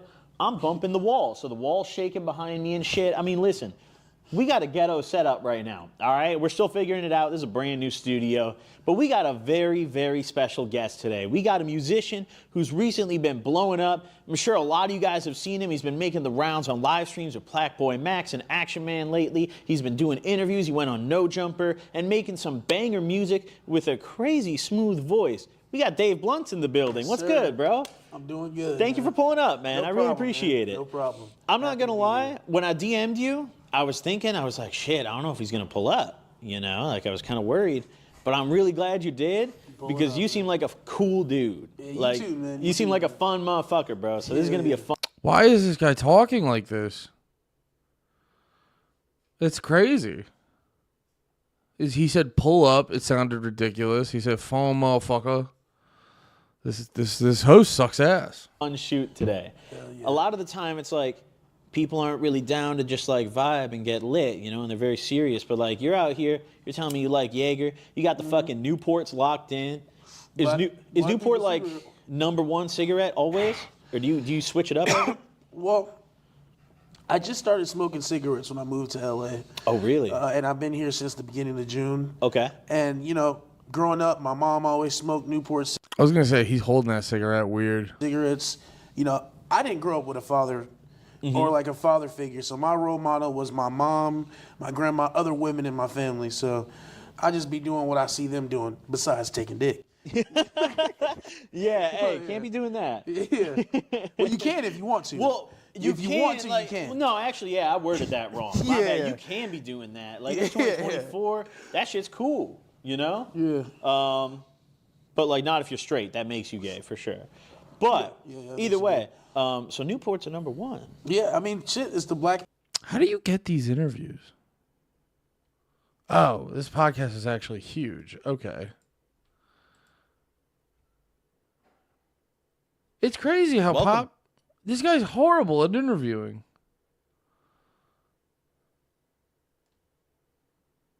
Okay, does he normally do views like this?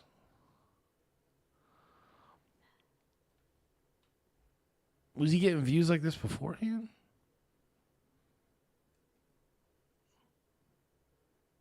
This guy's terrible at interviews. People cigarette, man. You know, my grandma has fucking vintage Newport posters in her fucking. Really? Yeah, like of like black people in like the fucking 70s and shit with afros. Newport merch is serious. She's got Newport merch, like vintage Newport merch and shit. Fuck. That shit's crazy. It's funny as hell. Well, honestly, I think. Oh no, did the TV just die on us? God damn it, dude. Fuck. Listen, guys, before we started the shoot, I was like turning the TV and I broke the HDMI cable, but only halfway.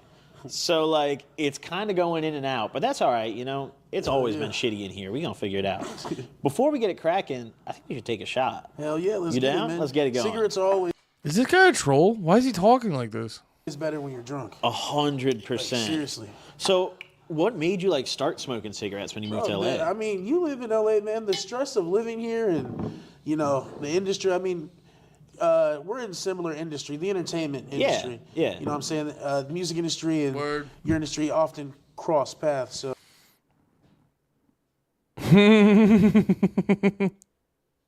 All right, let me yeah, this sucks ass. I'm sorry. I didn't think it was going to suck that much ass. Oh, speaking of suck ass, this guy sucks ass.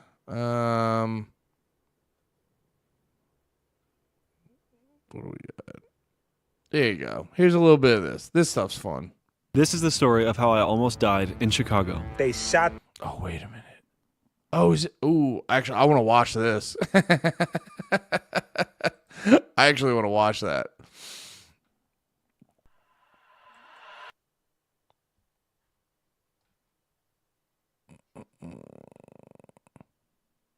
Here we go.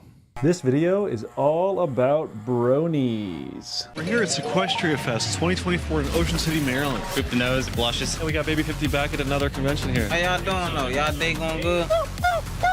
All bronies are black. Say nigga for the camera, bro. No! Hey, I'm rocking with the bronies, man. How you feel about that? One of the better. You saw like a pony ass clap video. Would you skip it or let it go all the way? Probably watch that motherfucker. He's Baby Bowser. I'm gonna put a binky in his mouth.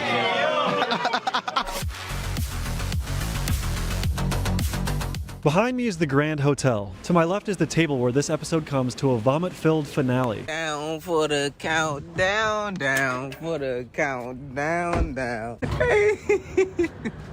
But before we get to my Hennessy-induced humiliation, we have to pick up the one and only Baby 50 from Southeast DC and tell him what we have in store for him for this episode. All right, we're picking up Baby 50 to go to BronyCon right now. 50! But, what's up, baby? We're headed to the Brony convention. Oh, yeah? What the fuck is that? It's like a convention for adult men that are really big fans of My Little Ponies. Who? The My Little Pony cartoon. Cute little ponies. You always drag me into some shit. For those not in the know, we are attending a Brony convention in Ocean City, Maryland. Bronies are fans of the My Little Pony cartoon that debuted in 1981. A mix of the words bro and pony, the fandom got its name for its overwhelmingly adult male demographic, despite being a show created for young girls. It's gonna be fun. It's just 3 or 4 hours away. Yeah, you know how that last convention went though. Furry convention's trying to kick us out. You're trying to like spoil our time. Taking that off. You've been removed. Sheriff, so we gotta go. Yeah. Where I am than that? They have some vendetta against me. Furry convention? They chased us about it though. Yeah, hopefully we're not gonna be the top opposition of the bronies. I come in peace. Me too. We both do. How do you feel about the bronies? Are you excited to meet them? Are you nervous to meet them? Nah, I'm nervous. I want to see what they got going on though. What that shit be like. So you ever been to Ocean City, Maryland before, 50? Nah, I ain't never been there. That's the closest beach to DC though. For real, how far is it? 3 hours, 4 hours. That's close? It's not, I mean, it's the closest one. If it ain't in a 30-minute range, I ain't been there. I ain't know how to say perimeter. How often do you leave the hood, 50? Never. Now I leave the hood sometimes. I ain't gonna sit right here and be on that though. I leave the hood sometimes on field trips and shit. Everybody been What, in grade school? in high school, nigga, in middle school. Baby 50's 38 years old. I'm 23, bro. 38. I'm 50.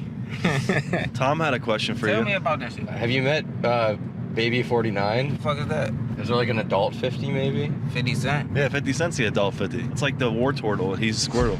What did you think about the Chris Brown diss track on Quavo? Fuck both of them. I don't know them niggas. Has your opinion changed on the Quavo Chris Brown diss track or whatever the fuck we're talking about?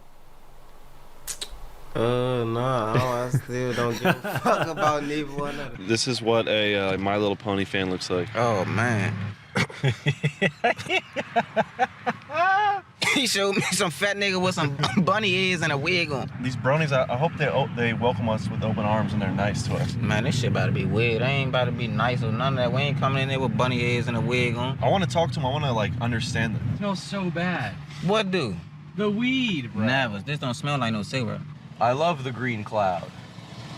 I love the green cloud that just came out of his mouth. You gotta win my fans back, Tom. You got my viewers angry last time, Tom. You babbling on my shit. There's nobody babbling on my shit. She babbling on my shit all night, bro. She got me listening to 6 9 She be babbling on my shit. What do you think about Turkey Tom, 50?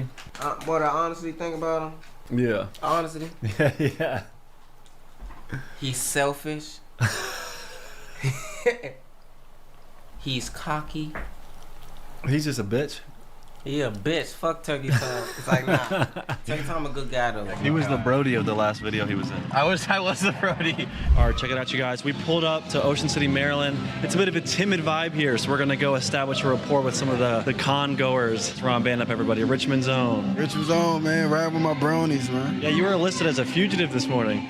Yeah, man. I was listed as a fugitive for like 2 hours. Yeah, Ron had a legal mix-up. But yeah, we're here. SequestriaFest 2024. We're going to keep it coy. We're going to keep it casual. After arriving to Ocean City, we made an attempt to enter the convention and talk to people, but nobody really wanted to speak with us, so we ended up meandering around off camera. Now this was really awkward. I mean, we're just a few minutes into the video. They didn't see like the hour plus that we were walking around this bitch trying to talk to people, and it was just not working at all. There was probably 45 bronies at the convention. All right, so we just stepped out of the BronyCon. We couldn't film anything. Everyone's really shy. We saw some pretty wild shit. What'd you see in there? Ass, titties on pony. Were you expecting it to be like that? Fuck no, I wasn't expecting that. Dick sucking, ass licking. What do you think about it, Ron? Oh no, he ain't lying. They real deal freaky. Like they really freaky. But I just saying, just little community. Like everybody different, you know. They ain't judging nobody. You feel me? Oh yeah, he named it. He named the stripper bitch after the pony. Just put it on the pony. Now she said he fucked the pony or some shit like that. In this episode, I learned about something called CLOP, which is erotic or pornographic fan art, fan fiction, fan films, fan games, and other fan labor based on My Little Pony. I went into the merchandise section of the convention and ended up buying this body pillow called Come Cardinal. What I'm most curious about is why it's so appealing to be a brony, because you notice like we're in there, like seems all fine, everybody's like innocent, and you walk in this room and then it's just like a ton of pictures of like bronies with dicks, bronies with vaginas. This is like very tame. This is the tamest thing in that room. I bought this for $110. Did you really? Come Cardinals. Oh! Look at that! Look at the nipple! Bro, my mom found that. Damn. My mom found that. What'd she say? She has some questions. This shit just like the furry convention, if you ask me. And what do you think about the bronies? Ain't nothing yet. I ain't seen nothing. Whatever they think about, they could think about anything, and they just gonna put it on a pony. They like to give a rush. Think about that pony, man. That shit arousing I saw and you shit, very man. intently. I saw you very intently looking through the book. You seemed to like it. I remember hearing you say, "Got ass." Yeah. She was thick for sure. Yeah, she was thick though. But it was just like I just want to see what they into. You feel me? So I just got So to if you- look. I got their POV. If you were on Instagram and you saw like a pony ass clap video, would you skip it or let it go all the way? I probably watched that motherfucker just to watch. Just to see what happens. You gotta see what happens. I'm like, what? This is a small little enclave of people that love brony titties. Hey, brony titties and brony ass. They was promoting that. All right, but we're gonna get y'all with the interview from a brony here in a sec. Just give me some time. You gotta tell the camera, bro. Talk to us, 50. We got the beach. Man, we on a beach, man. When you think about the ocean and deep water, what do you think about? Pussy. Yeah. That's the first thing that cut about. And then when you think about bronies, what do you think about? I don't think about nothing. You thought about something, bro. How many times you been to the beach before? 2. This is my second time. In your whole life? My whole life. Let's walk up to the water a little bit. I'm trying to touch the water, 50. I don't sound like that, bro. I want to touch the water. Hey, Buck, I was born the size of a lima bean. I had to fight off rats with a toothpick. Fuck no, you sound like Squirrel, bro. That's not how I sound. That's not how I sound, Buck. I used to have to surf in a milk bowl of cereal on a cornflake just to stay alive. A lot of people take going to the beach for granted. A lot of people get to go to the beach every year of their life in the summer, you know? Their parents and shit. Second time I get to come to the beach, man, before I die. I don't say it like that. What the hell? 50? Nigga, that's the truth. Go to the beach again, bro. When? We'll find another time. I'm gonna go to the fucking beach. What? We'll find another time. Hey, the weed turkey time. No. This shit's in funnel turkey time. The new Pokemon game, all bronies are pedophiles.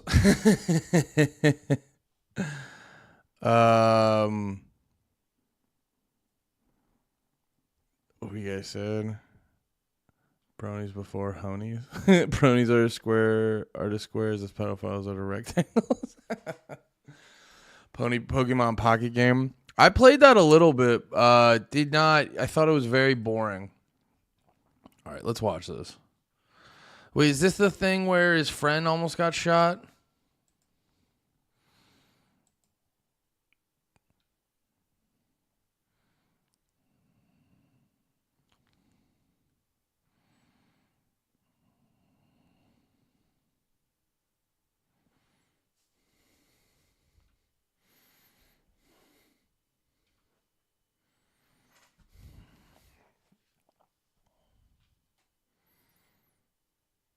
Oh, and dies? Oh my God.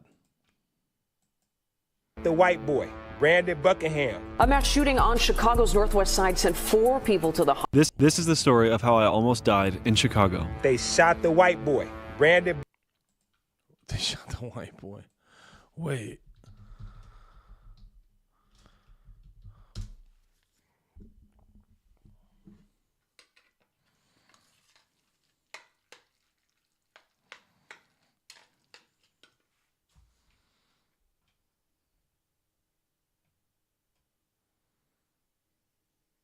That's crazy. Buckingham. A mass shooting on Chicago's northwest side sent 4 people to the hospital. 4 men shot. This does appear to have been an ambush of some sort. About 2:30 this morning, all of a sudden I woke up and heard gunshots. At 2:24 a.m. outside a recording studio in Chicago, Illinois, 6 gunmen hopped out firing over 60 rounds towards me at close range, nearly killing me. But before we get into all that, why was I there in the first place? Rappers Bloodhound Lil Jeff, Lil Scoom, Vert, and Q50 have undeniably been some of the fastest rising stars in the 2024 drill scene. Entire documentaries have been made online alleging that Jeff had killed 11 people and that Q50 had killed 8. Oh, is that Q50 have undeniably. Is that Trap Lord Ross? I feel like we got to throw Trap Lord Ross docs into the rotation on these.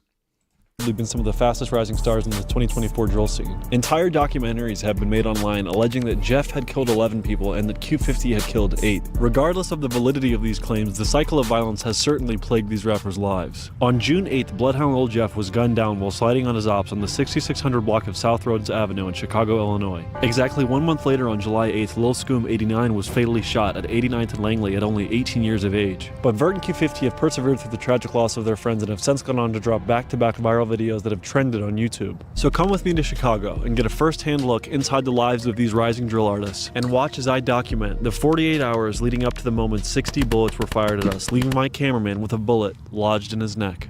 All right, you guys, right now we're live and direct in Chicago with the one and only Vert. Riding the fast car, this is striker. Ride too fast, police can't even bike us. We spank at, that's why they don't like us. We're in a little Airbnb right now. So Chicago. Oops. I wanted to get this 10-person Airbnb to take Vert and his friends out of the hood and have a few days to kick back in a safe luxury townhome. But we still visited Vert's notorious hood called Drill City to see what life is like there.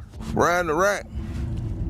Riding the fucking rack. Y'all know how we coming, man, in traffic with a whole lot of I wish, but I can't do that because that shit federal. We really out here right with my nigga Brandon, man. You know how the fuck we rocking, man. It's my twin flame, man. We in the trenches right now, like the arteries. Like we in this shit right now. For I'm tired of this shit, for we right here. We on the off shit right now, y'all. On the ops block right now? Yeah, don't keep going straight. We don't fuck with them over here. Drill City is infamous for its ongoing feud with Trap City, a hood that they used to be allied with, that's located very close to them. You grew up around here? Grew up around from down on my block right here. This is my neighborhood, whole China Grand Cross neighborhood. 7900. Oh yeah, that's lost. You got to remember that with these is better get to learning.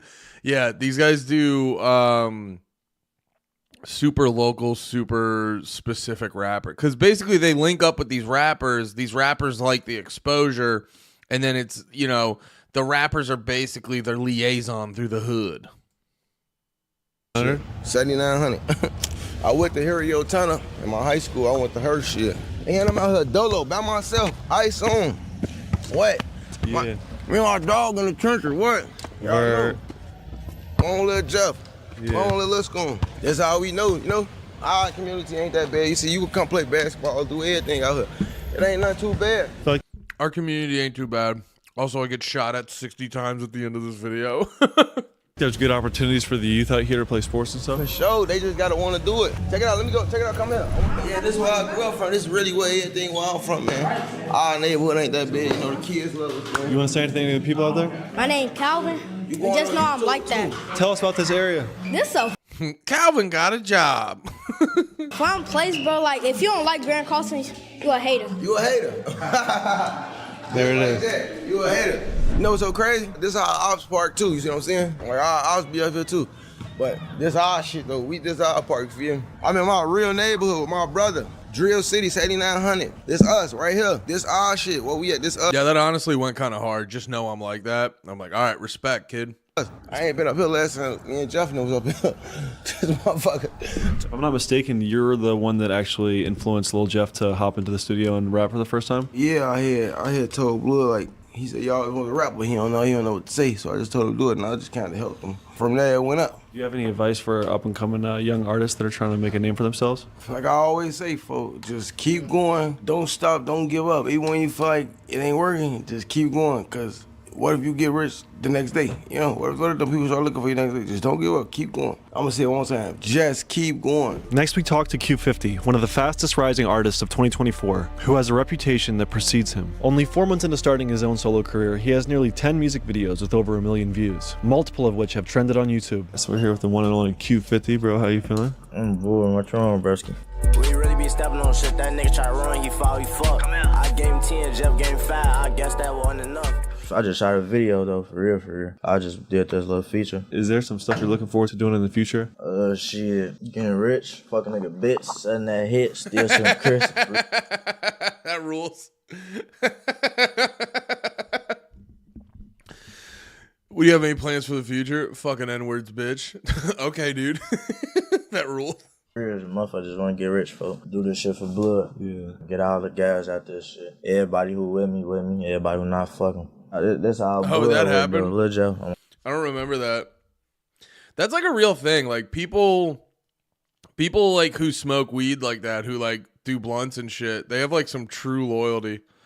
That dude on the bed have a combination of braids and dreads, or am I too white to even comprehend? I don't know. I missed it. Say, folks, just keep going. Don't stop. Don't give up. Even when you feel like it ain't working, just keep going, because what if you get rich the next day? You know, what if the people start looking for you next day? Just don't give up. Keep going. I'm going to say it one time. Just keep going. Next, we talk to... I don't know. I couldn't tell. Can we also normalize you don't have to smoke a massive amount of weed all the time, constantly, to be valid in these situations? It's insane. Like, the dudes in the back, look at them. Like, there's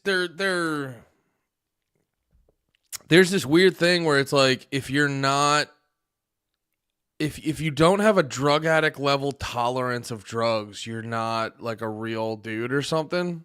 The first time? Yeah, I had told Blood, like, there's dudes in the background fucking Mars, bro. Oh, you fuck. I gave him 10, Jeff gave him 5. I guess that wasn't enough. I just shot a video though, for real. I just did this little feature. Is there some stuff you're looking No, Andy? All right, my fault, Dunbar. I'll take it all back. You know what? I was wrong, Dunbar. I take it all back. You're right, dude. forward to doing in the future? Shit, getting rich, fucking nigga bitch, setting that hit, steal some crisp. For real, motherfucker just want to get rich, folks. Do this shit for blood. Yeah. Get all the guys out this shit. Everybody who with me. Everybody who not fucking. This how blood work though, Lil Joe. I want to dig on folks paid away for me, for real. Well, none of this shit be going on without brother. Cause this was really what folks wanted to do. I was just behind them. I want to dig around, I was just being there. I was supposed to been there for, like I said, nigga gotta play their role. This shit don't choose you if it's for you. That shit chose brother. They ain't chase that shit. I ain't chase that shit. What do you think about all these videos that people make, like trying to figure out things? All that shit fake, folks. Everything is fake. If you watch Trap Lord Ross's video about Q50 and Bloodhound Lil Jeff. Respect. Everything is fake and gay. Shout out Bloodhound Q50. Everything is fake and gay. He shows a very deadly side of the Bloodhounds, one that Q50 and Vert both vehemently deny to be true. How do you feel about some of these video essays that have been made online talking about like the crimes that have been committed online? Y'all bogus is here. I'ma sue y'all ass, boy. I'ma sue y'all ass. I mean, like, what do you think they're gonna say though? That's like, why even ask them that question? I mean, I guess technically for journalistic reasons. The fuck you think they're gonna say though? That's so off anyway, you stupid fucks. During the filming of this episode, I told you guys about how I almost got shot. Well, thankfully I didn't, but if you're ever seriously hurt, you could check out Morgan & Morgan. Your injury could be worth millions. Offer, and biggest for your claim now. To the episode. Are you a hype beast trying to shoehorn yourself into black culture? Poor black culture? Yeah, you got something crazy going on, bro. I drop so many videos on YouTube and I've never trended. Once you're trending back to back to back trending. Nah, your shit be going up though. I'm not. Yo, white dudes. It's okay if you talk white. It's okay if you talk the way you do. Just do it. It's like him and that fat kid. They were like, yo, you're not. I don't know. Now, back to the episode. Dude, you got something crazy going on, bro. I dropped so many videos on YouTube and I've never trended. Once you're trending back to back to back trending. Actually, you know what? I didn't think about this till right now. He smokes weed and shit. So he's probably smoking with them at all times. So he's also probably, that blunt's huge. He's also probably incredibly high. You fuck with Jin Lee. I mean, his music's not bad. I don't know if I'd say I fuck with him. But people have been sending me his shit. It cracks me up. Nah, your shit be going up though. I'm not no cocky ass nigga, folk, but I've been seeing a lot of niggas like DMing me trying to get their way back up. Y'all be seeing one for like who fell off. They come DMing me. Let's do an interview. No. Because you can be as lit as possible, but if you don't keep dropping, it's a roller coaster. You gotta know what the. What did Naeem tweet? Send me the link. Some people in the hell. You know what I'm saying? And then you gotta have a work ethic for it. Cause I'll be ready to give up on this shit sometimes, folks. Like I ain't even come to the studio today, shit, folks. They be seeing that shit in me when I don't see it in myself, and I feel like that's helped me. That helped me a lot. I done got the best management team behind me, folks. I'm out there, I'm the grade. We gotta shout out AMFK here. Appreciate it, man. Love. Shout out to my boy Brandon. Just came from Lebanon. I ain't never been out there. Yeah, it's going wild right now in South Lebanon. You're a videographer, right? Yeah. And you also do management as well. Did he just say that? This Brandon Buckingham dude's hilarious. Man, it's going wild in South Lebanon, yo, for real. Shit, it's popping off over in Lebanon. Man, love. Shout out to my boy Brandon. Just came from Lebanon. I ain't never been out there. Yeah, took me with me. I will say this, like, as much as I make fun of Brandon Buckingham, the fact that he went to fucking Lebanon, the fact that he goes to these places, major respect. I want to keep it a buck. But yeah, it's so funny to be like, yeah, yo, shit, man, Lebanon popping off for real, dog. It's going wild right now in South Lebanon. You're a videographer. It's like, it'd be one thing if like this dude said that. That's how that dude talks. It's like, dude, you don't talk like that. Going off in South Lebanon for real. Slap 2K. Oh, I've seen, what is Slap 2K? What did Naeem tweet? I'm back on the pedophile hunting shit. Did y'all see the new wave of pedo hunters? It's all teenage boys catching these freaks now. The prey have become... Yo, that's hilarious. Yo, Naeem retarded for real, and it makes the funniest fucking moments. Nah, I love Naeem. All jokes aside, Naeem fucking rules. He's like this perfect blend of retarded that makes him a very funny comedian. Slaps you care, wicked. Oh yeah.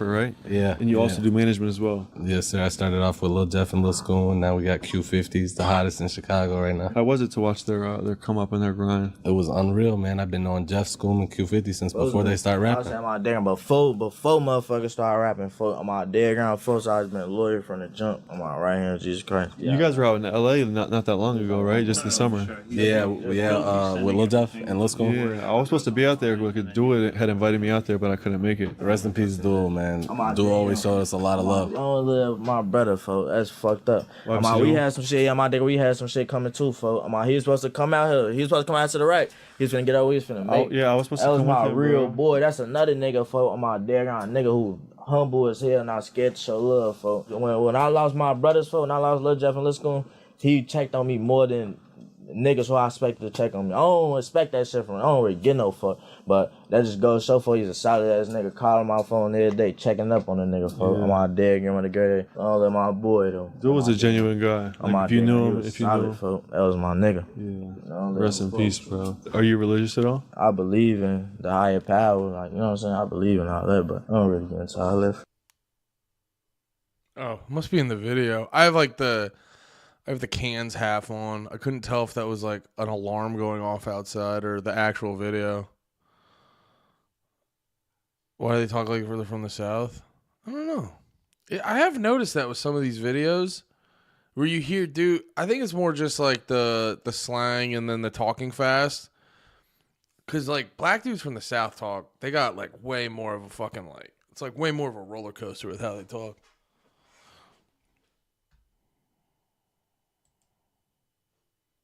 Are there some like misconceptions in both? Oh yeah, that makes sense. They moved from the South. Yeah. Bullshit you see on the internet you'd want to clear up for people who are, you know, speaking incorrectly? Fuck y'all. Just let them keep talking. Fuck. Go ahead, keep going. Fuck y'all. Like I said, and again, fuck y'all. I read comments. Y'all know me. I treat the fuck out y'all and y'all say goofy shit. Oh, let's go. Oh, let's Jeff. Oh, let's see. Lil Scoop may have passed away earlier this year, but his younger brother has started his own promising rap career, and we had the chance to speak with him. Yo.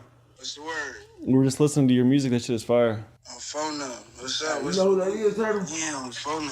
Is there anything you want to say to the people about your brother Scoom or his legacy or anything? Shit, man, go fuck with my brother music, man. We on top right now, nigga. Fuck the time up. Hell yeah. What are you dropping next? What can they look forward to coming from you? Shit, y'all got some shit coming soon. I'm finna drop some shit new. Y'all gotta just stay tuned though, for real, for real. I guess for someone who doesn't know about you, your friends, and everyone who's been rapping, how would you describe your come up in the rap game? It's art. So like I just be, I don't know. I mean, I just rap whatever, however it feel, whatever sound right. My music is fake too. Y'all be having fun with it, so the music is not real. So man, I'm just creative. People like to hear bad things and all that type of stuff. So I just rap. I'm in the street still tweaking out bro bed. I'm in the trap working like I got 4 kids. BM tweaking, but she don't even know stick. Keep me a stick, I'm blind to blow shit. Tell us about life in Chicago. This the rack. What going in the rack? You tell me. Spin till you get dizzy. Don't stop spinning. Fire alarm's going off right now. Could you rap to the fire alarm beat? Hey, got a Glock, got a stick, catch a op, he get hit. I'm with the gang, that's the click.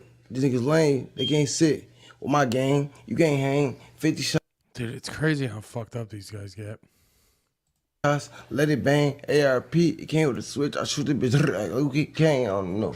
He fucking me up, he was goofy. Yeah, Vert. After this, we spoke with Chicago legend J.B. Bin Laden, one of the first members of the Bloodhounds that's been around the scene since Chief Keef and Lil Durk were first making a name for themselves. So I'm chilling inside here with the one and only Bezel, go. 4 niggas bounce out open fire, nigga. You know you down. What's been on your mind lately, man? What you been thinking about? Fuck, niggas. Bloodhound better. When did your music first start really catching on? Like, Bro Dad, LA Dad, I did a Rest in Peace LA song, and it went up, the feedback was crazy. For those that didn't know, J.B. Bin Laden was close friends with Chicago drill originator. What's his name? Wait, this guy's rap name is J.B. Bin Laden? That's actually amazing. I love that. This is why it's like, I hate when people get like, oh, this is sad. What are the ramifications of this? You're like, shut the fuck up. It's funny. It's so funny. There's a rapper named J.B. Bin Laden. It's amazing. Free buggy. Won't play about my brother shit. I go out my way about my bitch say I'm a narcissist. Gotta pull a sage out. Real bricks. I could build a crib up in the safe house. Hey, bros could be performing. Weezy Wee, he bring that Drake out. You ain't never seen no bloodhounds on the Greyhound. It's actually not that bad. Shout out J.B. Bin Laden. Pretty good. L.A. Capone, who was tragically gunned down early on in his music career at only 17 years old. When did you meet Lil Jeff?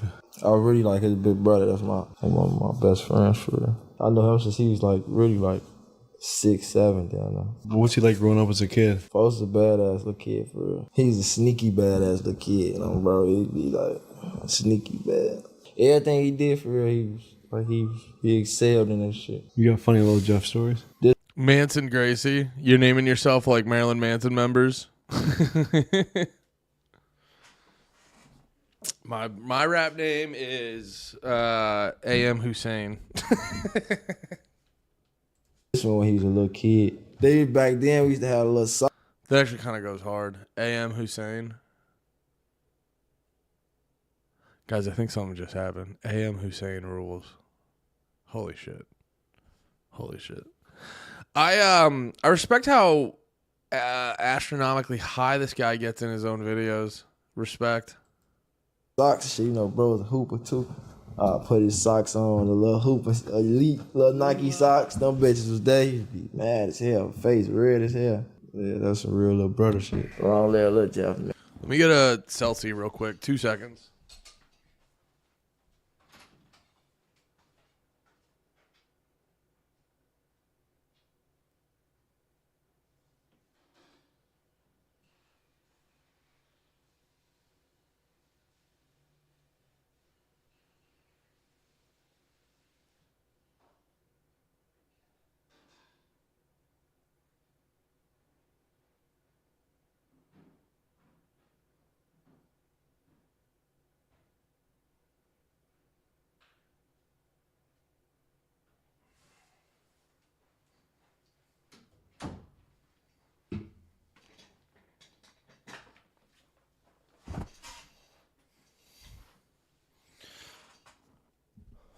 Big Red Commie.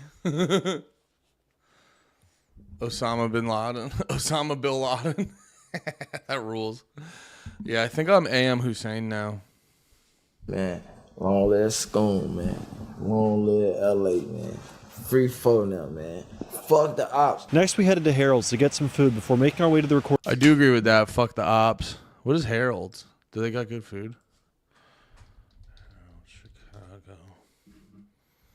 Damn. That goddamn... I just had some ground beef and eggs. Dude, I've been doing this shit where I think I might get sausage next time I go to Next time I go to the grocery store, I might get sausage because I've been crushing peppers and onions. I've been like grilling peppers and onions. And then I cut up the peppers and onions the long way, and grill them up, get them all spicy and shit. And then I've been getting a poblano pepper, a jalapeno, and I forget the one. It's like long, and shaped like the poblano, but it's like a bright green pepper. I forget what the fuck it's called. Bright green pepper. Yeah, that one. No, not the Serrano. This one. Whatever the fuck this one is. This one over here. Cubanelle. Yeah. Yeah, not a banana pepper. Cubanelle. I got those. I mixed all those up. I take those and I dice them real tiny. Grill those up, and then I put that in a container, and then I get the onions and peppers, cut them the long ways, grill that up, get them all spicy, put that in a container, and then I make a bunch of meat. I prep my meat, and then I make a bunch of rice, and for breakfast, this is what I've been doing this week. For breakfast, I get all that, add some eggs, and then for lunch, I do all that, and then add some rice, and that's what I've been crushing right now, and it's so fucking good. Oh, yeah, Mason Camera. I forget what the fuck it's called, but if you look up their names, you'll get it right away. They're amazing. I love how they single-handedly brought Paws back. Or not back, but, like, into mainstream use. Recording studio, which ended up being the location our future shooters would find us at. Bloodhound better. It's a Bloodhound better. You guys stick together? Family, yeah. What's some stuff about, like, Lil Jeff that maybe people, like, wouldn't know? Shit they don't know about my boy, folks smile all day, every day. Now pay attention, anytime you see a picture or video of him, you're gonna see him smiling hard as hell. You think anything can be done to stop like gun violence in the cities? Nah, I don't know what the fuck gonna be done, you know?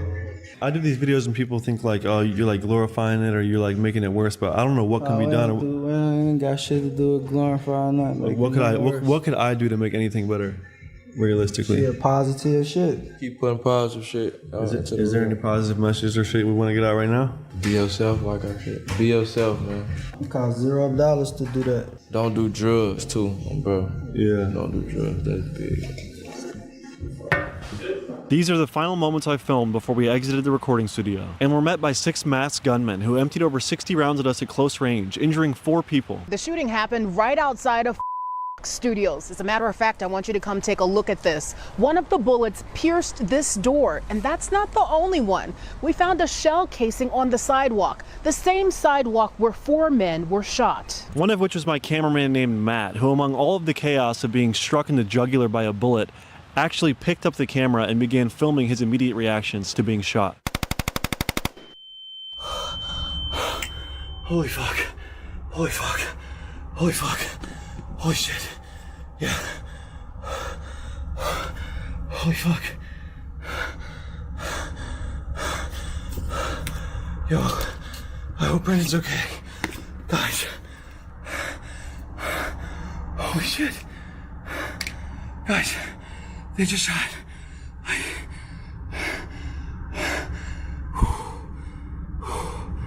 They just shot. A lot of shots. I didn't get hit. I don't think so. Yeah, you did. I'm okay. I'm behind a dumpster. Across the street. Oh, holy shit. Holy fuck.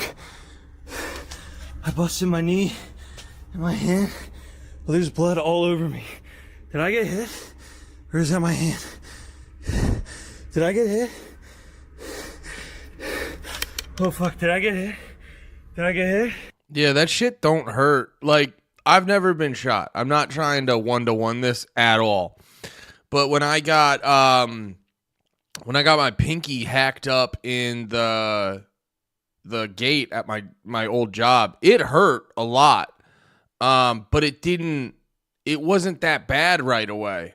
Cause I was panicking and I'm like, okay, I got to figure out how to not lose my finger. And then when I kind of settled down and I realized I was going to, and then I like calmed down, then it like hurt insane. But my wife was like, what the fuck are you talking about? I told her, I was like, dude, when it first happened, it didn't hurt that bad. It's when I think he's so fucking adrenaline, he doesn't even realize he got shot in the fucking net. And once again, not a one-to-one, but it's very true. Oh, I got hit. Okay. I gotta call somebody. I'm calling 911. Call 911. Holy fuck. Holy shit. Holy fuck. This is insane. I don't know how to react. How much is I think it was just How much is he bleeding though? I can't tell if he like got real bad or Graze. I feel warm on my... Bro, my girlfriend's gonna be so mad at me. I love you so much. I need to hide behind the dumpster or something, bro. I can't be out here. I don't know what I'm doing. I hope I'm okay. I really fucking hope I'm okay, guys. I remember to pull the mic audio on. Yo, check it out. Cameraman never dies. I'm fine. Hello?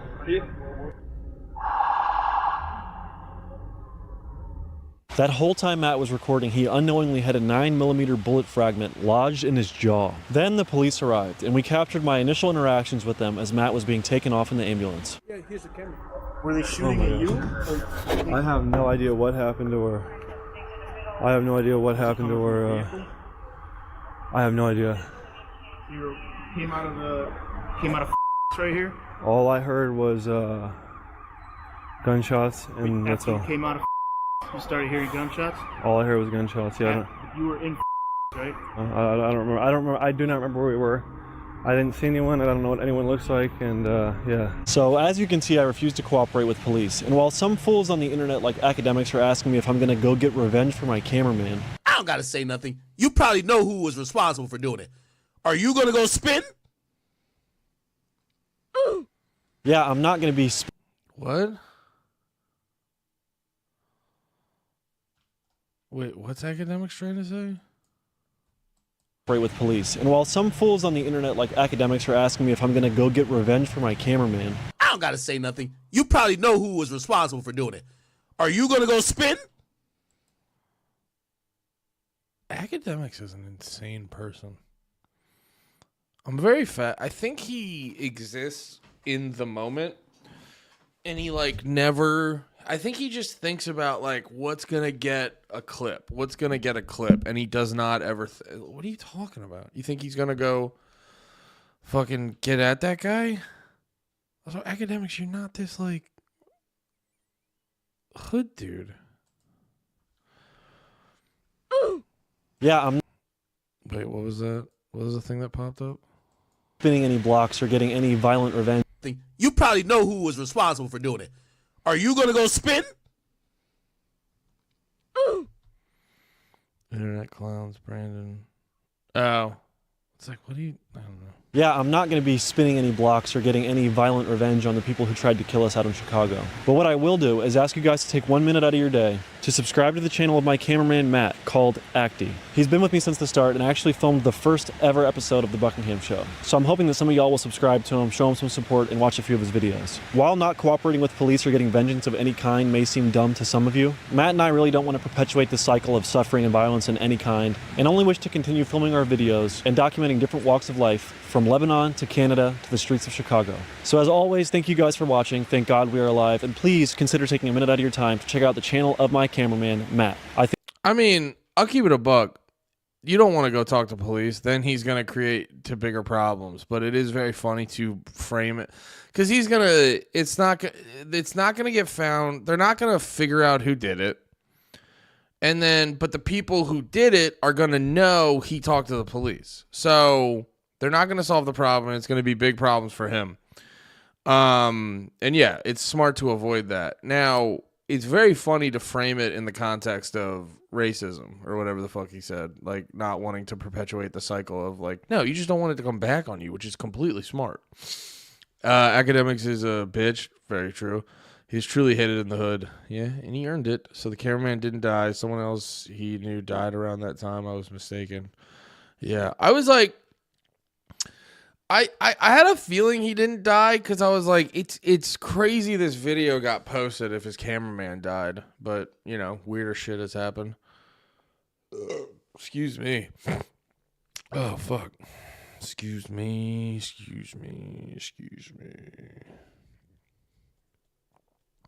What are we doing? I kind of want to watch one more. I was really intrigued with, where was it? Did I say? Yeah, this guy.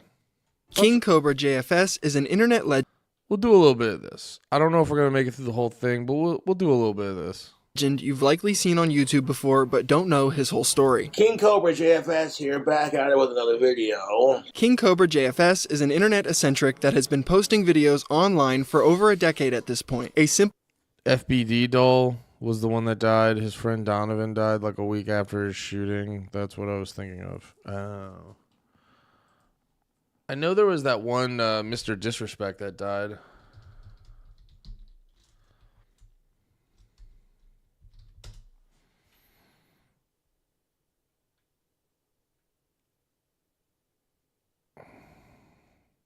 Is this the guy you said?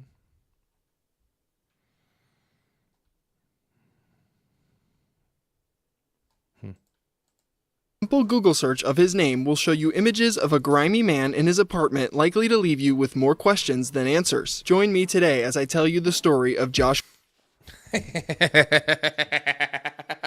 Hell yeah, dude. Hell yeah.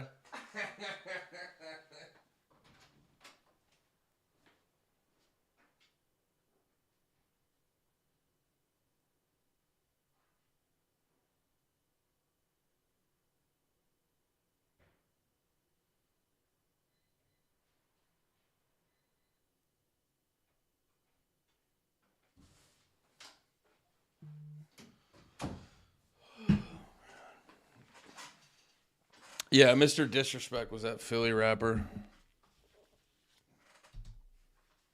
Joshua Saunders, better known as his internet handle KingCobraJFS or Cobes for short. He is a self-proclaimed gothic bad boy with a multitude of talents that includes cooking. Okay, look at that. Bacon, cheeseburger with pork brains. The hell is that, brother? And bugs. Ventriloquism. Silent farts. God damn it, Sean, what the hell did you eat? And even playing the guitar. I'm so good at guitar, it's a wonder I'm not swimming in pussy right now. I'm just saying. He's a self-proclaimed autistic wizard that lives life by his own set of rules. This is the story of YouTube's gothic bad boy, KingCobraJFS. I'd like to start this story by prefacing much of KingCobraJFS's early life is unknown, but there is enough information out there to put together a cohesive narrative about his beginnings. Cobra's real name is Joshua Saunders, and he was born on March 26, 1991, to Clint and Laura Saunders. Josh would face his first challenge in life almost immediately. You see, he was born with respiratory distress syndrome, underdeveloped lungs, and had to be placed in an incubator to keep him alive. Thankfully, he would survive and become the gothic bad boy we all know today. Growing up wasn't easy for Josh either. Shortly after he was born, his parents would go through an ugly divorce, and his father Clint would engage in a long custody battle to ensure he gained full custody of Josh. In his youth, going to school, it is alleged he was bullied. Damn, that's... It's weird. I don't know if I like that. Relentlessly in an ugly incubator to keep him alive. What does mom look like? Josh would face his first challenge in life almost beginnings. Cobra's real name is Joshua Saunders, and he was born on March 26, 1991, to Clint and Laura Saunders. Josh would face his first challenge in life almost immediately. You see, he was born with respiratory distress syndrome, underdeveloped lungs, and had to be placed in an incubator to keep him alive. Thankfully, he would survive and become the gothic bad boy we all know today. Growing up wasn't easy for Josh either. Shortly after he was... Interesting. I wonder where the eyes came from. His dad looks pretty normal. His dad kind of looks like a unit. Born, his parents would go through an ugly divorce, and his father Clint would engage in a long custody battle to ensure he gained full custody of Josh. In his youth, going to school, it is alleged he was bullied relentlessly and eventually placed in special needs classes to help him learn. At some point, Josh would be diagnosed with Asperger's, and the other kids would continue to bully him for these reasons. By the time Josh made it to high school, he showed many signs of becoming the eccentric man we see on camera today. During his time in high school, Josh was an outcast among his peers due to his odd behaviors and eccentric looks. Despite this, Josh would make friends with other strange characters in school with similar interests like practicing magic and smoking cigarettes. Josh would even become the leader of his own religious cult amongst his friends. The followers of this cult would be called Cobra Demons, and there was even a biblical-style war between Cobra Demons and Cobra Angels. And while this sounds like one big made-up joke, I can promise you I'm being totally serious. Josh went as far as making a symbol for this religion, which ended up looking like He stole the fucking S. That's not your religion, pussy. That's not your S, Josh. You fucking dickhead. a combination of the cool S we all drew back in elementary school and the Gucci logo. He even ended up tattooing this horrible design on his body. Now I'm going to try to explain the meaning of my symbol to you. I'm going to explain it, and I also got the symbol tattooed on my arm. Okay. Now, back when I was in junior high, I made the symbol. Oh, yeah, but he's still claiming like a lot of the S was him, brother. Mythical creatures it represents: Cobra Demons and Cobra Angels. Okay? Cobra Demons are like wizards. It's the male form of this mythical creatures, and angels are the female version. Yes, that is a very, very young Cobes we're looking at. Josh started posting videos to YouTube back in 2011 on an account named Gothic KingCobra52. Here he can be seen in his parents' basement ranting about a multitude of topics like being goth, playing the guitar, and even dealing with trolls. Yes, even 13 years ago, Cobes was fighting with trolls in his comment section. This isn't giving the trolls attention because I'm not reading their names, I'm just reading the comments, you know. So go to my inbox here. A comment on my video, f*** the mainstream. This is so close to the Goss in South Park, it's fucking creepy. You have no idea, dude. Don't. Yo, look at the eyes. That's wild. Go to my inbox here. A comment on my video, f*** the mainstream. This is so close to the Goss in South Park, it's fucking creepy. You have no idea, dude. Don't. No. Fuck you. I'm a South Park guy, dude. Whatever. It's crazy how nothing has really changed in this man's life except the amount of hair on his head in the last decade. We would also be introduced to Sean all the way back then. Sean is a ventriloquist puppet Cobra was given when he was a child and mostly uses as a type of therapy. These are good questions, Lost. What about Cobra Kai, Cobra Commander? No one's asking these questions. Outlet. You see, Cobra will use Sean to say things he maybe isn't so comfortable saying himself. His name is Sean. He's a string pull dummy. I could take this guy to a website and have him upgrade to a standard upgrade where his head and moves the stick and whatnot, but until then, I'm pulling the string in your neck. F*** you, asshole. I dare you trolls to comment on me, huh? What you gonna do now? What do you mean? Oh, the trolls? Yeah, let's see them. See how I am. Let's see them make a comment. I dare them. Josh would receive his first ban on YouTube during this time in his life. This would come after he decided it would be a great idea to flash his genitals on camera in a video to own his growing number of online trolls. He would subsequently receive a 2-week ban for this. While the Gothic KingCobra52 channel was banned, he would create a new one with the name Peach Monster 666, in which he cosplayed as a KingCobraJFS troll in order to infiltrate the trolling groups and bring them down from the inside. And this went about as well as you could imagine. Peach Monster 666 is back from beyond the grave, here to troll you, Gothic King Cobra. Yes. Your videos are so pathetic. You think you can play guitar. The truth is you suck.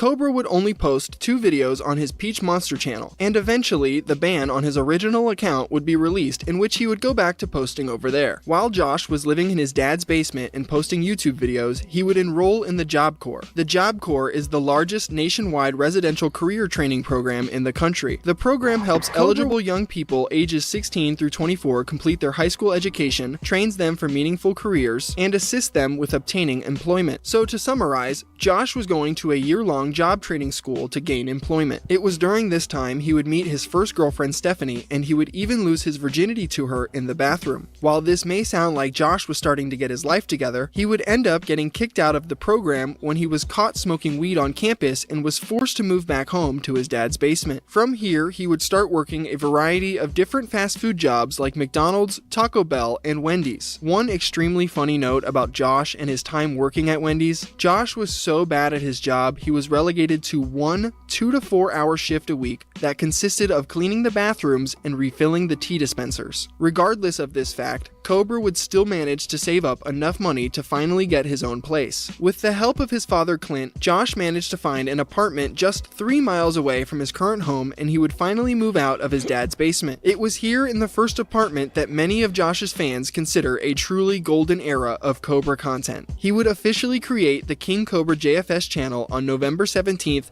2012, and he would start posting videos from his new goth boy lair. Yes, KingCobraJFS, my new YouTube username. More professional, and I even created my own profile pic. Okay. Still the same Gothic King Cobra, don't worry, but it changed. His girlfriend Stephanie would even start appearing in some of his videos on this new channel. Yes, she stayed with Cobes even after he got kicked out of the Job Corps. Stephanie didn't really do much in Cobra's videos besides sit in the background quietly, and trolls would quickly start leaving comments saying Josh wasn't treating her correctly because of this. This would ultimately lead Cobra to posting a hysterical response video showing off his ultimate gentleman skills by cooking Stephanie a Hot Pocket. So a lot of y'all are like, Stephanie can do so much better than him. Well, guess what? I just made Stephanie a Hot Pocket and got her some Dr. Pepper. So a little shit talking can go to hell with the shit talking. She looks 1,000 times more normal than I thought she. What's wrong with her? You could get a regular guy to love you, Stephanie. Sounds like I'm talking to my wife. You don't have to just accept that big red monster. No, but like this girl looks normal. Like when we were watching I forget the guy's name. He was like the weird, disformed, mentally challenged guy. His girlfriend made sense for him. This one's odd. Cyrax, yeah, we were watching Cyrax yesterday. His girlfriend like made more sense. This chick looks like oh yeah, I want to watch that. God damn it, I love these videos so much. What changed? His girlfriend Stephanie. Oh, Stephanie, what are you doing, sweetheart? She's like normal looking. Someone said she must be slow. I mean, maybe this guy lays it down and he's just a sweetheart of a man, but I fear for Stephanie. Like it's sweetie. It's 4 meats and cheese. That's good. That's good. True boyfriend goals, am I right? Apart from Stephanie showing up in videos, an old high school friend of Josh's named Chris Moore would also begin to make an appearance in early December 2012. Having Chris around ramped up Cobra's degenerate behaviors and poor choices. He would be given the nickname Couch Chris by the Cobra fanbase because he began living with Cobra after his grandparents kicked him out of the house for an unknown reason. Josh, not wanting to see a homeboy homeless, decided to offer him a place to stay on the couch until he found a place of his own. This would cement Couch Chris as a permanent fixture in almost every one of Cobra's videos, constantly nagging or correcting Josh on trivial matters while he was recording. Chris's constant interruptions inevitably led to the infamous fish is dairy argument. So this had a little bit of everything minus the fish, which should be in the dairy actually. So yeah, so this pretty much the Fish goes in protein. It's meat. Chris, do you have to correct me every fucking video I make? Why the fuck would you think that fish is a dairy product? Does it come out of a cow? You can't get mad at Couch Chris for that. Trivial matters while he was recording. Chris's constant interruptions inevitably led to the infamous fish is dairy argument. So this had a little bit of everything minus the fish, which should be in the dairy actually. So yeah, so this pretty much the Fish goes in protein. It's meat. Chris, do you have to correct me every fucking video I make? Why the fuck would you? It's so funny to get mad about that. You're like, no, just to be fair, you said the stupidest shit ever. You think that fish is a dairy product? Does it come out of a cow? It contains protein like milk. Milk's a dairy product. Milk, cheese, all that is dairy. How much protein is in milk? This guy's crazy. Peanuts go into proteins, which are meat. Maybe it was a slip of the tongue. It happens. Okay, stop correcting me every fucking video. I'm getting sick and tired of it.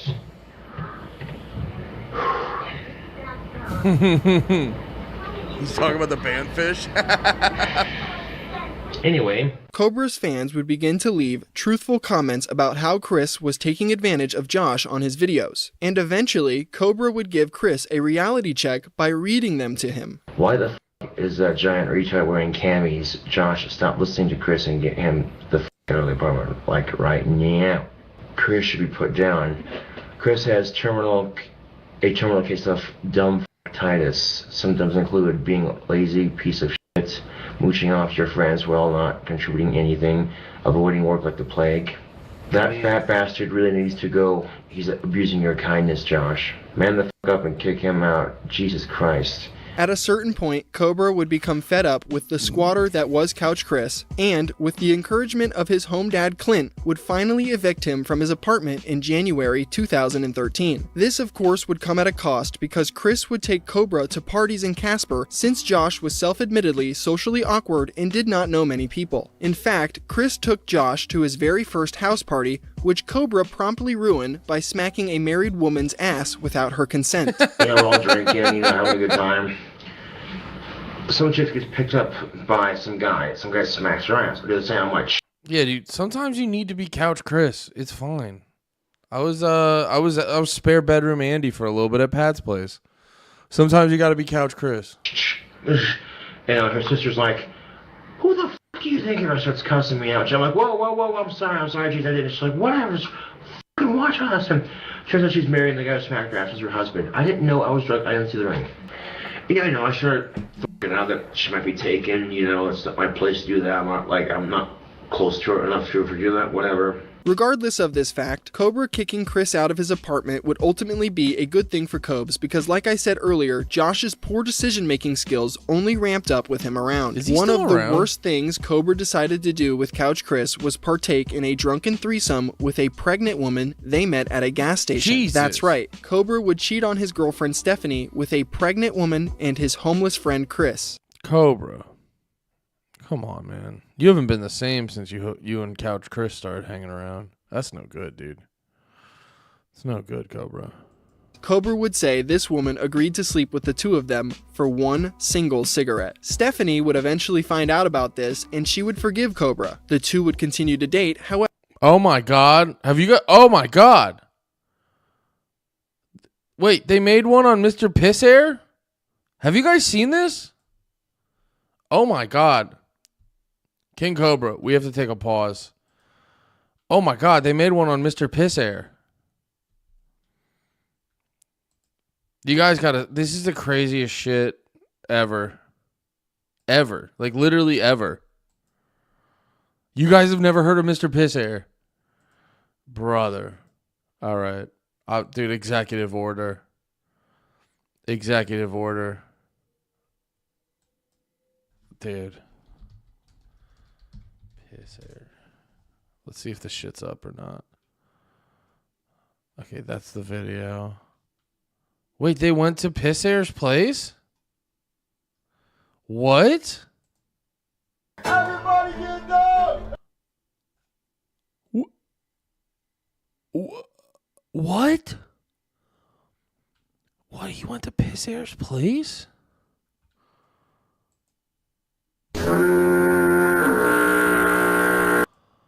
What is this? Pure rotten eggs. I think you need to get some egg in here. No! Yeah. No! What the fuck? I didn't know there was so much info about MisterPissAIr. Everybody get down! Oh my gosh. This is crazy. This is crazy. Oh, are these all his TikToks? Which one do we do? Oh my God. Here, okay, I gotta show you his TikToks first. It's only Wednesday.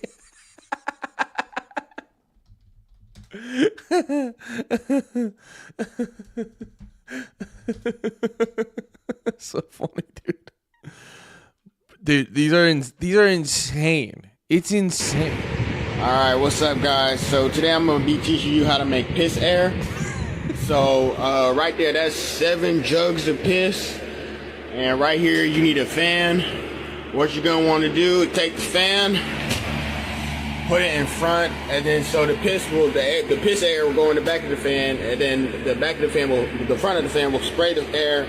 Then now you got a fragrance and the piss, beautiful air. And so get you some piss air. It's hygienic, it smells good, and yeah. Yay, piss air. So that's the guy. That's the guy. Everybody get down! Oh my gosh. Oh! Oh! Over here we got my dishes. That's gonna be good. I'm gonna eat that later. I'm so scared for what? Like Starbucks. What's good, man? Oh my gosh, no way. How you doing? Good, how are you? You know what? This is great. I'm glad I've met somebody in Arkansas. I found this TikTok. Let me know what you think of this TikTok. He is known for having... What's up guys? Today I'm going to be showing you how to take a piss foot bath. So if it's been a long, hard day of work, this is the video for you. Oh, that's so all you're going to need is... Okay, so be honest, if you had a friend and he was like, hey man, come to my house, come chill, you coming? Nah, I'm No? calling the cops. No, you're calling the cops? Crazy thing is right now is we're about to go visit this guy. Yeah, so if you don't see this video come out and you don't see you in the intro, just know we didn't make it out. Oh, actually, you know what? This is a perfect time to tell you guys about the new merch release. Go ahead and open that. Let me know what you think. That's hard. Thank you, bro. So we're trying something new. So make sure you guys show some love. We got the new Born and Menace designs, and we got some other designs on there. So shout them out. Thank you. All right, so this is probably the most craziest video that I've ever done. Long story short, I was on TikTok, getting that TikTok brain rot, skibbity toilet, riz, phantom tax in Ohio, and I stumbled across a TikTok account called MisterPissAIr. And I know you guys are like, what are you talking about? This dude's TikTok is filled with piss content, piss baths, piss boxing, piss eggs, and I'm not gonna lie, I thought this was fake until I interviewed him on Twitch. Is this, like, be honest, bro, is this real? Hey, let me tell you something. Would I be faking this? Ain't nothing to fake around here. Don't play with me. And I actually asked him, I was like, hey, you know what? Is it really that bad? Like, can people actually be there? He was like, I'm gonna be honest, I don't smell anything, but you're probably not gonna like it. After interviewing him, we realized he lives in Missouri, and when booking flights and everything like that, he lives in the middle of nowhere. Like, I'm surprised he even has internet nowhere. We have to book a flight to Arkansas. Now we gotta drive an hour to 2 hours away to even meet him. Yo, how you doing? Good. Had a rental. I have a Nissan Sentra, Chevy Malibu, Hyundai Sonata. Anything that will hinder smell. That's a good one. I don't know, man. Serious question though. Do you guys actually have like a policy or anything? Like, I'm trying to make sure like I don't get charged. I might be coming back smelling like piss. but I'm just giving you a warning. So if it's bad enough to where we can't get it out, then yes. If we have a little thing. I'm gonna be honest, y'all might have to burn the vehicle after I'm done. Okay, I'll try my best. I'll try my best. Yeah, just give me anything 4-door, anything to impress the huzz. Thank you, man. Appreciate you. Have a good one. You too. Damn. Yeah, so he said he was already gonna charge me. Yo, make sure y'all like the video, bro. We're gonna need it. The car is gonna be vandalized after we come back, and it's gonna be out of my control. Like, I can't do anything about smell.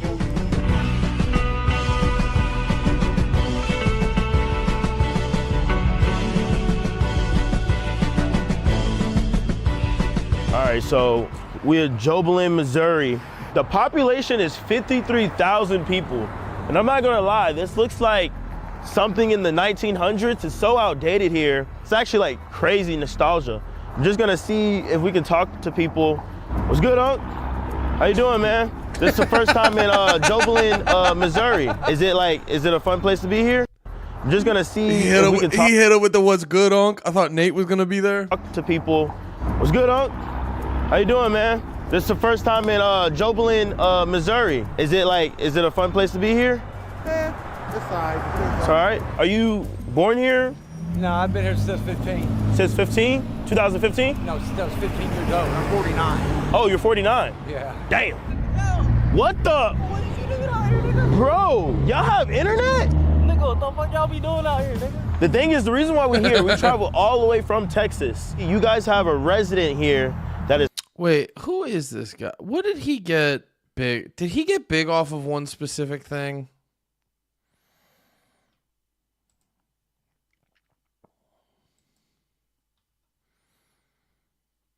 That's really funny. Eating people's DoorDash. Did he do the Wait, did he go to the what the fuck am I trying to say? The Civil War reenactment and want to be a slave, like pretend to want to be a slave? I've seen this guy online. Is popular on TikTok, and I want to see your reaction to what you think about his videos. Here's nuke incoming! Everybody get down! Shut up!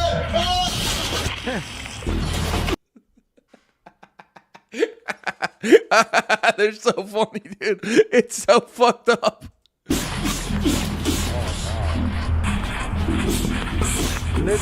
So is this normal here in Joblin? Like, is this like a normal thing to have, like, you know, urine just sitting in the houses? And... Is this normal? Okay. Okay. You don't know.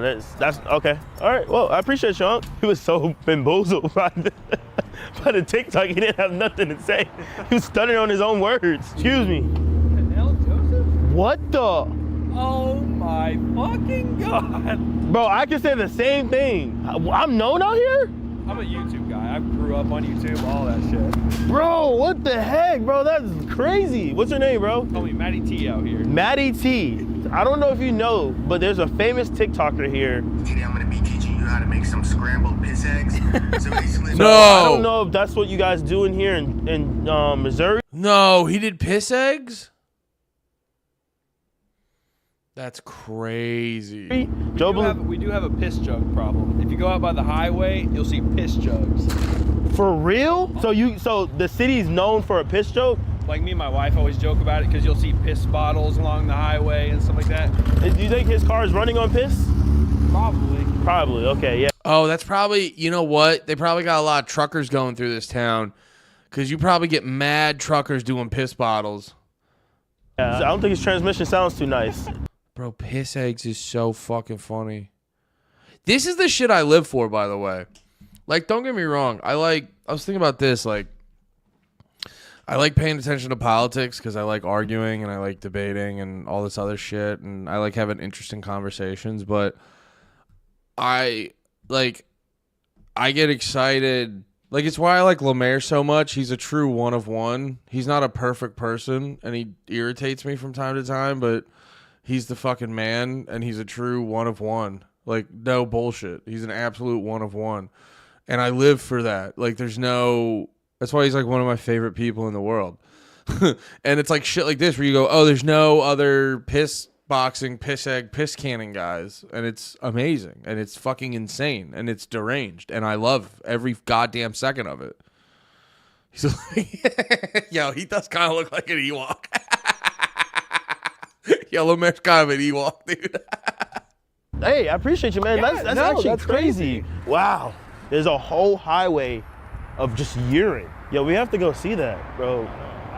All right, so after talking to Matty T, he gave us some directions to come down here to see if we can find the piss highway, and we're gonna see what the myth and hype is about. Excuse me, do you know anything about urine highway? Urine? Yes.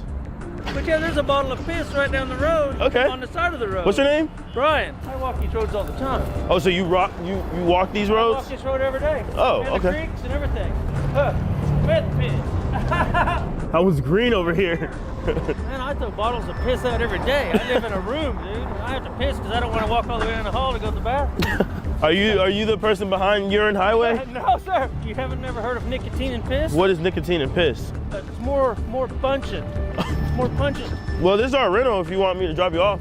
Hell yeah. Okay, all right. But the piss bottle is standing up. See where that vehicle's pulling in down there? Yeah. Just a little bit past that. See from here. How far down? Think it got knocked over by the wind? We found somebody to help us find it. Bro, it's the piss plug. Dude, what are they doing? Dude, respect to... Who told you? Get on this side and look at it. So it is true a little bit. We found one bottle. Wow. Why was it just sitting up there perfectly? Yo, Brian, I'm not gonna... Is he just in his pajamas and flip-flops, by the way? It's so fun. YouTube's so interesting. Lie, yes. You are a piss plug now. Hey. If you see any more urine bottles, pee bottles, holla at your... It's funny. The random hobo walking down the highway is dressed better than the rich YouTuber. Boy. Yeah, just right here, brother. I'll be right back out. Okay. Oh my God. Nicotine and piss. What? You just had that in the bottle? Dude, honestly, that's so much more of a thing than people want to, I think people realize. Like, I had this old roommate in college who he would do that. And he lived, well, we had 2 bathrooms, 5 roommates. 5. Not 5. 5. We had 2 bathrooms, 5 roommates. He would do that all the time because he'd be like too lazy to get up. And also occasionally you got to piss real bad and one of the other roommates is in the bathroom. But yeah, but then it like gets away from you. And I think there's more people that have piss jugs in their room. I remember Zach Amico telling me about that when he lived with a bunch of people. It's like you live with like 4 other people and you got 1 bathroom. 2 full bath or a half bath. 2 full, but you know, 2 toilets, 2 toilets, 5 people. Look at this tooth. This is a tooth? That's a 7-pound tooth. Are you sure it's not a rock? No, it's a tooth, bro. Wow. Looking for bottles of piss? Yeah, we found some. I told him there's bottles of piss everywhere. He throws them around all the time. So you're the one behind it. All the time. Nice to meet you. Your name. My name's Canel. Thank you, Brian. We're gonna hit you up. Peace out. Is he taking it back? Bro, he's baking it. He brought them back in. So this came from one person to a whole city. There's something in the air, bro. Like, we might start collecting pee bottles if we stay here too long. Let's go meet up with MisterPissAIr before. Yeah, there's some dudes who just don't want to leave their fucking room, and then the piss bottles become a real issue. Before we start with collecting piss bottles. I think it's here. Oh my gosh, Mr. Piss. Oh, okay. What's up, bro? How you doing? It's. This guy's fascinating. He looks very normal. Forehead is fat as fuck in person, bro. God damn. All right, bro. Like, we going roast this section? I ain't wasting no time. Let's go. What? Okay. Here. This is a gift for you. What is this? PJs, bro. I be seeing you like, you know, sometimes you're wearing the same thing, so I was just like trying to get you something new. This is gonna be covered in piss in a couple of hours. So, hey, thank you, bro. Come on, let's go. Okay. You so scared of, bro. Hey, you wanna see my fridge first? Okay. First of of all, hey, Who does this guy look like? He looks like someone. I be seeing you like, you know, sometimes you're wearing the same thing, so I was just like trying to get you something new. This is gonna be covered in piss in a couple of hours. But hey, thank you, bro. Come on, let's go. Okay. You so scared of, bro. Hey, you wanna see? Dude, who is this guy? His house is fascinating. His whole thing. Wait, he looks like someone though. It's bothering me. I want to figure it out before we get too deep into this. Sometimes you're wearing the same thing, so I was just like trying to get you something new. This is gonna be covered in piss in a couple of hours. But hey, thank you, bro. He looks like Xavier Woods from WWE. This guy's fascinating. I wonder if it's like a fetish or what. Because he's so like upbeat and positive. He does not. I'm so fascinated what this is. Because this guy exists outside the parameters. Okay.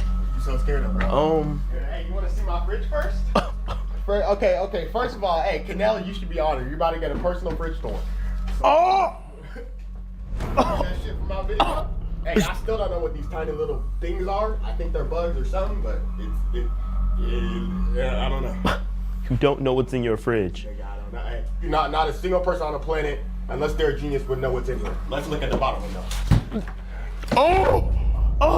What is that? What is that? What you mean the white stuff? Yeah. I don't know. Go to my room. How you doing? Dad? There's a person that lives with him? That's my dad. That's my son. Lives with his dad? Wait, there's a grown man? Derek Gaines? A little bit. I don't know. Dude, I could not have guessed he lived with his fucking dad. That's crazy. Your dad? Yeah. Oh, okay. So over here, I already got the piss air ready. You wanted to know? Bro, piss air? Now that you got a whiff, what do you think it smells like? Bro, he looks normal. It's crazy how normal he looks. Piss air ready? You wanted to know? Bro, piss air? Now that you got a whiff, what do you think it smells like?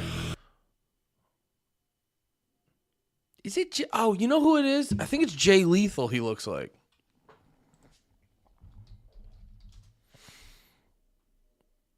Kind of. Yeah, with hair a little bit more. A little bit. They have like the same head. Sounds racist. Yeah. They have like the same head, kind of. I think that's who I was thinking of. Wait, what were you saying? Oh, maybe it was the angle in my racism. This is what MLK fought for? Hilarious. Dude. Dad living with him's crazy. And dude, the like relaxed, nonchalant nature of these guys is off-putting. Uncover your nose, nigga. Uncover your nose. What is my room smell? Can I step outside real quick? Why? I just need to step outside real quick. Yo, no, nigga, you finna run away, bro. No. What? He said you finna run away? He's not letting him leave? Dude, the cleanness of his shirt is weird. I wonder if this is like a bit. It'd be so funny if this is just a bit, like he owns this house to make his piss content. It's got to smell crazy in there. Let me just step outside just real quick. This nigga, you a coward. All right, go step outside. Go step outside.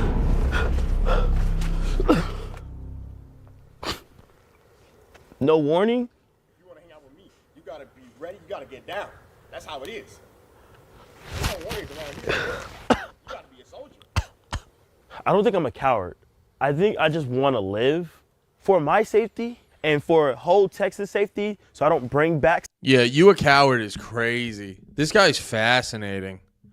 What a fascinating individual. Something. I think I should just protective clothing, you know, suits, something. Fucking hazmat suit. Something, you know. Where are we finna go? Walmart and get some hazmat suits? Hazmat suit, something, bro. Here. Stay right here. Come here, Reed. What the fuck did we get ourselves into? I could barely breathe in there. But when he closed his door, but it was.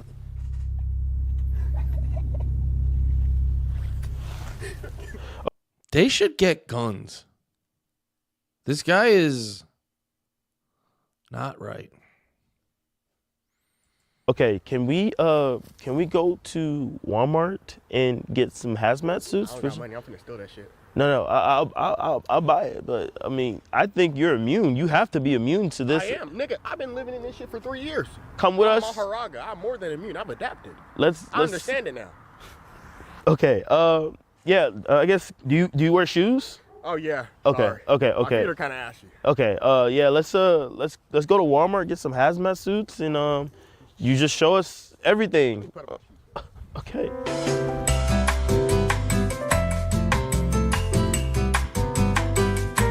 So we're finally back.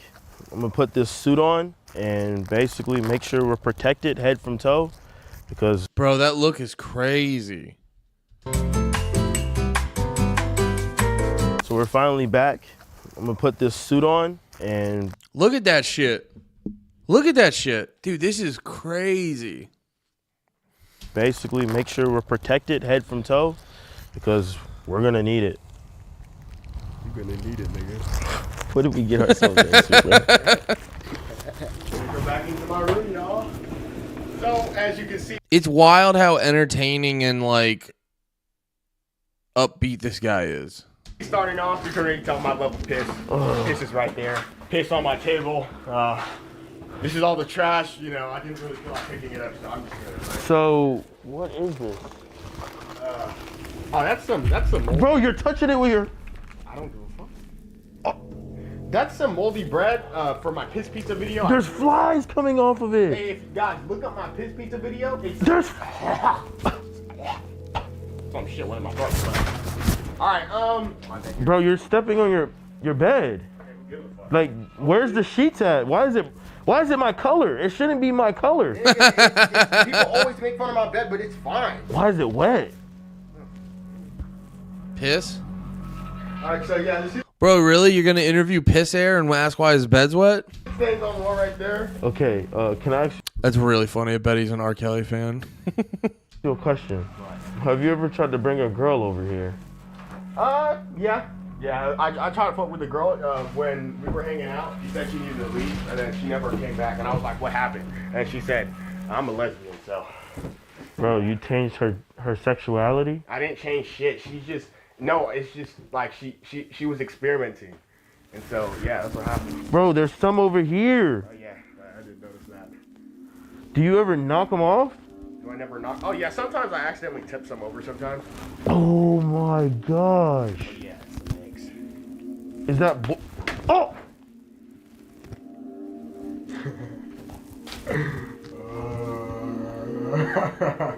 Okay, are we gonna do my basement now? Yeah. All right, let's go. What the? Bro just dropped it. It says piss on the basement door. I don't know how that got here. Maybe I'm fucking haunted or something. Bro, I can smell it through the mask. Go down here.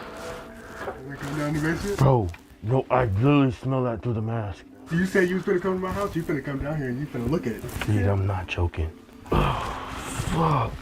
Dude, that's so funny because you know this dude is always about like fucking with people and doing pranks, and now like I love watching the people out weird the weird guys. Okay, dude, I have to piss. I'm about to do just a regular piss, no special PissAIr, piss cannon, nothing like that. Just doing a piss.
Doo-doo stains, now it's a party. Why is it wet? Yeah, that was like the craziest question of them all. Unrelated to this, but I just found out I'm going to meet Mick Foley this weekend. That rules. That's awesome. As you can see, this is where I posted my Fent video. That's a bunch of Fent on the floor there. Why is there so many webs? Oh yeah, those are the mutant bugs. Wait, mutant bugs? What do you mean? What's this guy's TikTok again? This is crazy.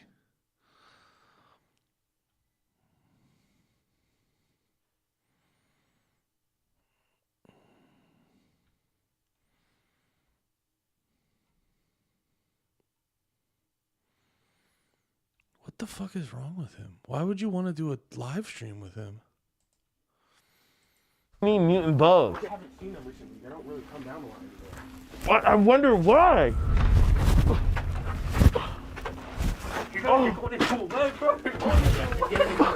I got it in my hair? Oh! Oh! Oh! Oh! Is it still there? And the funniest part is like him touching you doesn't make it any better. Oh, yeah, you're cooked. Oh! Oh! Oh!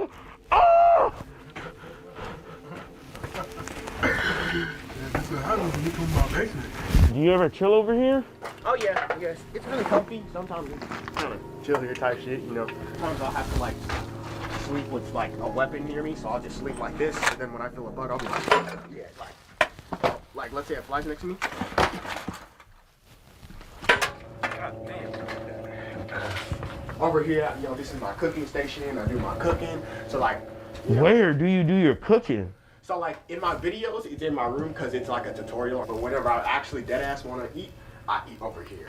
Over here we got my dishes. I rarely wash them. I like the bacteria. I like the natural organisms in my food. Is that leftover rice? Oh yeah, yeah. You eat that? I'll just take handfuls every once in a while like that. Let's go over here.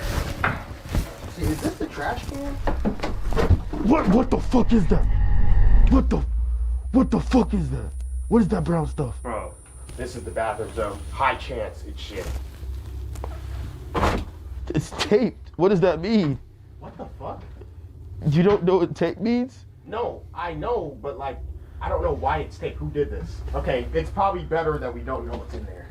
Is this your shower? It's a little bit brown. A little? Yeah, a little. We got some spider webs up there too. So what concoction is this though? That's what I'm confused. Oh yeah, just some meat and sauce with some piss. Oh yeah, that's gonna be good. I'm gonna eat that later.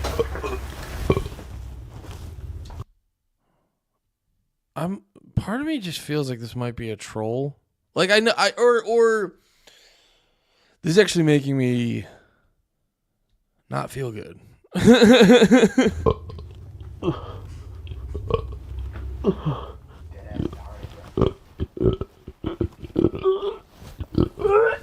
Give me a second, I'm good. I'm good. Yeah, this is like utterly disgusting. Well, I think this is like his real house, but he's trolling to it. Something about this is trolling. They like, yeah.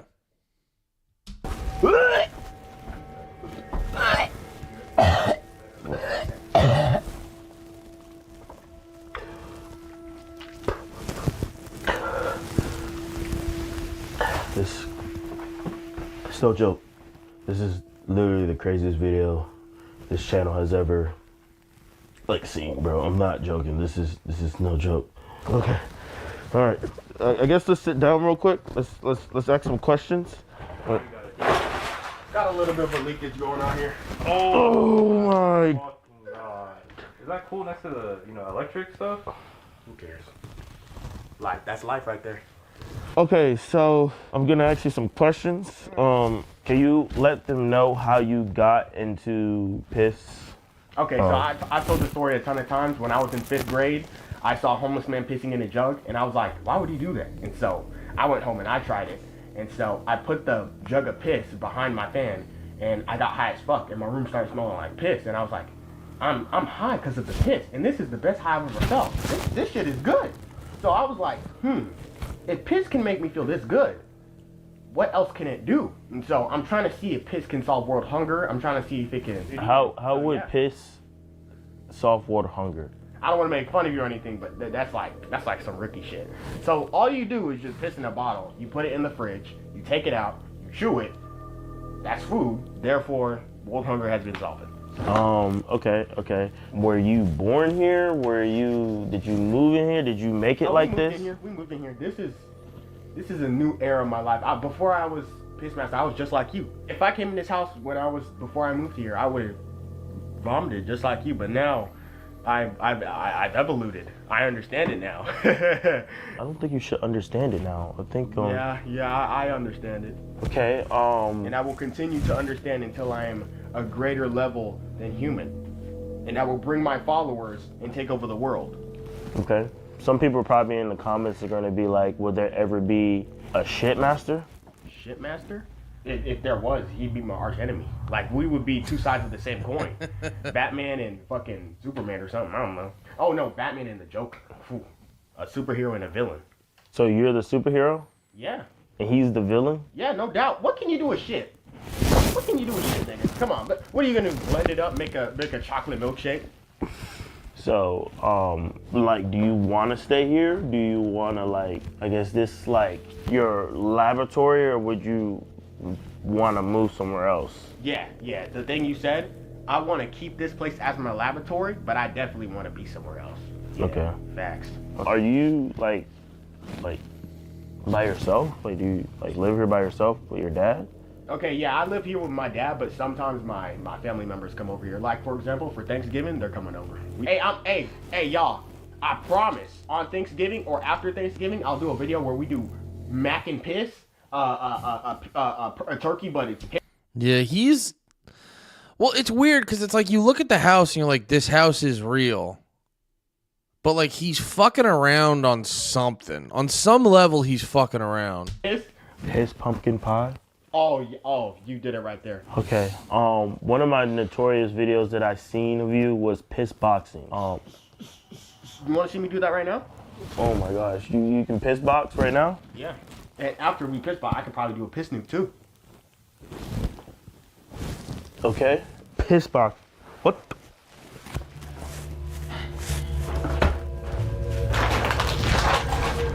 What the? Oh.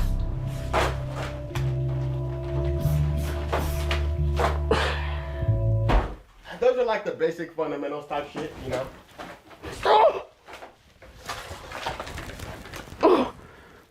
You gonna wash your hands? Not right now. I don't feel like it. I'll do it later. You want to see a piss nuke too? Piss nuke incoming! Everybody get down! Set up! Oh my gosh. It's real slippery. Stay here. I'm gonna go get something from my kitchen.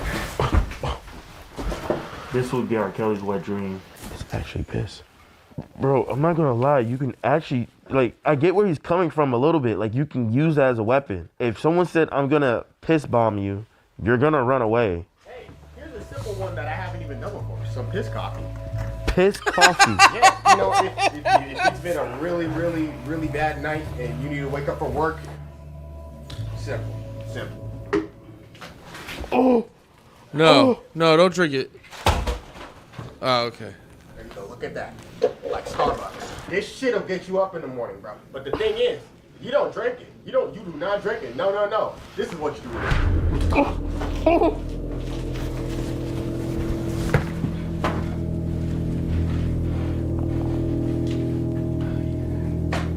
Put that shit on your head. That shit'll go through your sweat glands and into your brain.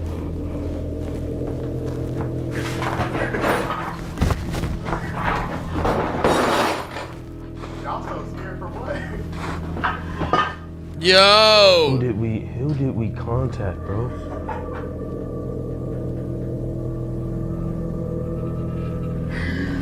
Unless there's more questions we should ask, I think we kind of... Yeah, I think we're good. I think we've asked everything that we...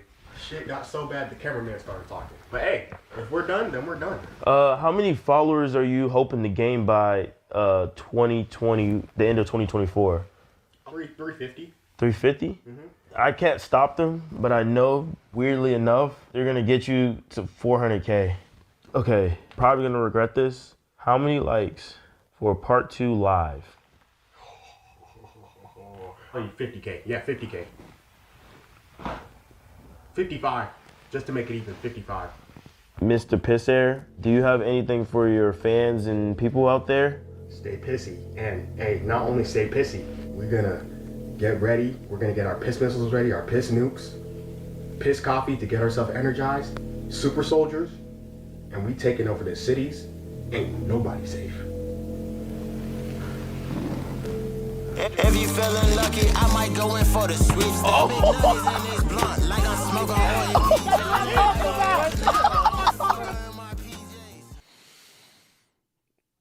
Yeah, that was crazy. What else did he do with this guy? Eugene Dingleberry? Dairy. No. Some milk, some dairy. I can do that. Privilege to go in there. So you lost? All right, chat. I think it's fair. You got to take off your mask first, at least. You got to. I think that's fair. Ew, what did I step in? Why is it sticky? What are those flip-flops? So what the fuck are you telling him to do? I'm trying to help him stink max. You told him to get rotten eggs, bro. Time limit on. Yeah, that's fucked up. Time limit. Hey. Whoo! That was not good. That was not good. That was very bad. We are all worse for watching that. Across an account that leaves me speechless. This is MisterPissAIr. What's up, guys? Today I'm going to be showing you my piss collection. So first up, we got Jonathan. You know, Jonathan's pretty chill and nonchalant. I like him.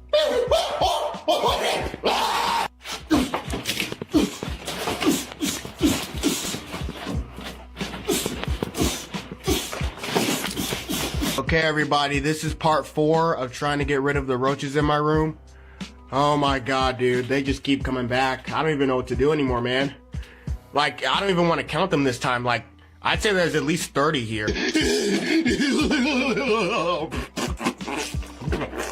MisterPissAIr is a very deranged and downright disgusting TikTok rabbit hole that I discovered quite some time ago. This is a TikToker whose entire lane of content revolves around living in squalor and doing insane things with his own urine. With an account currently boasting over 400,000 followers, it is safe to say he has built quite a sizable audience interested in his content. And before I go into any more details about this crazy individual, I would like to give you a content warning. The MisterPissAIr rabbit hole is vile and not for the faint of heart. He may be hands down the nastiest person we've ever discussed when it comes to their content. His personal hygiene and living conditions are unlike anything we've ever seen before on this channel. So, now that you've been given a warning, continue with this video at your own risk.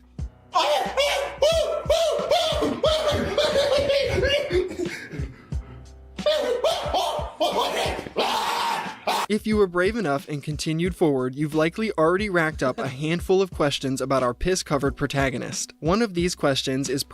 I just want to see if this video has any, like, backstory on this guy. Probably, why does he call himself MisterPissAIr? The answer to that is fairly simple, and it's easily explained when you go to the very first TikTok he posted, the PissAIr tutorial.